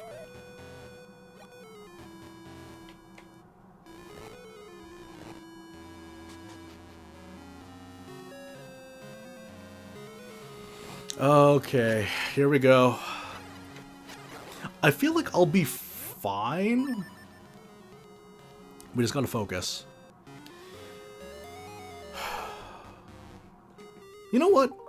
We're playing this version of the game. Why not? It's there for us to use. Good old Manhandla. In the original Legend of Zelda, the Manhandla was it would either take you a very, very long time, or you can one-shot it. Depending on how good your timing and luck would be. Nope, that's not gonna work.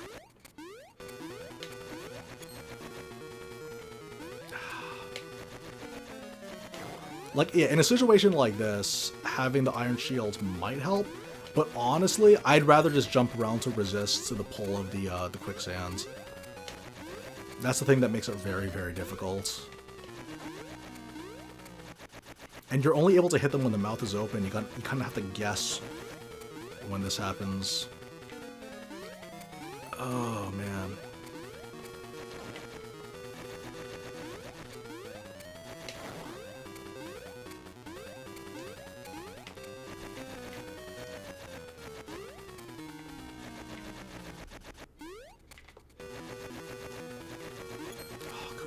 Little Shop of Horrors, man.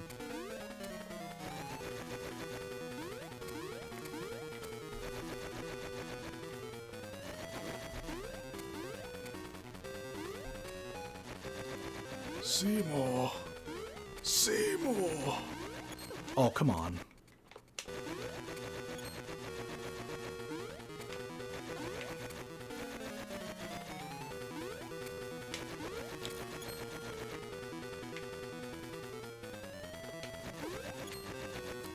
It's just that he's never around when he opens his mouth. And the touch damage that this guy does is ridiculous, too. Oh, thank you. Oh, boy. No! Ah, that was perfect!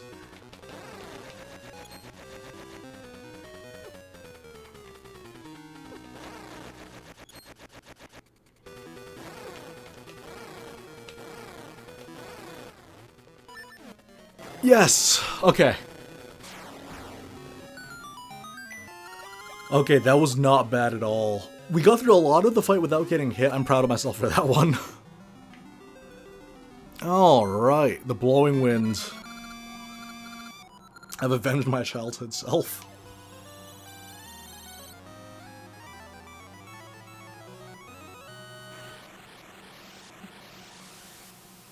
Yeah, the Manhandla in this game, it's weird too, because it's not very, like, abundantly obvious what to do the moment he goes to his final phase.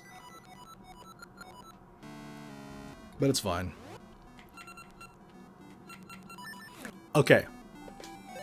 Now we can get the red ring. We have all the conditions needed. But first...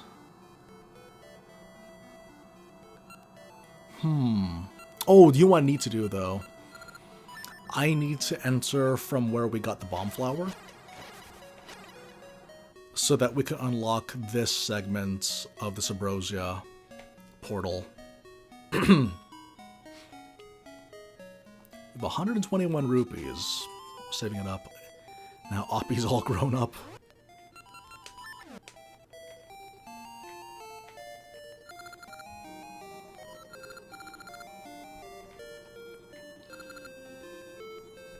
I think this is all the growing that he can do, and then the growth will continue when we link to the next game.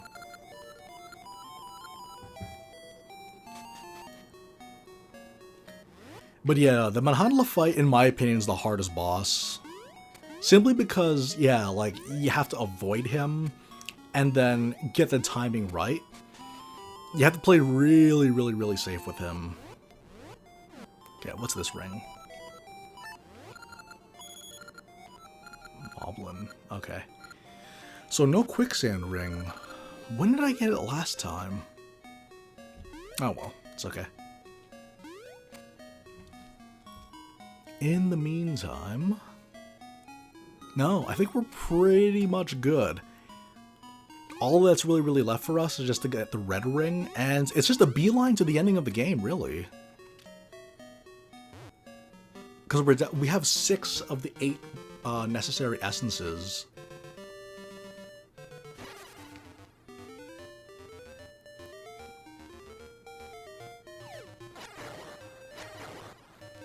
Oh, but yeah, the Manhandla really does look like a piranha plant, doesn't it?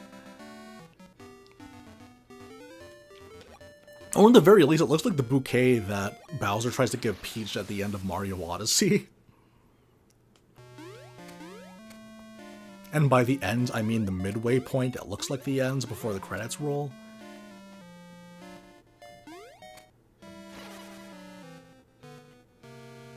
Yeah, like, theoretically, I could get to that chest, but I won't.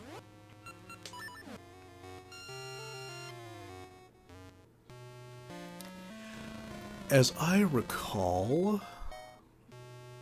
I think it should be around here? No. No, it's here.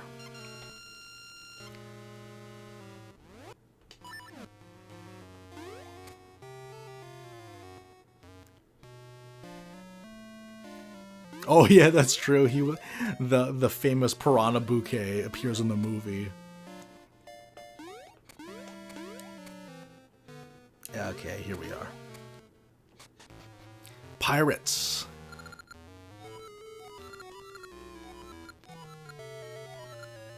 Find me, Belle. How long do they plan on staying here? The pirates just squatting.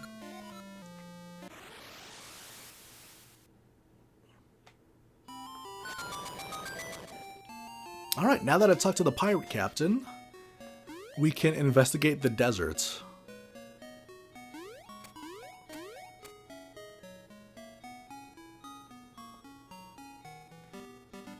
We don't have the quicksand ring, so that's going to make things a little bit awkward.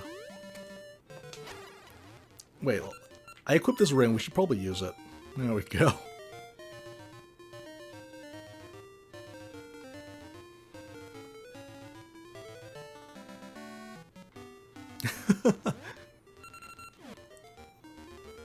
Man, I'm looking at my OBS right now, and the frame rate is a little bit skewed.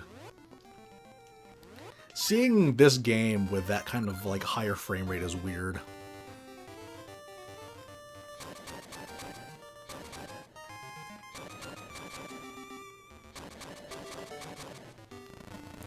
Because I noticed that too, whenever Link warps, if you look on, well, I'm pretty sure it'll translate for you guys on YouTube, but for me, I look over at my OBS and the animation for him warping looks so different.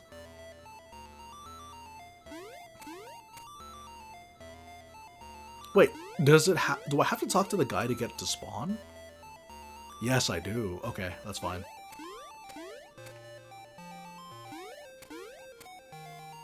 Yeah, we got the Pokies as well from Mario. When I was searching the desert for the bell, I got caught in a sandstorm. I woke like this. If you pity me, find me that bell. Alright. Now it is a kill the past game. We need to find a severed head. This game's awesome. Severed heads in a Zelda game. You love to see it. I gotta be really careful.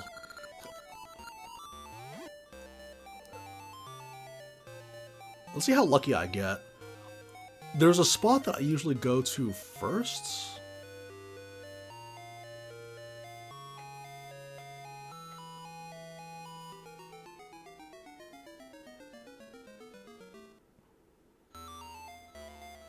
Yes! Ooh, that is lucky. So lucky.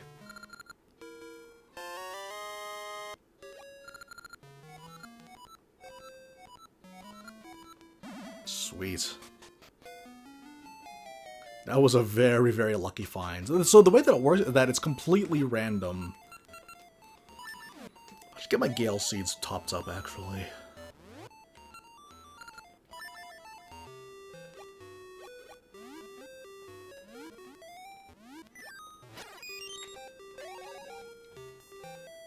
Okay. Honestly, that's a great idea. Have your warpable item be a growable plant. It'll be a growable plant so that... and then have the warp points be the growable plants themselves. So you never have to worry about running out. But you know, it's completely random, so you have to wait for the skull to react to it. I feel like I might have gone the long way around, actually. That's okay.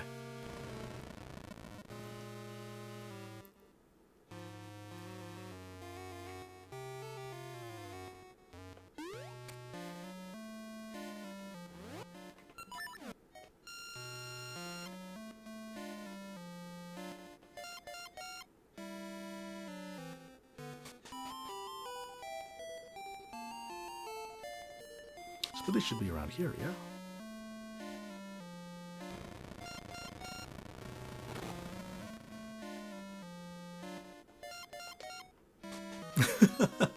Okay.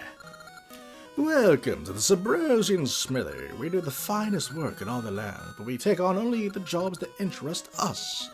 The two in the back are masters of trade. I'm just the manager. The master speaks. That's so. The master's eyes cannot be deceived. He says he holds a bell of great value. He hasn't offered to polish it, but should he? Do it.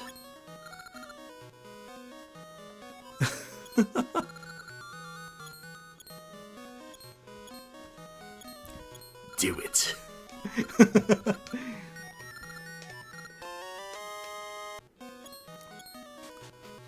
All right.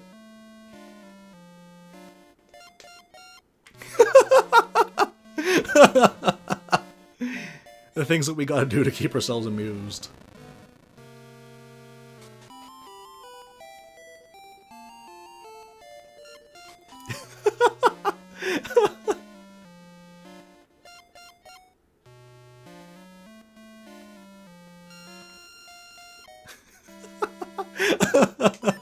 It's it's so nightmarish. It's the sound that you hear when you die.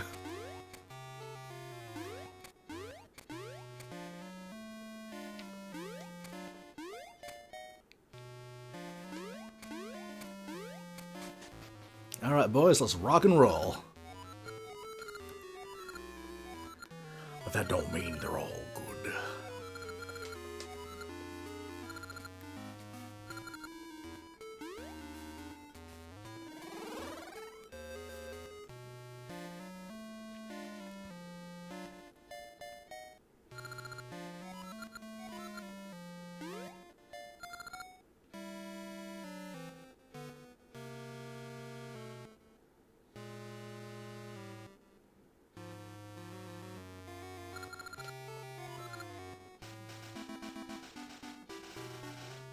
This is a great cutscene.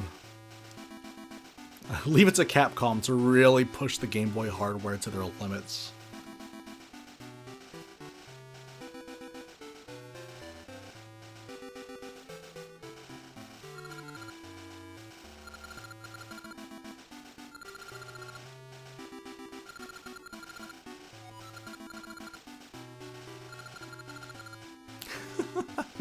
Suicide mission.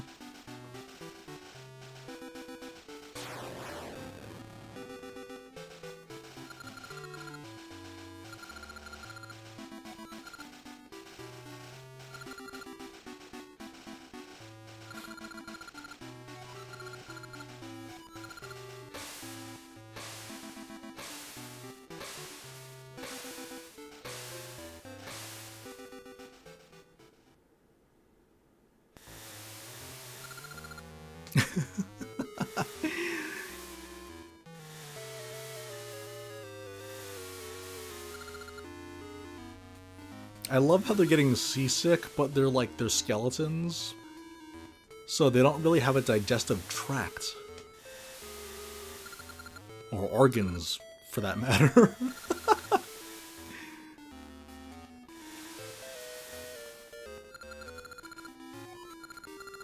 We ain't sailed since we died. Call yourselves pirates? Shameful fools. Getting sick the moment you set sail, it's... Ooh. It's no use. Put her ashore. It's so silly. These undead can get seasick.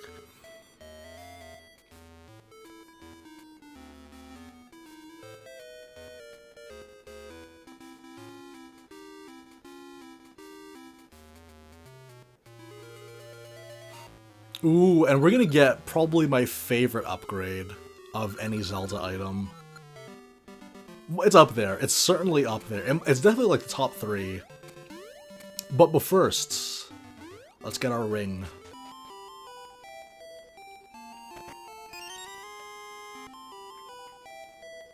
What the? Okay.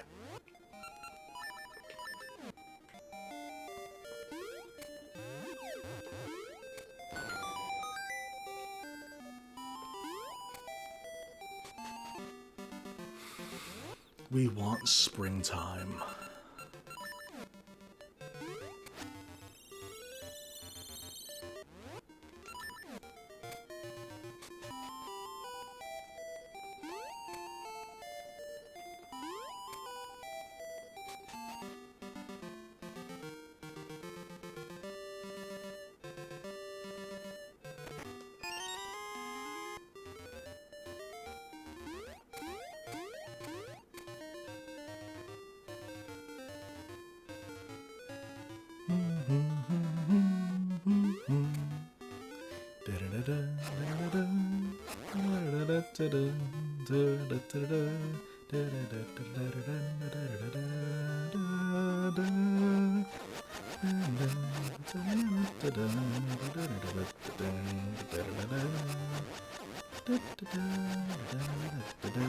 Okay, 4 golden beasts down. We are good to go.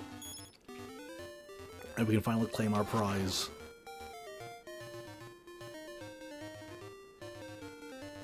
And this is a game breaker, what we're trying to get here.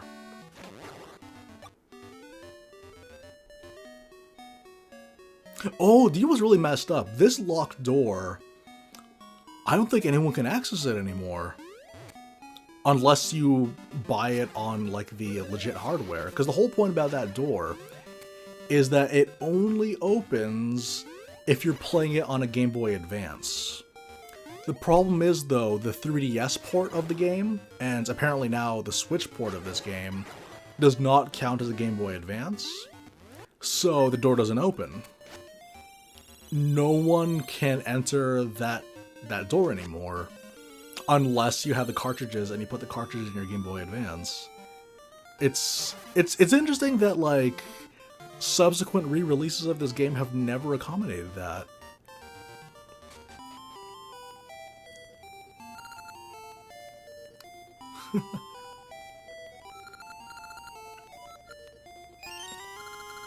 Yes.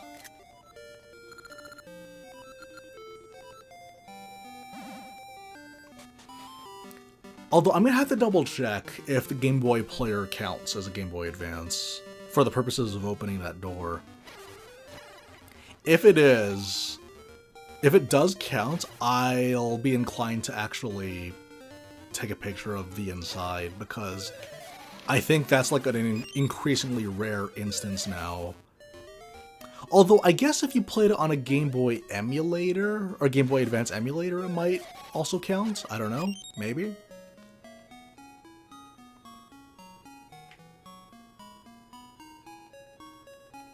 Possibly, I don't know. My idea is just the fact that, yeah, it's gonna be... Oh yeah, here we go.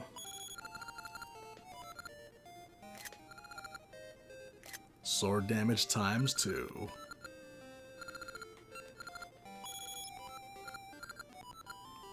Everything's just damage increases. Oh!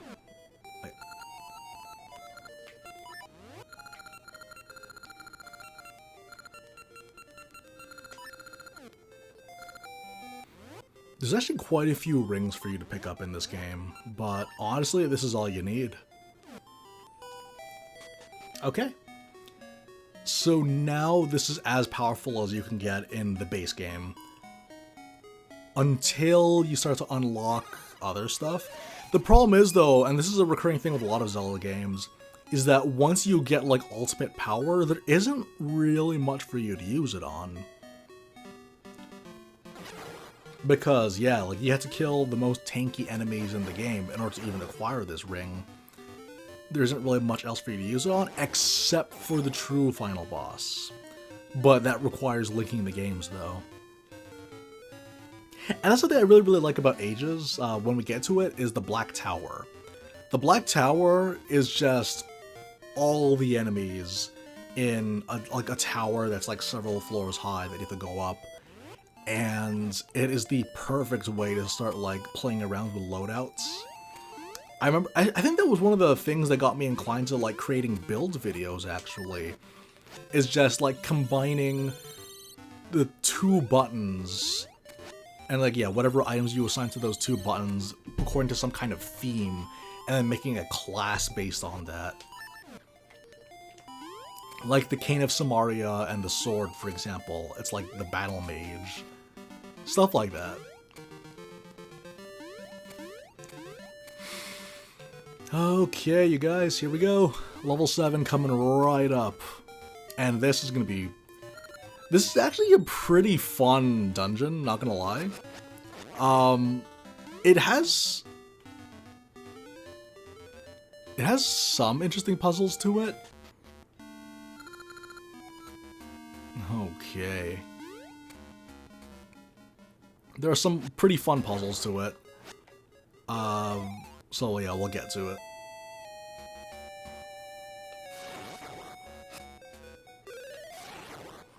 So the thing about these guys is they dodge your attacks, but they don't dodge if you're holding out your sword, or if you do a spin attack on them. They're very selective. Mood lighting.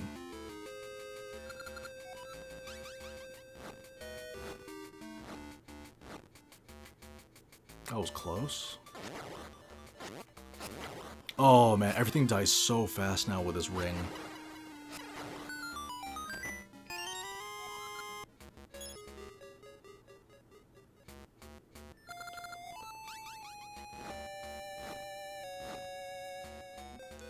Like this ring and sword combination, it's ridiculously powerful. Like, it's gonna make the game a lot easier as a result, which is nice.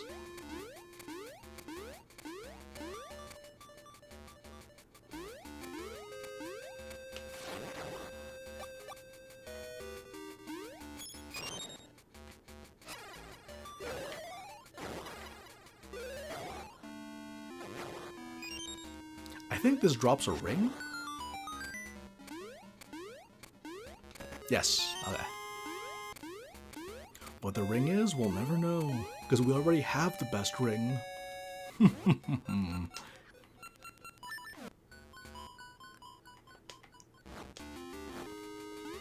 Oh, why? Why would I do that? Oh, you're killing me here. Okay.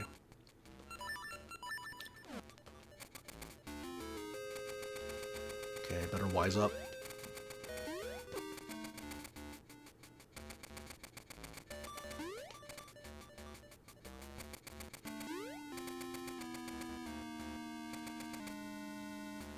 Okay, let's try this again.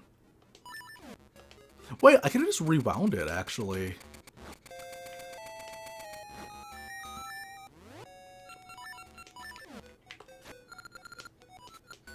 I think a one spin attack should do it. Yeah. Easy trade.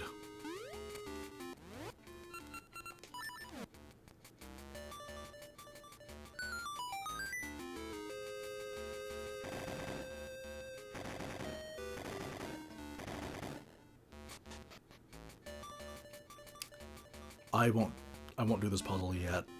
No need to do it.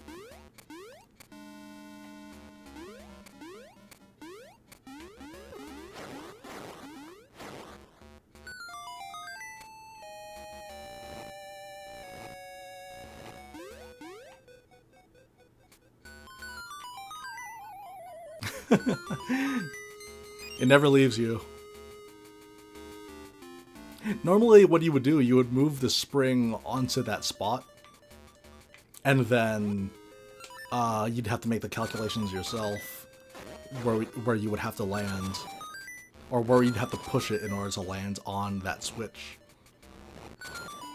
Good stuff. One hit.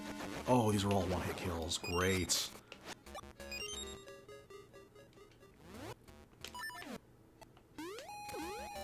But yeah, I love this dungeon, and you guys are going to understand why pretty soon. Why I love this dungeon so much. Well, I guess, the spooky ghost should tip you off, but...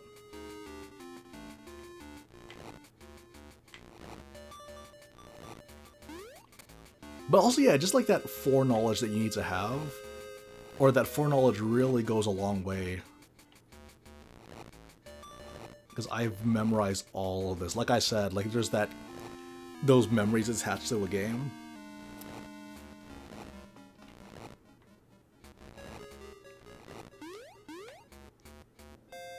Easy.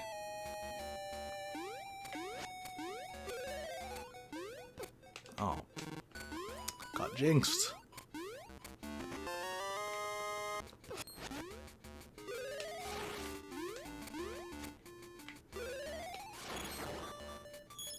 Money. Alright.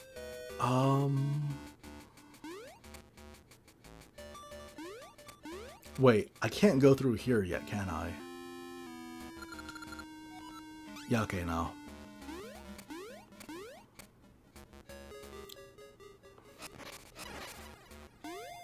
And again, apologies in advance, I'm gonna need the magnetic gloves for this next part.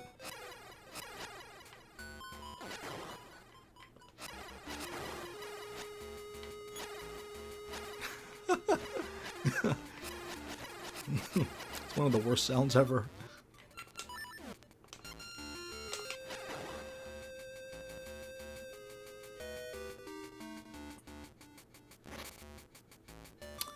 Oh, right. Okay, how do you do this again?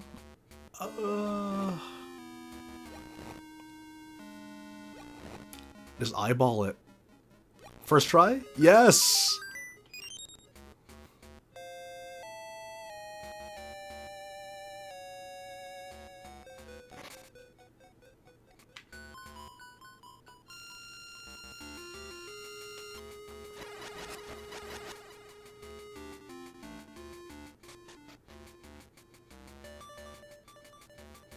Oh no, I should have just used the boomerang on him.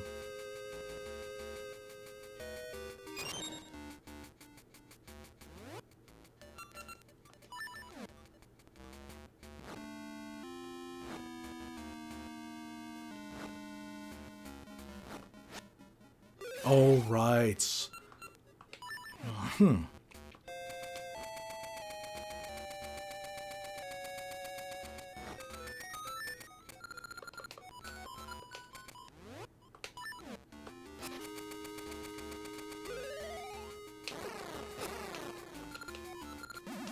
Okay. Yeah, 2 hits with this combination is so good. Okay.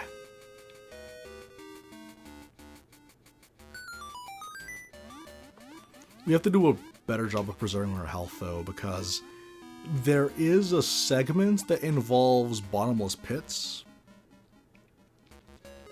I think we'll be fine, though.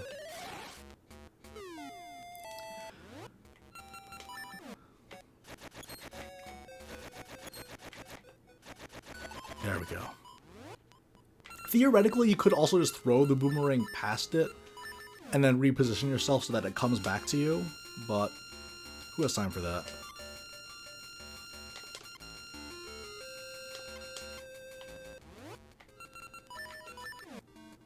Do I need to go both? I guess so. I have to go both levels, apparently.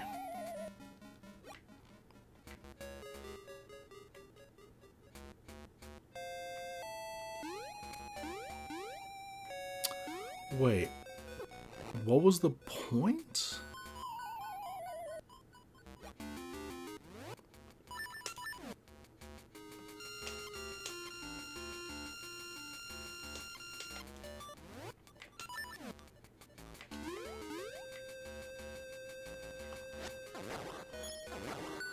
Oh, okay, I have to kill both of them in order to open the door. Fair enough. Oh, sorry. I forgot.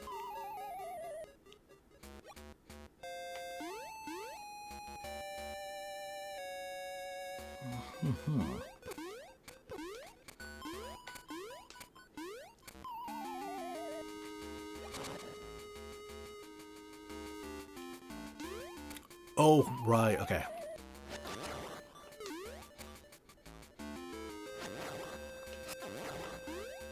Gotcha. Here we go, you guys. The best upgrade in the game. I love this thing.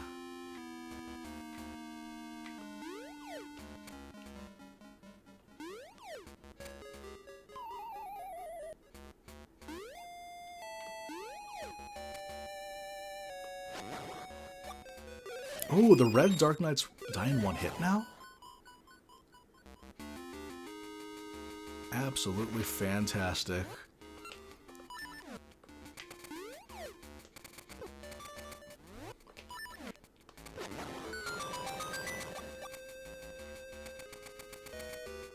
Okay. Right. There's a key that I can now unlock using this.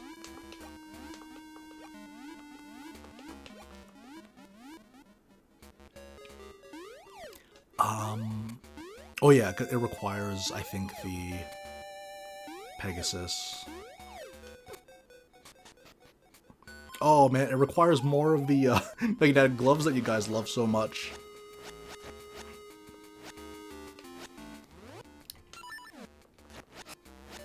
Oh, what do? You gotta do it. Oh, come on.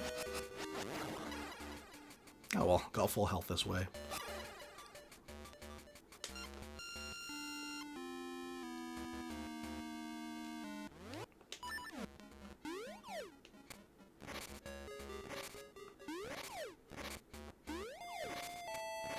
Oh, barely.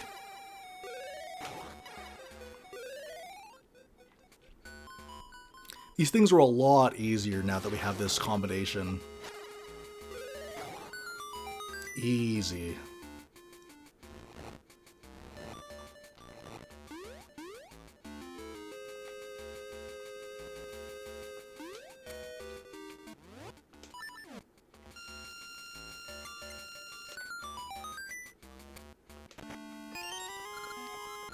There we go.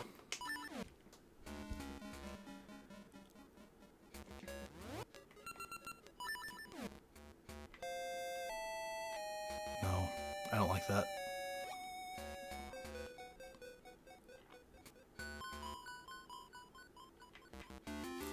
Okay, fine.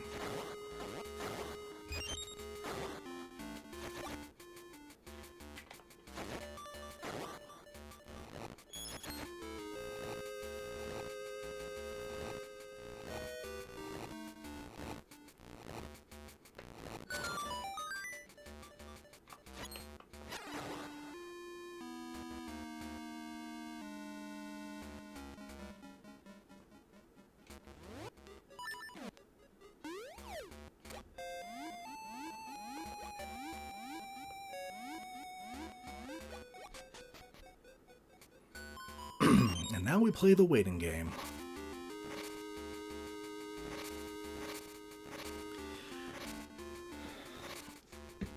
Okay. Let's not screw this up, shall we? Ooh, actually.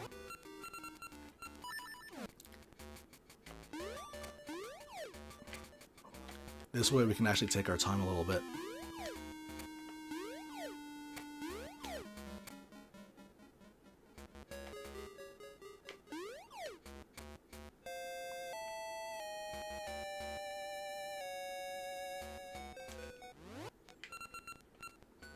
Actually, no.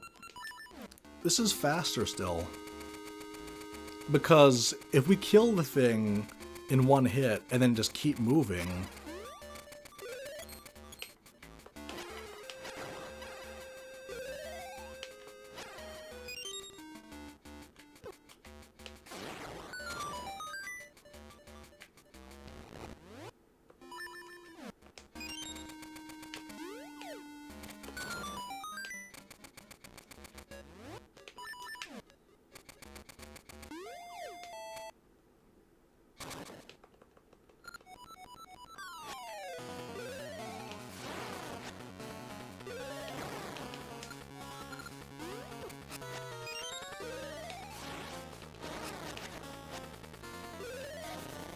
Easy.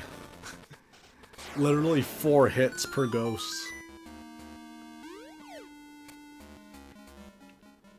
Oh man, this is like Shades of Zelda 1 right here. Thankfully, we can kill these things in one hit, but we don't want to spend too much time yet.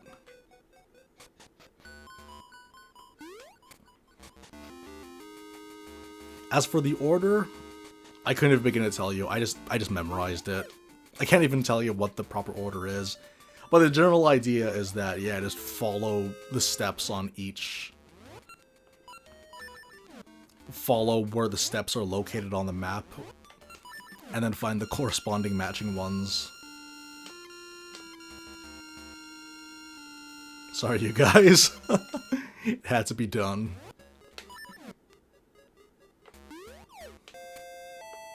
No! Sorry, you guys, we gotta do it again.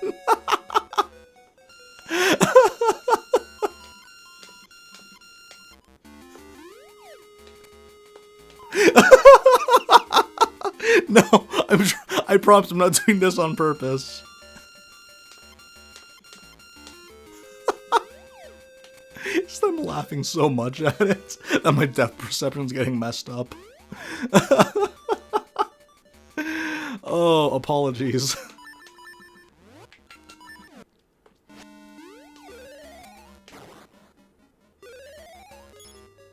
Oh, easy double kill.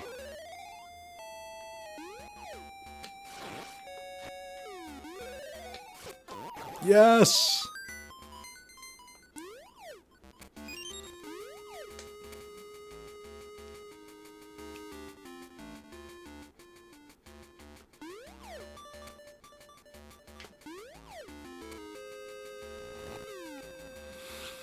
Alright.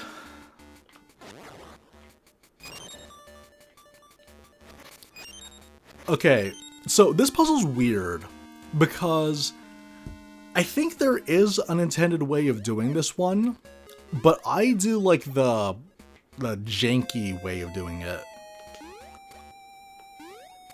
And that involves like kind of not landing on it perfectly. No, come on, I was close. No.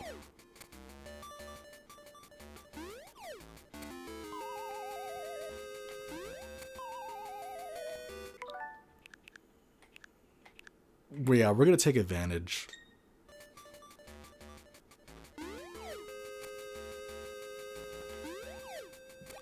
Okay, good. Sure. Like, I'm pretty sure there's a much more effective way of doing it, but... yeah.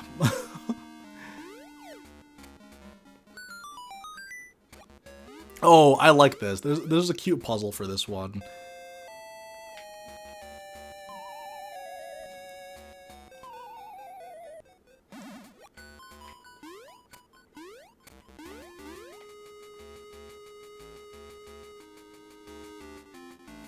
I like this one a lot. I'm gonna show it, even though I know the solution already. I'll just show you guys the hints because it does kind of have that. Yeah, again, like that spirit of Zelda. Below me, red. My right, red. Only I shall shine blue. And I think it's. It looks like you're thinking about the owl statue is shining blue, but it turns out the owl is speaking from the perspective of one of the switches. In particular, this switch. So below me, red. On my right, red. Only the one in the top left corner will shine blue. It's cute. Yeah, honestly, if you want to dodge the fireballs, just keep moving. No other way around it. And you got the Rock's Cape, that's like iframes. Okay, gotcha. One of the nice things, though, about you guys not liking the magnetic gloves sound effect is that it means that you guys can actually hear the gameplay. Because that was a problem that we had in the previous Tears of the Kingdom stream. For the first 2 streams that we did. I want to do more Tears of the Kingdom streams in the future, though. If you guys want to watch that. If you guys would be interested, I would like to do more.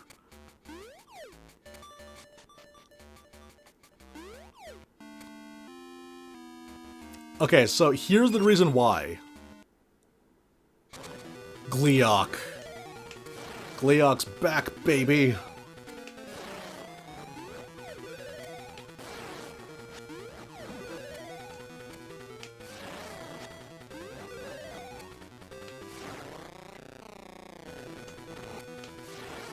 And he packs a punch, too, in this game. But so do I. See, if we didn't have the ring, the fight would be so much more drawn out, but the amount of damage that he does, if he could hit you, does so much.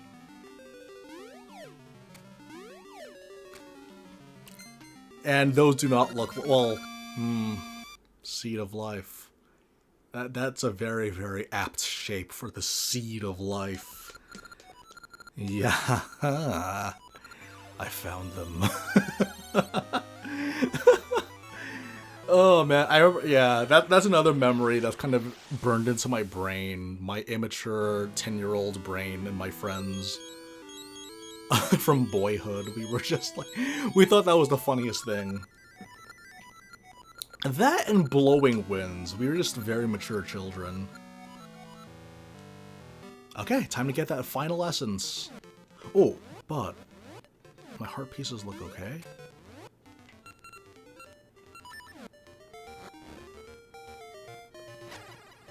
The Seed of Life.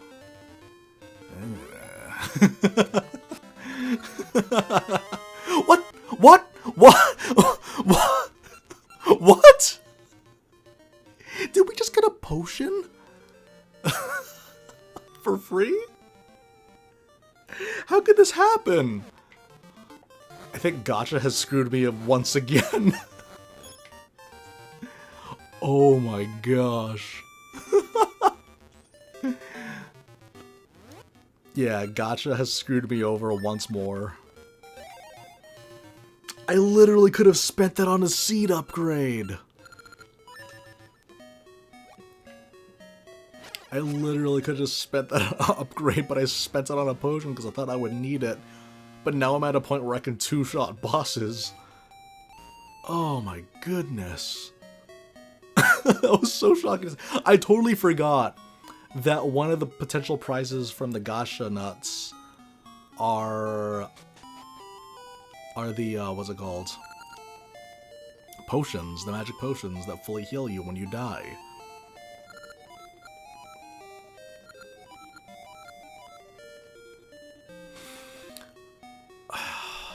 You know what? I'll look into it for future reference, but I wonder if that spot just engenders potions, because this is like that's like a late game spot, right?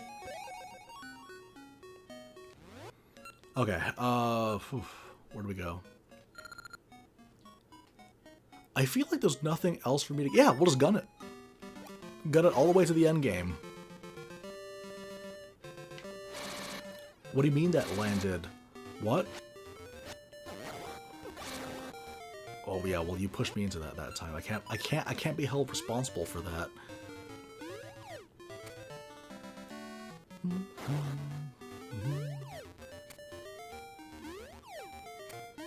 Ah, whatever. Okay.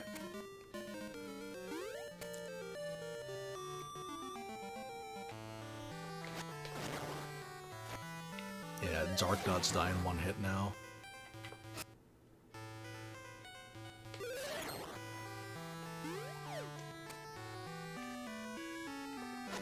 Lionel's die in 2 hits. We're truly in the end game. Alright, Temple of Seasons. This is where we will find the final dungeon, kinda.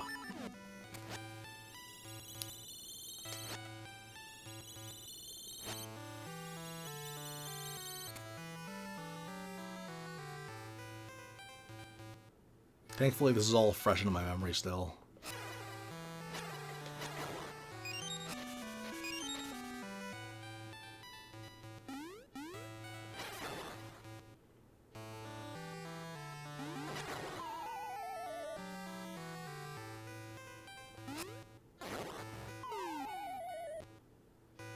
I should have just kept on resetting the spawn points.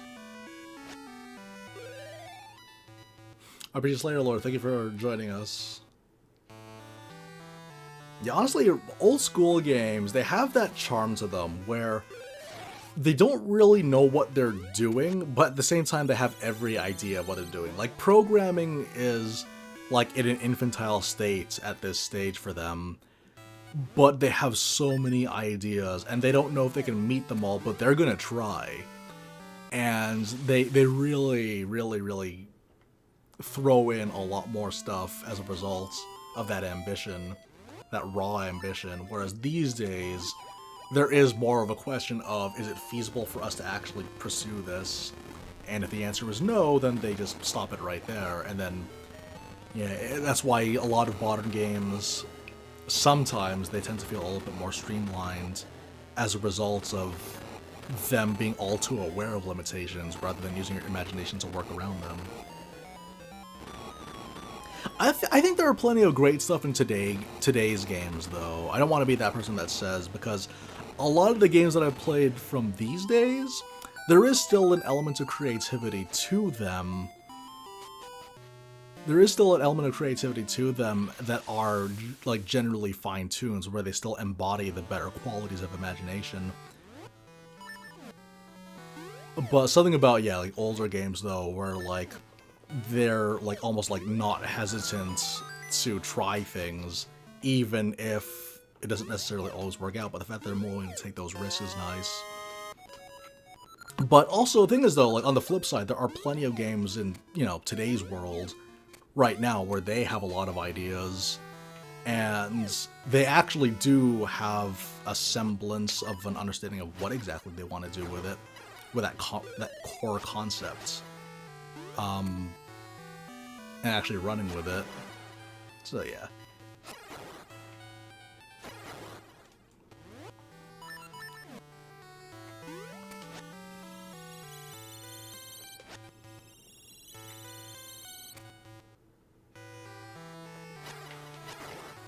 Oh man, do these take 2 hits?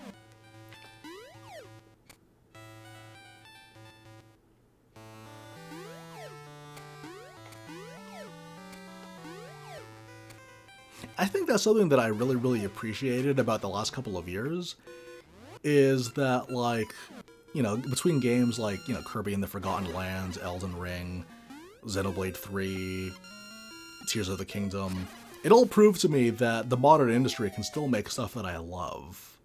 And that's extremely valuable for me as someone that's been, like, delving into games a lot lately from various eras of the industry.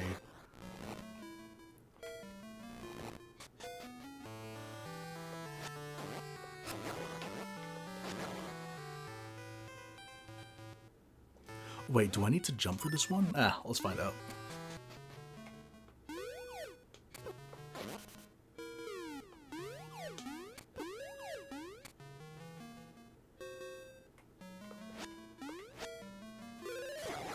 Oh boy. Oh, no, wait, there's fairies at the end of the line. I could just gun it.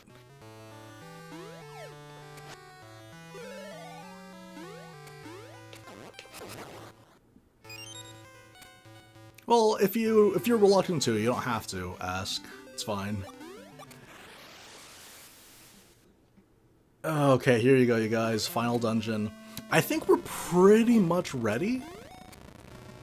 We're missing 2 heart containers, but that's fine. No, well, no, 3 heart containers, because you also count the code. This is going to be interesting. I like this dungeon a lot. It's kind of brutal, but it's also, in many ways, the best dungeon in this game. Like, for Season specifically. And a big part of it is that, yeah, it is a culmination of a lot of the stuff that you know. Comparing this to, like, the level 8 from Ages, that one was a little bit weird. Because, yeah, it is, like, a culmination of all the puzzles, but it feels so out of place. Because, like, it's a tomb, basically. But there's all these, like, weird, like, modern widgets in them. It's in a tomb in the past. It's very weird. Like, I know that most Zelda dungeons, especially in 2D games, the architecture isn't really that important as far as continuity is concerned. But, man, that stands out as being kind of awkward. Whereas in this one, yeah, it's all fantastical and weird, but it does follow some kind of understandable theme. Oh boy. Yeah. The solution for them was to use the magnetic gloves to grab this thing, but that requires bombing it, and all that time you might be hounded by that guy, taking way too much damage. Just Gale Seed him. It's fine.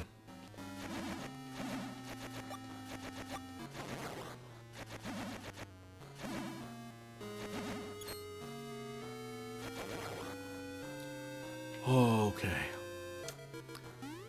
There's nothing for me on that other side, right? So we can just go straight ahead. Okay, so this is another rage moment for me as a kid. Oh, not this, but there's a platforming segment, and I thought it was brutal at the time. Hopefully we can do better as adults.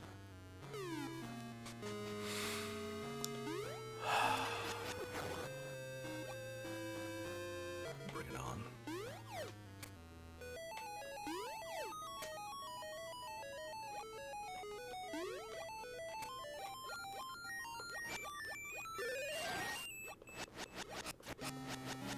It's the bats.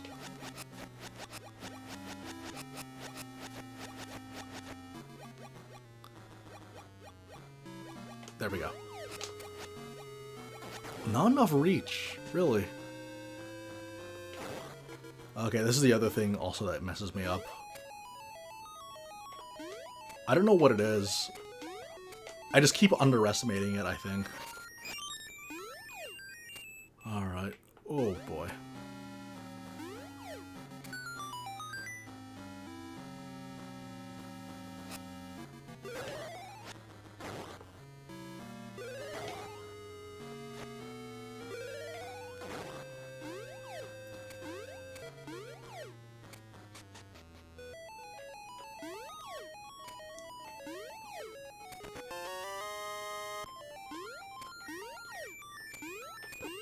Oh no. Oh, the spikes.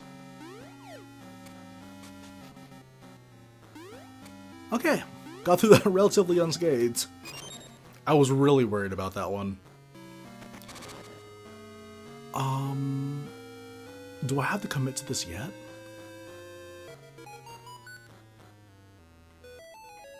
No, because that'll take us to the boss room.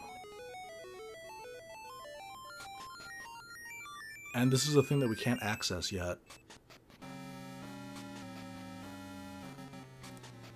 Okay, no, we don't have to worry about any of that. We'll just work the spinny room thingy.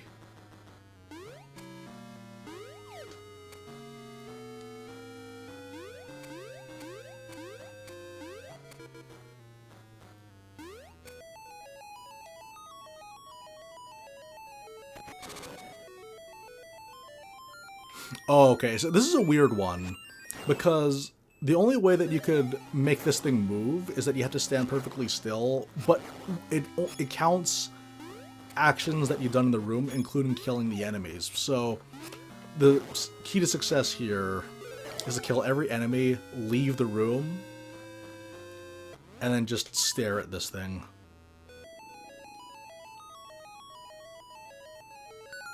There we go.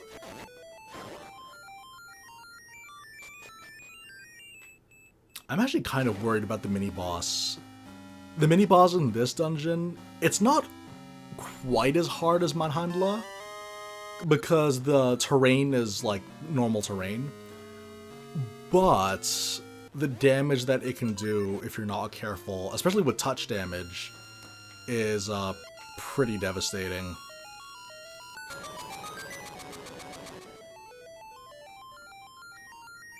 So, that's actually part of the reason why I bought the potion.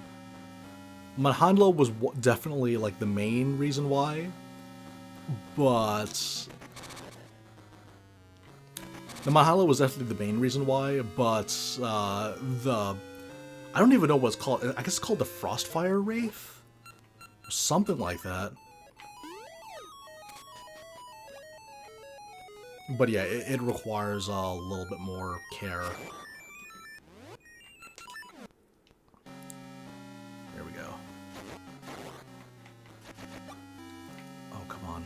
Actually, no, I don't have to worry about these. Because I'm using the boomerang to fight.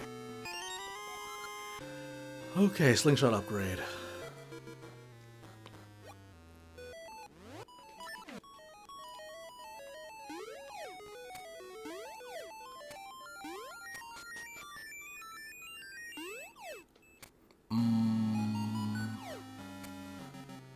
No, I think we're good. Well, actually no, let's open this first. I don't know if this is a key. I hope it's a key. Yes! Okay. Good. Because I know for a fact that if that wasn't a key, I'd be scrambling, because I know there's quite a few key requirements in this dungeon as well.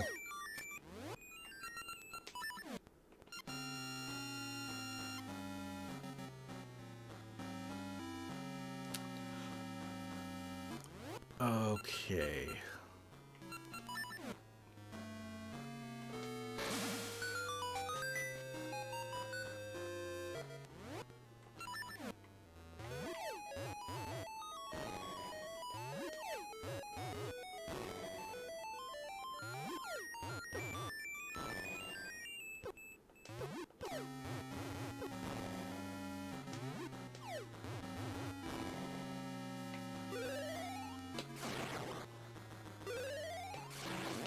Perfect. Got it. Alright, now. Okay, this mini-boss is, like, perfectly exemplifies what I mean by that whole two-button move slot syndrome. This is, okay, this is weird, because basically, in ice form, it gets damaged by the Ember Seeds, and in fire form, it gets damaged by the ice things that it drops in ice form, which does massive damage to it. So I would have to be able to take advantage, because if I hit him with the Ember Seeds while he's in ice form, he switches to fire form, and I hit him with the Mystery Seeds while he's in in fire form, he switches to ice form, which is, yeah. It's easier said. It's easier just to explain, to demonstrate.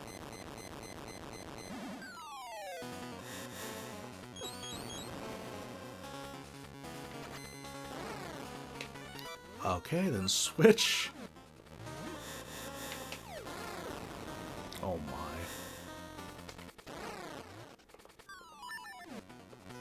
Oh man, and there's all the pausing that you gotta do, it's a nightmare. Oh, okay, it's easy. Man. It took longer to explain it than it did to actually kill him. Okay, not bad. You know what I haven't done the entire game? I haven't saved the entire game.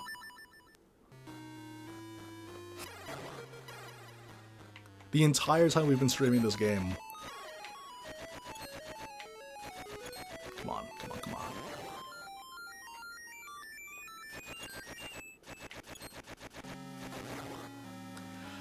on. Okay.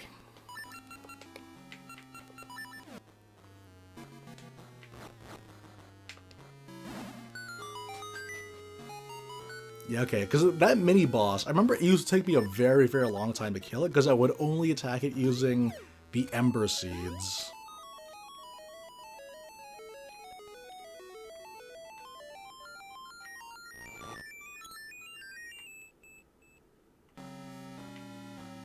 Is there any, like, slip prevention rings?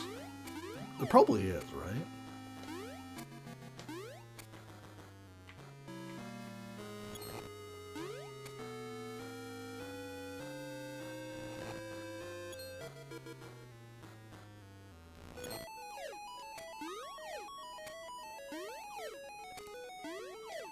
Oh boy, come on. Oh, come on. Why would you push past it? Come on. There we go.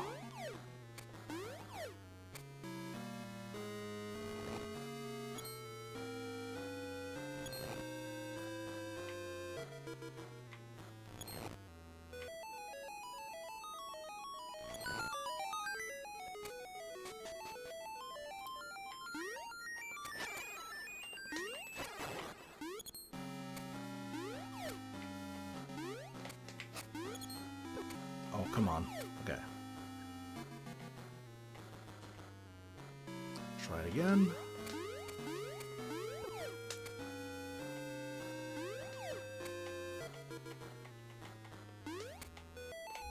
Oh no. Rewinds.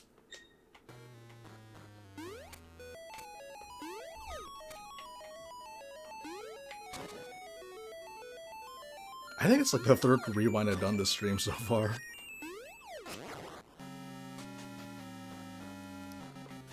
Alright, good night. Thank you for joining. Thank you for being a constant companion. But I'm gonna have to see the end of this game on my own.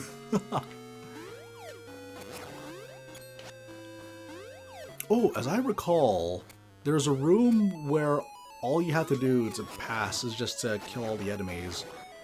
And you don't even need to hit the switch to succeed.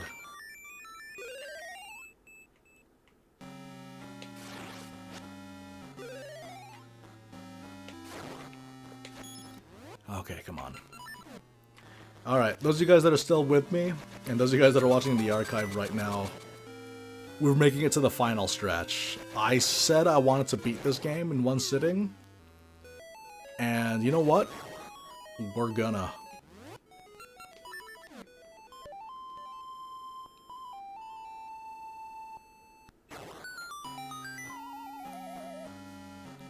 go.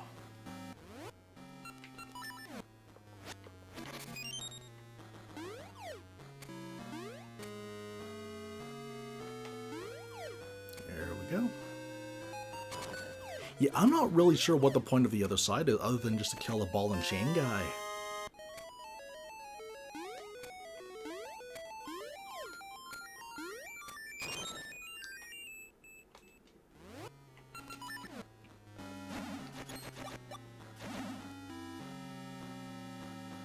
Yeah, because the thing about the final dungeon of this game is that it's actually like 3 rooms, essentially, and then there's the final boss.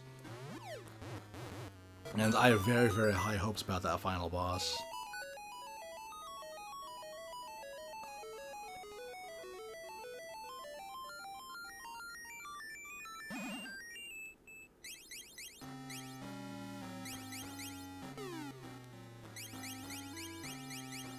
Okay. I was paying so much attention to the fire keys that I didn't even focus on the puzzle.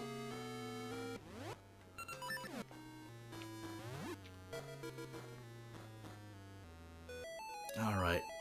More ice.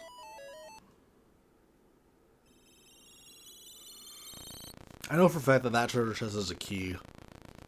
I think I require like 3 keys for this next segment, I think. I might as well collect it now. Just in case. And if I get hit, no problem, because there's a fairy right beside us.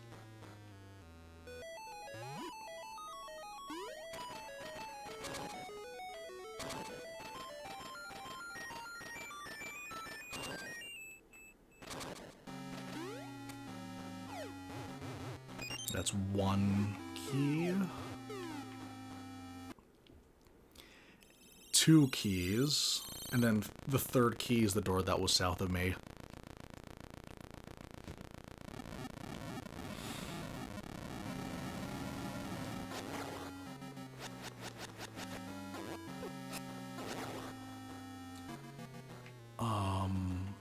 No, we're not going to activate that yet.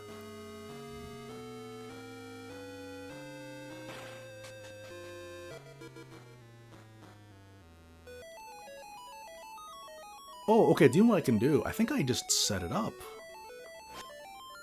I can set it up from the bottom, because we also need to take into account when, or where the carts are located. So I can bring this cart up to this side.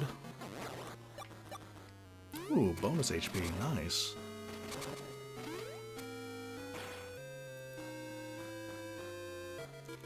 And then I'll bring... yeah, then I'll just carry the next 3 slabs of ice. It's just a lot of back and forth. But it's a lot easier this way.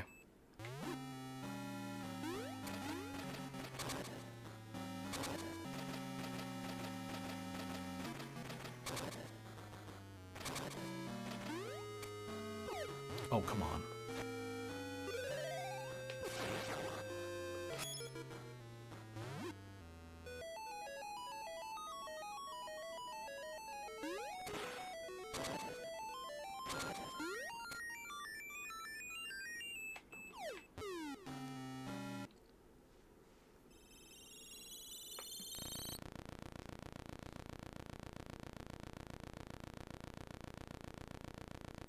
Oh yeah, and honestly, because like, I remember there was a car ride on a road trip that we went on, and I started and beat the game before the car ride ended.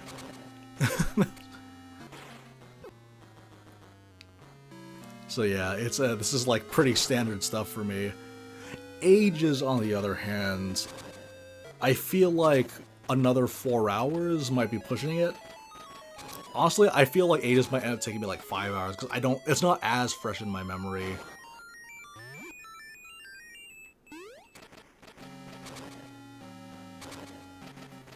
Because, yeah, like, I want to continue it, definitely. I want to definitely play through Ages. Like, I'll play through, like, the beginning of Ages, I think, before I end the stream. because all said and done, like, we could easily beat the game and start Ages and still be under 5 hours.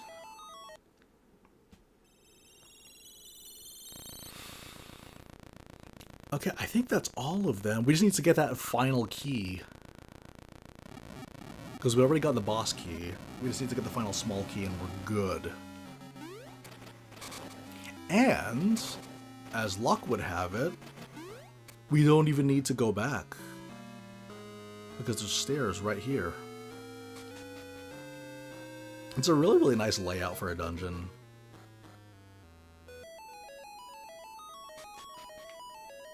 Here we are. Oh, you know what? I'll collect my fairy.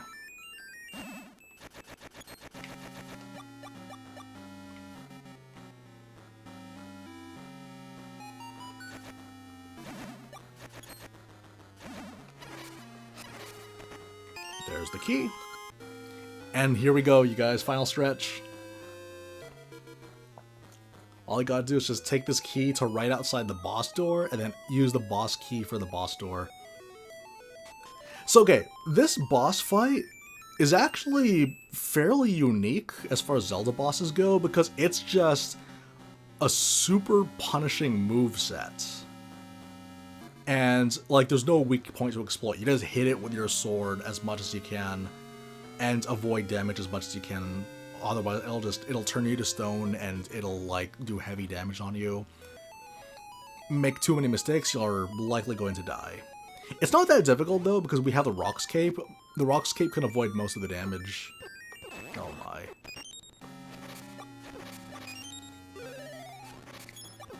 Oh, you've got to be kidding me.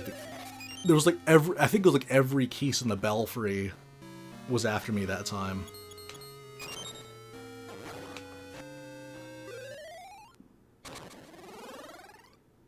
Gorgon head.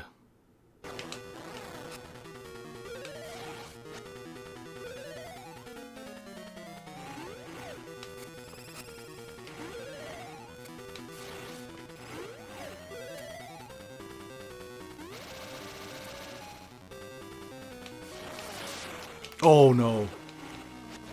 Oh, okay.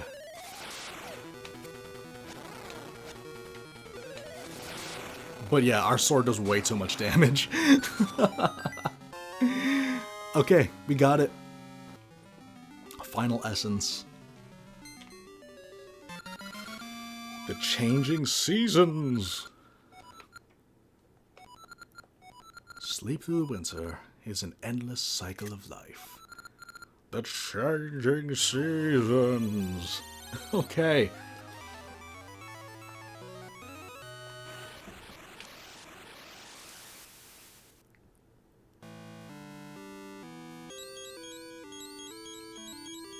And we have restored all the powers of the Mako tree.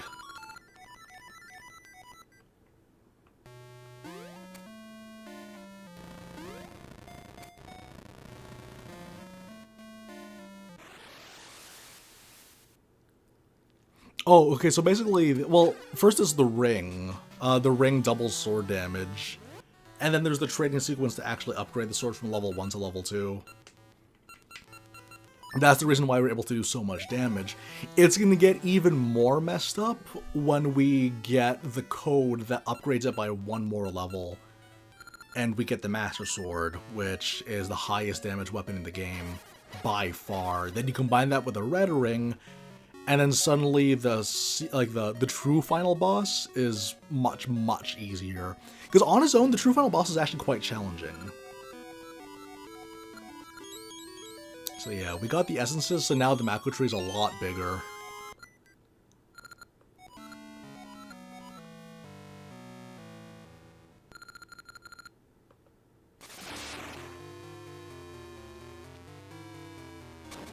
Alright, Onox.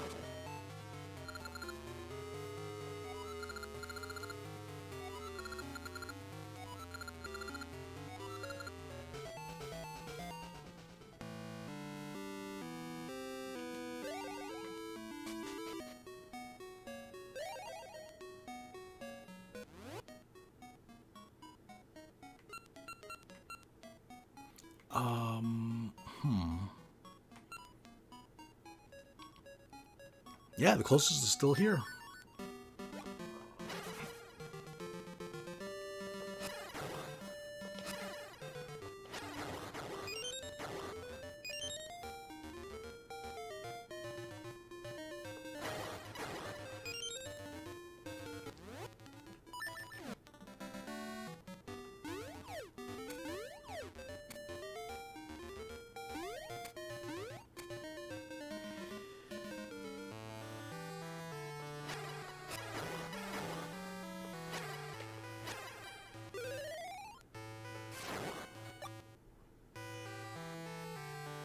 Here we go.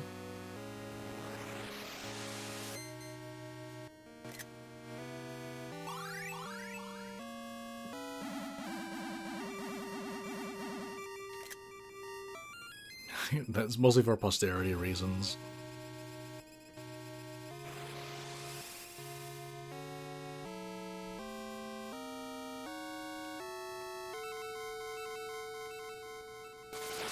Here we go.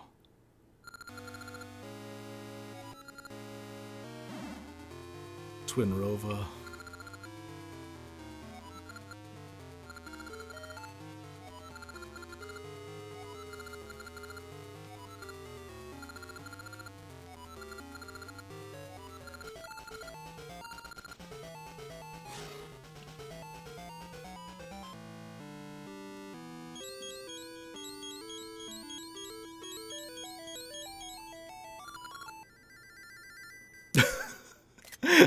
I'll save that.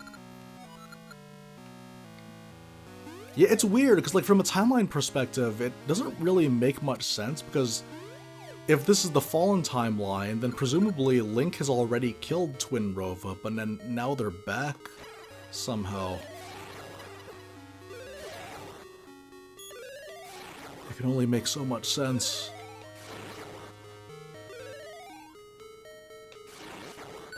Actually, yeah, like, I feel like the older I get, the less fond I am of the Fallen timeline concept. Because it's like... the whole idea of... Oh, wow. The whole idea of your, of the hero dying to evil, you know, the hero that's destined to destroy evil, succumbing to it? Like, it's an interesting idea, but I kind of, like, I feel like that doesn't belong in Zelda. Of all things. That's why I'm kind of opposed to it. Like, it's fine, it exists, whatever. But it is like it feels almost like it flies in the face of what the whole point of the Zelda series was, is that heroes overcome the darkness and win, because that's how it is. You know, I'll forgive them for trying to inject some depth, but it does also add to the additional problem of like, technically, if Link dies to a cuckoo, does that mean he creates another timeline? I guess it's important not to think too hard about these kinds of things. Ooh, tagged it.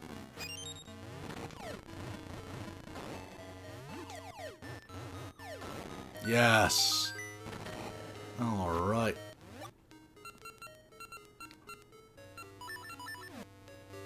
Let's see if I remember how to do this. Alright. The hot redhead with a dancer bod. I really do like the villains of Veron and Onox. Much better than most of the other, non-Ganon villains that they've ever made.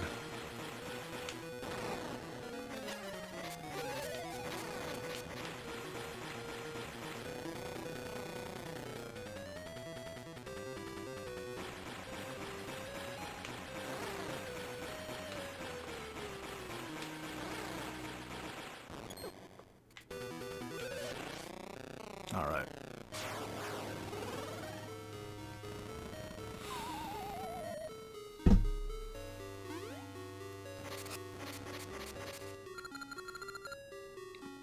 Definitely a much better villain than Vati, in my opinion. Vati is kind of like a...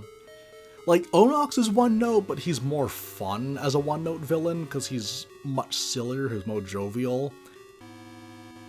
But with Vati, it's just like they try to inject them into more of the story, but all it did was just make it more apparent that he's very one note. Whereas with Onox, he only appears in like 2 scenes, and so it's a lot easier to forgive. All right, let's do this. Let's see if I still got it actually. No, I don't got it.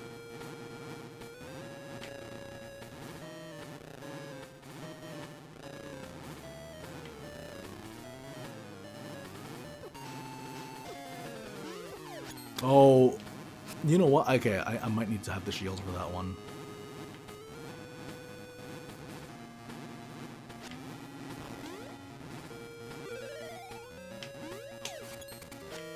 Oh, no. Well, oh, okay. It's been a while.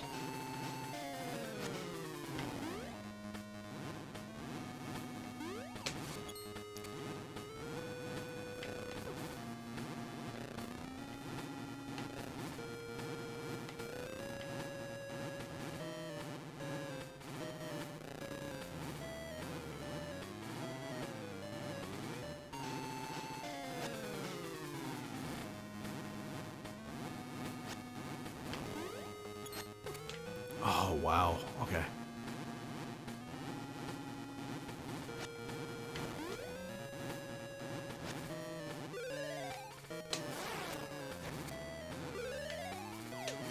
Oh, come on. Okay, that's fine. Level 1 shield, work your magic! Yes!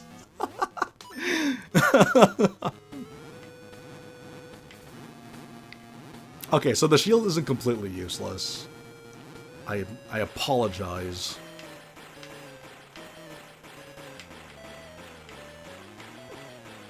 Oh man, I used to know how to dodge those.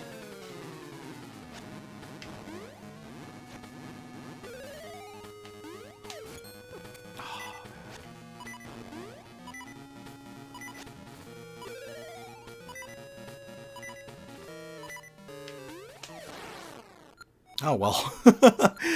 Yeah, I used to be really, really good at dodging the attacks, but it's been too long. That's the equivalent to teabagging, I guess. Thankfully, we had the potion, so even if I did die, I would have been able to be able to survive that.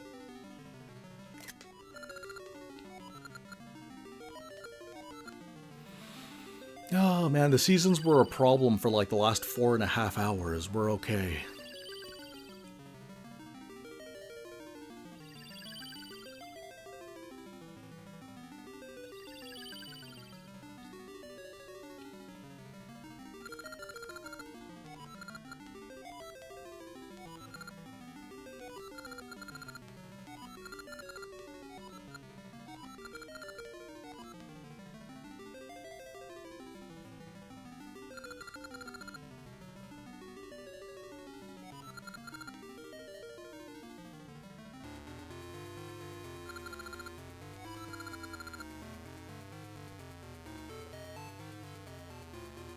Alright, good night, guys. This is, yeah, if ever there's a time to go to sleep, it would be at this part. No, because what I was trying to do with the Onox fight, though, is that I was trying to do a thing. There's a thing that I learned a long time ago on my own, which, well, we'll just watch this first.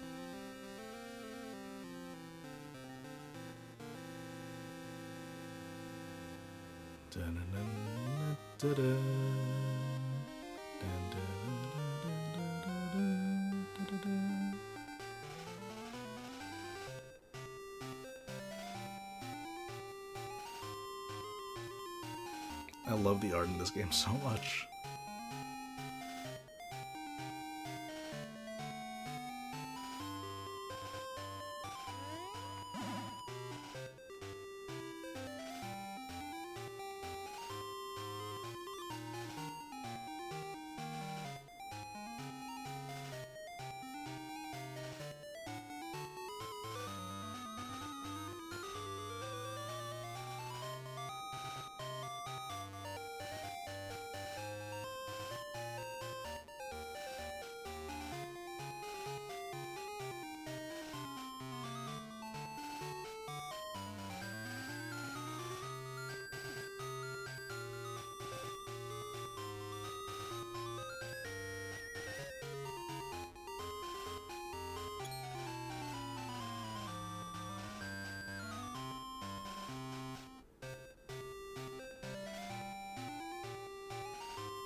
Yeah, it literally took us like like 4.5 hours almost. Okay, so yeah, like Yusuke Nakano. Nakano Yusuke.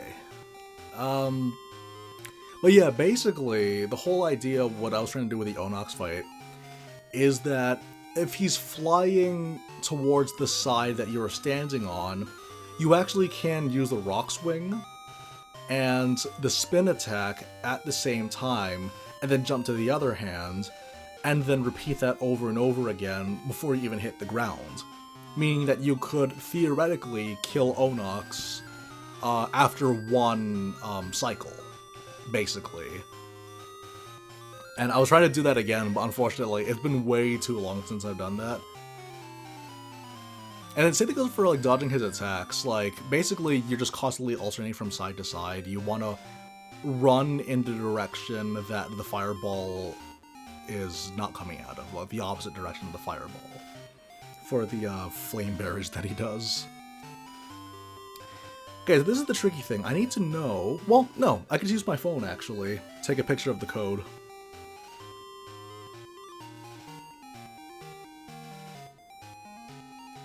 I've always been fond of this remix. Fond's memory to associate with this scene, actually. I was so fond of this remix that I brought my Game Boy to church. Specifically so that I could show it to my friends, because I thought it was just the most amazingest, most epic ending ever.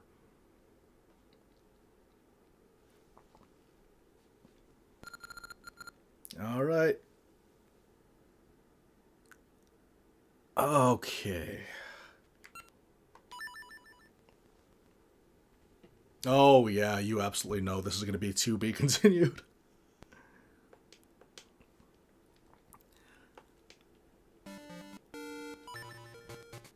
Yeah, 0 deaths, baby! 0 deaths. Now, here's the deal. We'll create this at some point here, why not? It's pointless to do this, but yeah, we'll do it. And... Whoop. Whoop. What am I doing? Game selection. Here we go. Okay. This is the cinematic that started it all for me. This was the very first Zelda game I ever played, and this is the very first thing that I saw. And I thought it was so amazing to see this. Like it was like an anime happening on my Game Boy screen.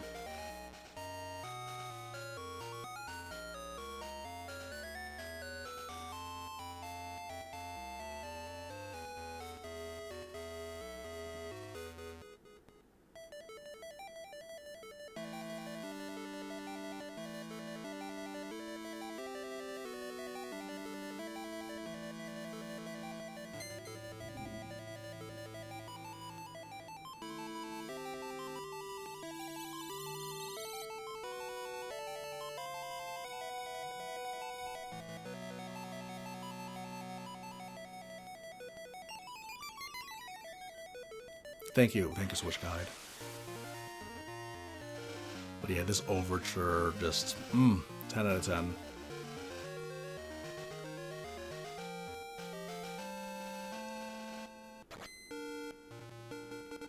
And this is what began it all for me. Oh man, it's so nostalgic to think about.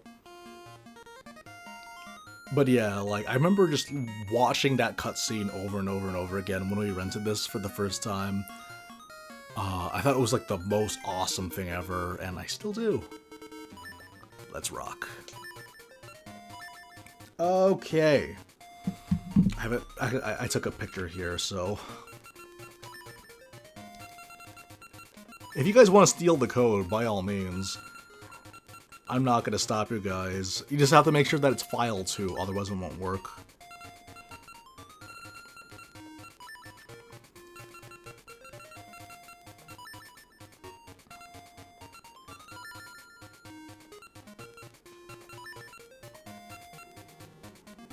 Like, if you guys want to pretty much just get to the final ending without having to play through both games, then stealing someone's code on stream could happen. You could do that. And it wouldn't, like, void it for anybody else, too. It would work for pretty much anyone. Assuming that you're playing this version of the game.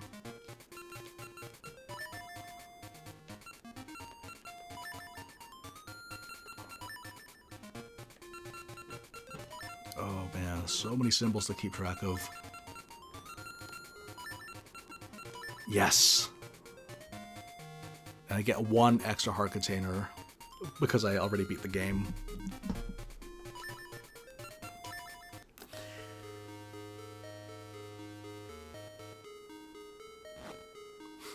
The Flame of Destruction.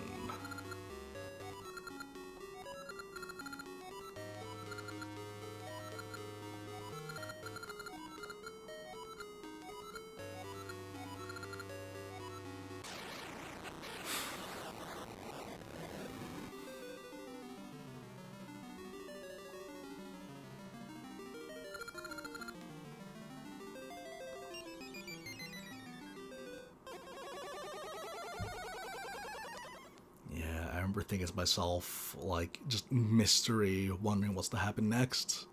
The spooky trees, that's also like a very first impression for me to see for the first time. Yeah, and the mysterious music. The whole build-up in this opening segment, like, you could really break it down.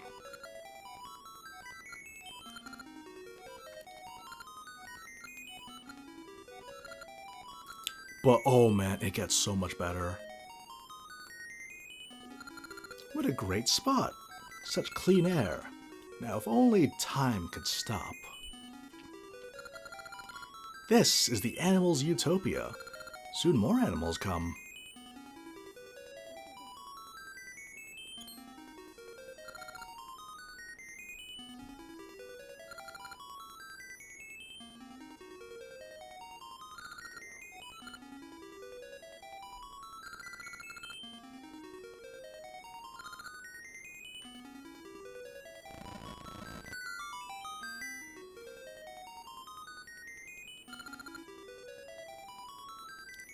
So yeah, once we go up one screen, I think this is the moment where I realized this would be something very special.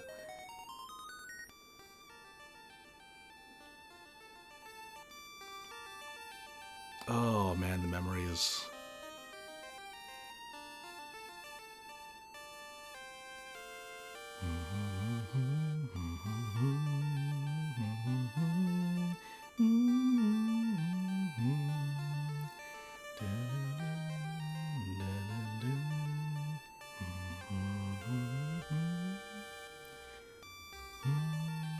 Yeah, sorry, no, I can't really jam right now. I have a bit of a cough, so I'm more off key than usual.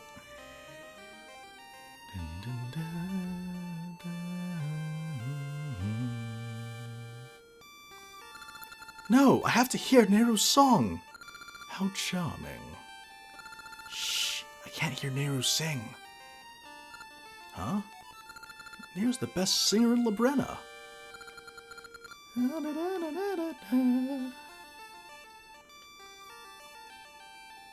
Sit here and listen. How charming. Isn't it enchanting?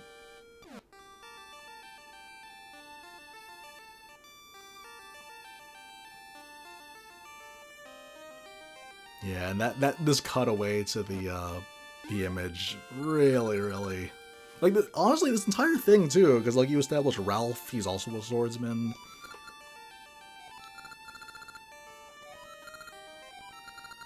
My name is Ralph. I'm an old friend of Neru's. We're counting on you.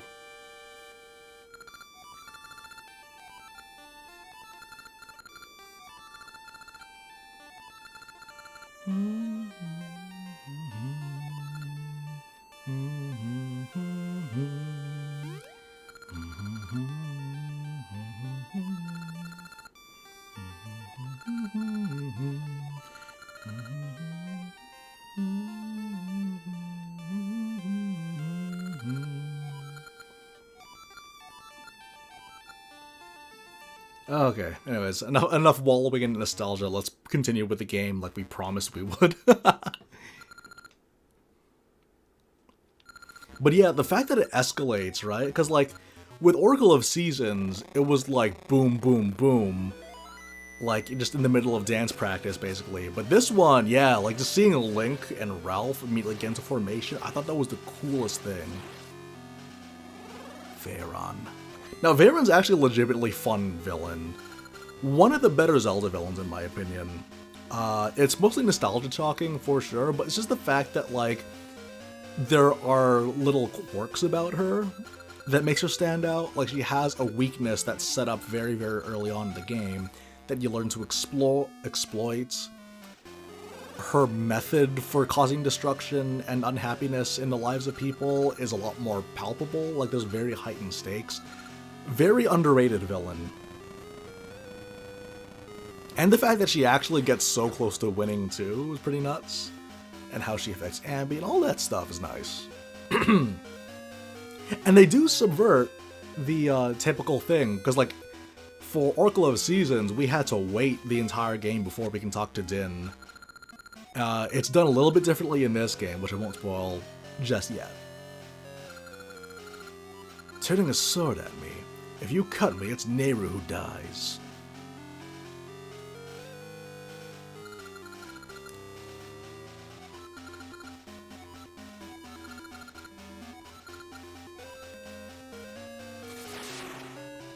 It's pretty overpowered, actually. Like, for Din, it's the seasons, which is, oh, that's neat. But, man, Ages is, like, it's messed up how immediately influential she becomes.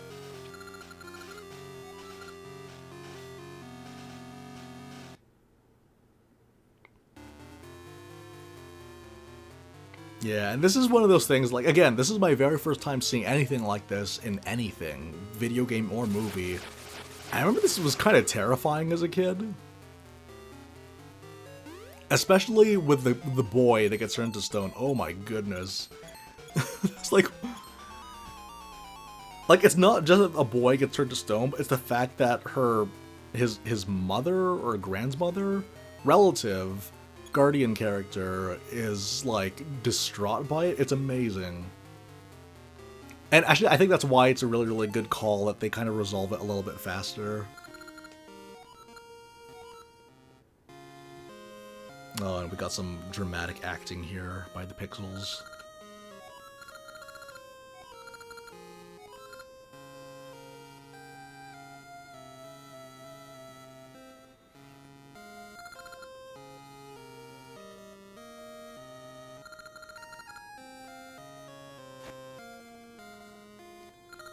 And the other thing about Ralph, too, is that he's, like, the equivalent of the Pokemon rival. You know, like, he's almost like, yeah, like a modern-day Pokemon rival. Like, the way that they wrote him, but, like, this has been around for, like, decades.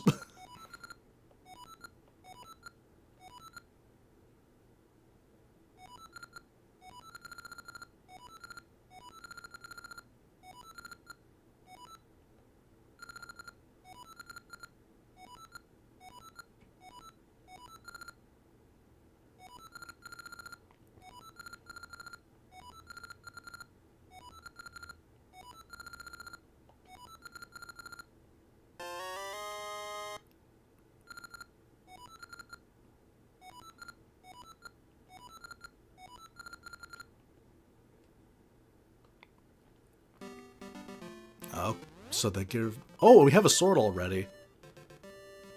How did we get the sword in the original Ages? Oh no, I think Input just gives it to you.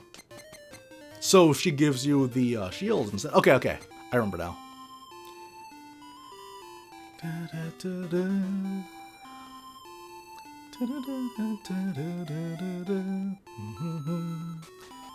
Ooh, you know what?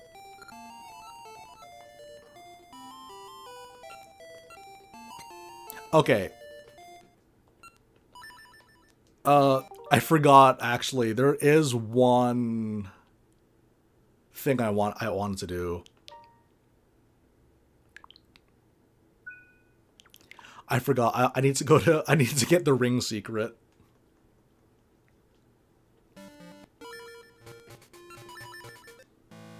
Okay.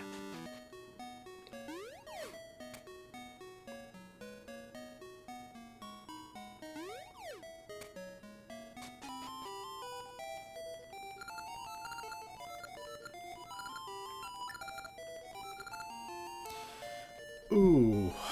Okay.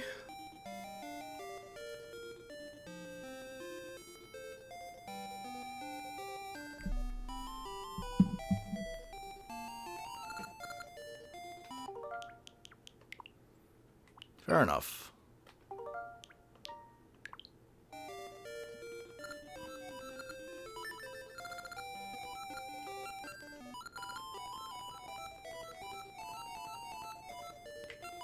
Alright, I still gotta talk to him.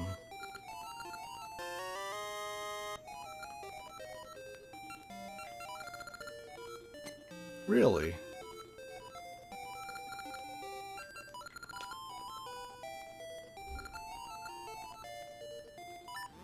Okay. Here we go.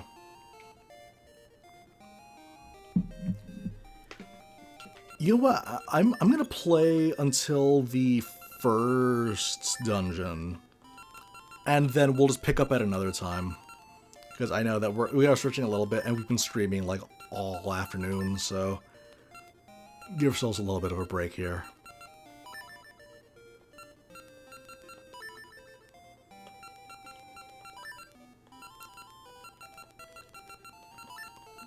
Because I know for a fact too, like Ages is a bit of a mission. Oh, whoops. Wrong code. I was looking at the wrong one. Yeah, because I know that Ages is a bit of a mission, because there's like, not only are there a lot of puzzles, but there's actually quite a few mini games that have to be done. A lot of mini games need to be done in order to unlock the dungeons as well, so yeah, I can't say I'm really great at some of them. Like, I don't know, I'm not like bursting with confidence at a lot of them. I'm sure we'll be fine when we actually get around to it, but you get the idea. Oh boy. And then it's this. And again, yeah, if you guys want to copy the codes, be my guests. I don't mind. If you just want to like see the final boss ending for yourselves, this would be a way to do it. Oh yeah. Here we go. We're so overpowered now. This is amazing.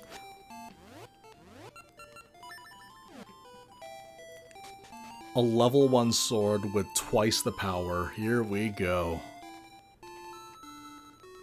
Here's my Pinion Blossom.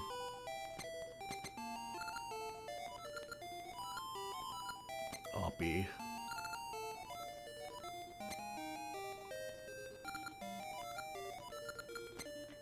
Okay. So the growth of Oppie is going to also continue as well.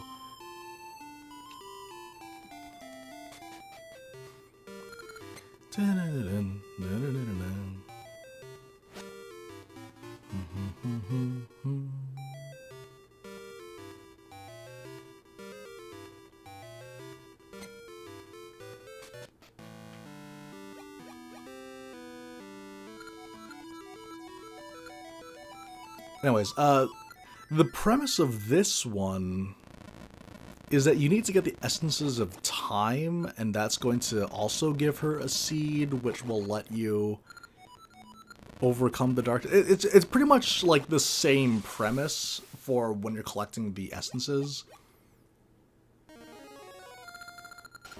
Oh yeah, see, like, that's the interesting thing about this game too, though, is the fact that yes, they are both separate games, and like they do borrow a lot from each other, but like both games introduce completely new concepts and ideas right out the gate, and you get like unique music on both ends too.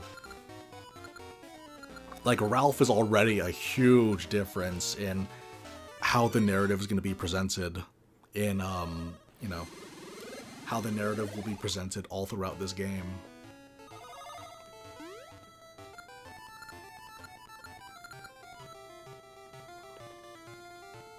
Alright.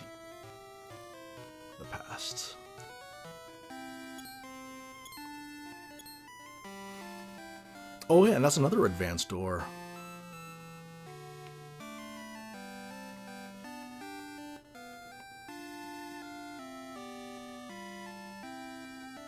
Oh, you guys want to see a celebrity cameo appearance? Yeah. Do you have any paper?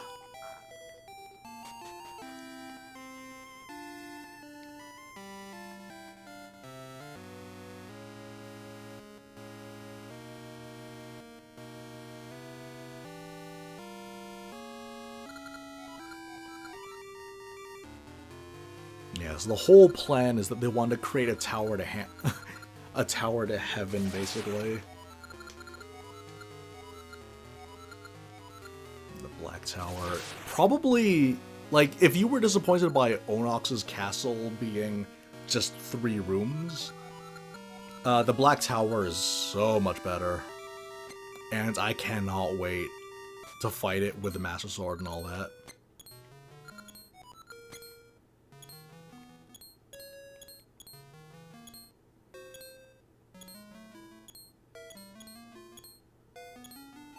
I think at the very, very end of this passage, there's someone that should give me a shovel.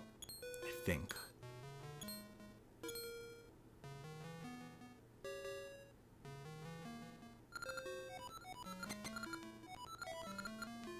Oh, okay. No, I have to talk to someone over here. I think it's this guy.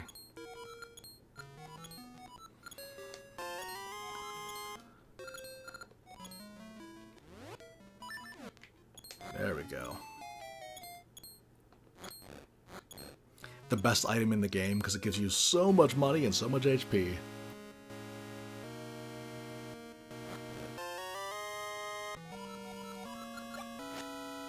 But yeah, like all the locations, like they don't feel like they're recycled assets, which is kind of what sets it apart compared to like, I don't know, like the modern equivalents of something like this. It's nice. They're very, very creative with what they got.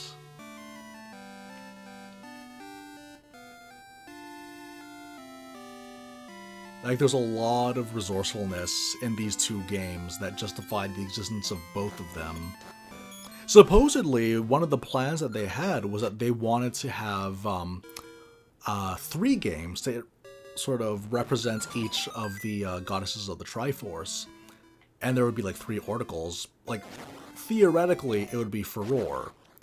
And then whatever she would be the oracle of, who knows?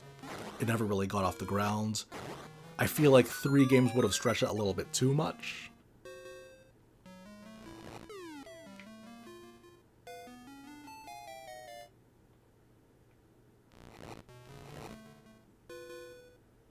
The loadouts of items that are found in Oracle of Ages, I don't like it as much as Seasons. It's definitely a lot more puzzle oriented, but there is some pretty good stuff. I love the Seed Shooter. Seed Shooter is basically just the slingshot, but with also the added effect of ricochet, which factors into a lot of puzzles. Oh boy, and also we're gonna have to think about the Hero's Cave. I don't know if I'll ever finish that though. Because I don't think I ever did. I don't think I ever got around to finishing the Hero's Cave, actually.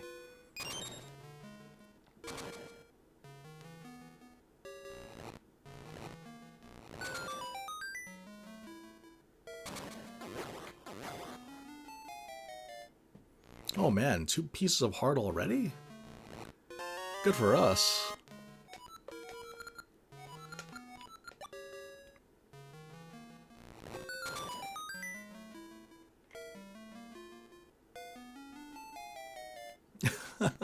Gonna take on these 2 enemies with an overpowered sword.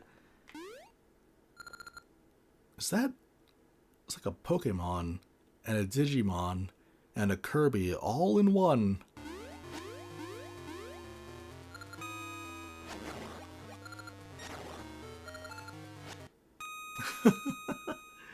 She's so cute.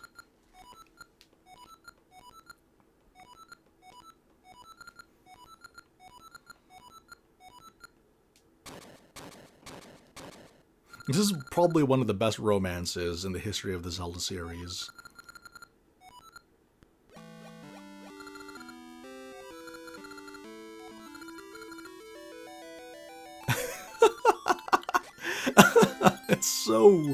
it's so great.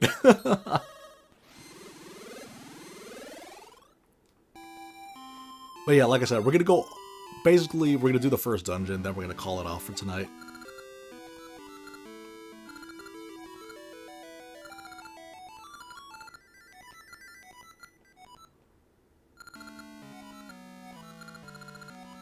Yeah, it's a 400-year difference.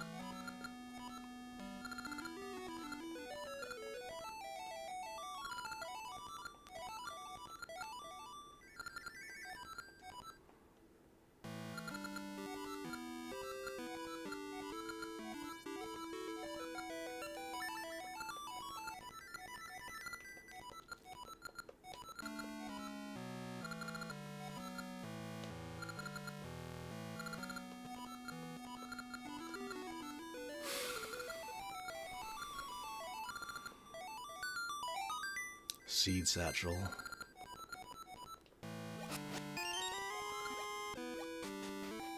Alright, here we go. A new adventure begins.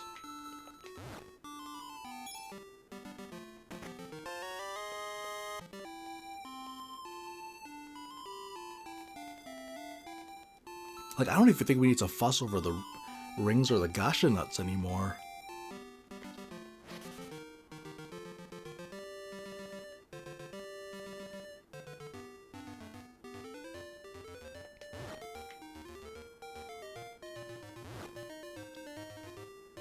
There is a fair amount of backtracking in this game as well. It's not so bad, but it is one of those things where, like, if you might need to start like keeping track of some things when you get new items. It's fairly typical for these kinds of games, but definitely more so in this game compared to Seasons. For like main quest progression, I mean.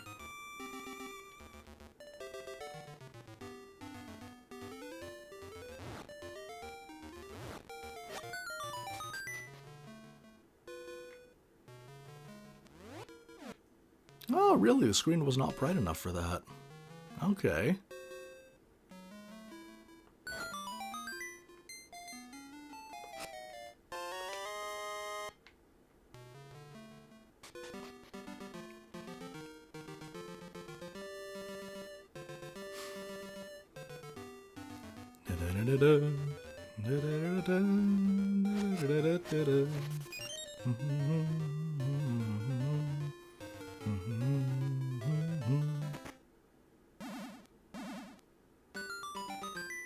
And I think this will be our first password. Oh, no. I have to beat the dungeon first before we get our first password. I can't remember. I think it's after beating the 4th dungeon that the Master Sword becomes available, or the sword upgrade becomes available. Oh yeah, so this was the first time I ever did a dungeon, and the moving eyeballs freaked me out so much as a kid. As it should. I got myself the ring upgrade so I can kill these things in one hit. Oh yeah, there's block puzzles in this, isn't there? Nice.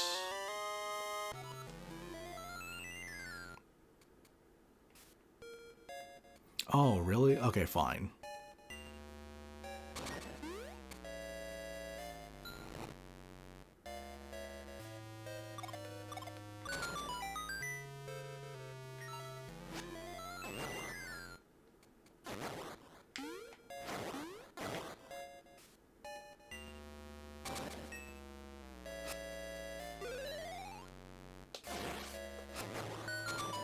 That's quite a bit of hits.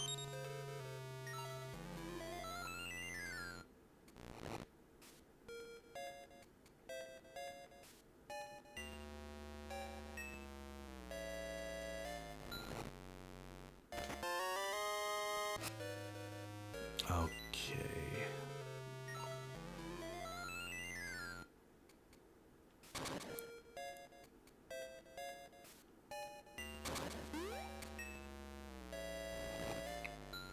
Oh yeah, and also there's the Wall Master that's in the final room right before the boss. That was also a very unnerving thing to see for the first time as a kid.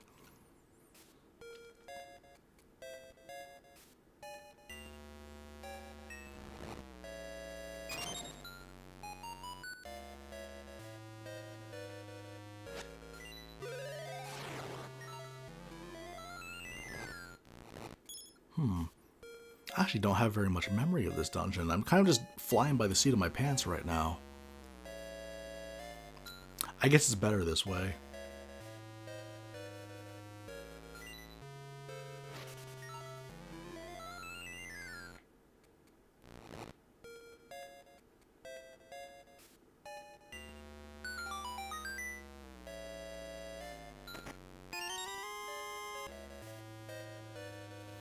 Okay, so we know for a fact there's a key.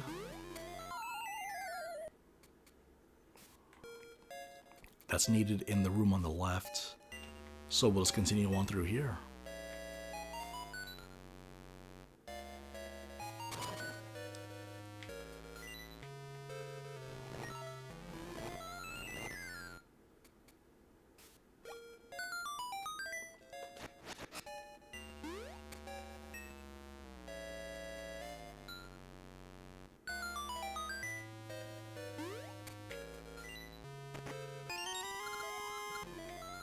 Okay, good. The way forward is clear.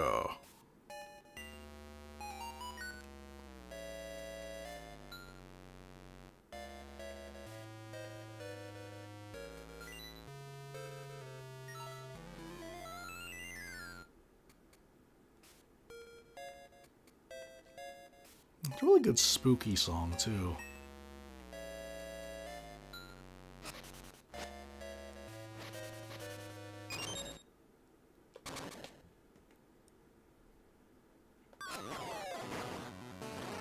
The world's cutest ghost. It ties in like 3 hits.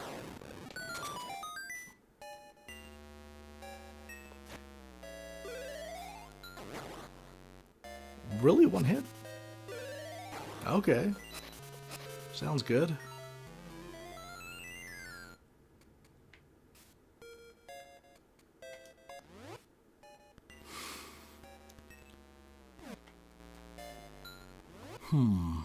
I missed something.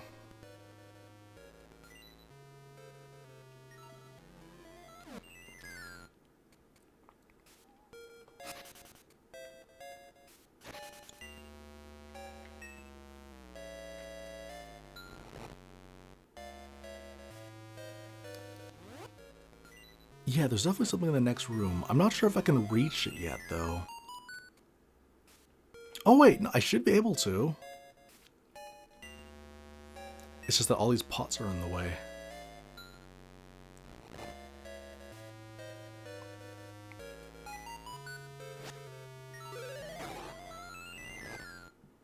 There we go.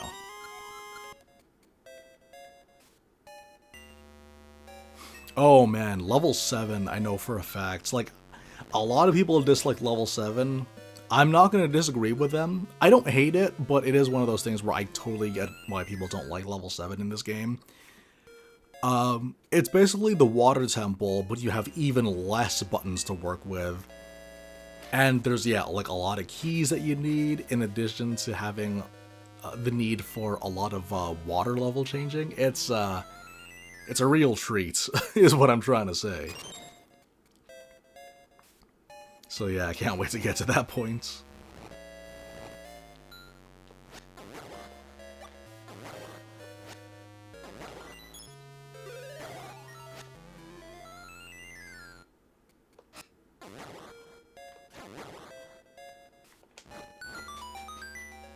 There we go, there's our power bracelet.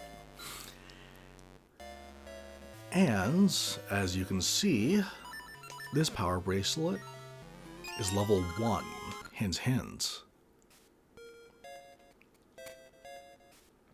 Actually, it won't be upgraded until the very, very last dungeon, too.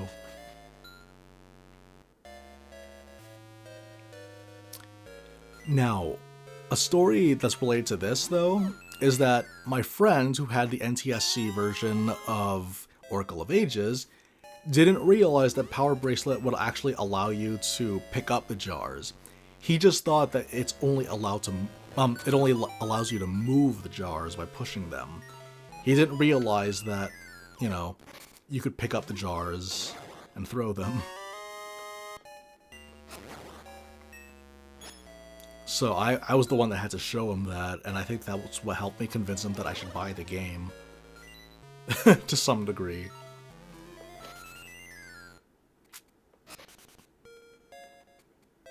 Yeah, this is the place with the floor master. Ooh.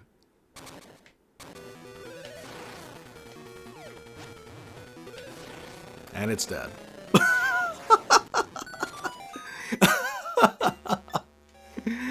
Oh man. That's what I mean when I say this game's a lot more puzzle-oriented than action-oriented.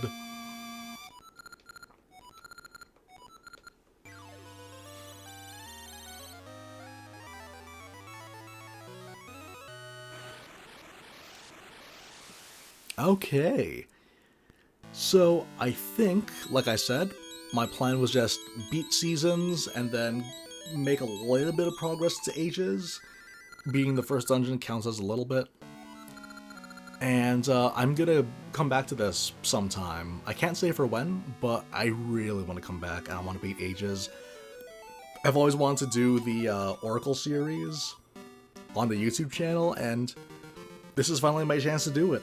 So, yeah, guys, thank you very, very much for watching today's stream. Those of you guys that were in the archives, thank you very much for sticking around for this long. I hope you guys enjoyed. If there's more stuff that you want me to really talk about, really, there's so much that I really want to say, but in between the game and then the amount of time that you spend playing through it on stream, you tend to forget a bunch of things. So if there's anything I forgot, maybe I started a train of thought but never really finished it, let me know. But yeah, this has been a long time coming, and I definitely want to put a cap on the Oracle series for the Switch. So yeah, guys, thank you very, very much again. I appreciate the time that you spent. Over 5 hours, we're able to beat one Oracle game and one dungeon from the second Oracle game, so good stuff. So yeah, guys, thank you very much again. Archive people, have a good rest, good night, see you guys next time. Take care, everyone.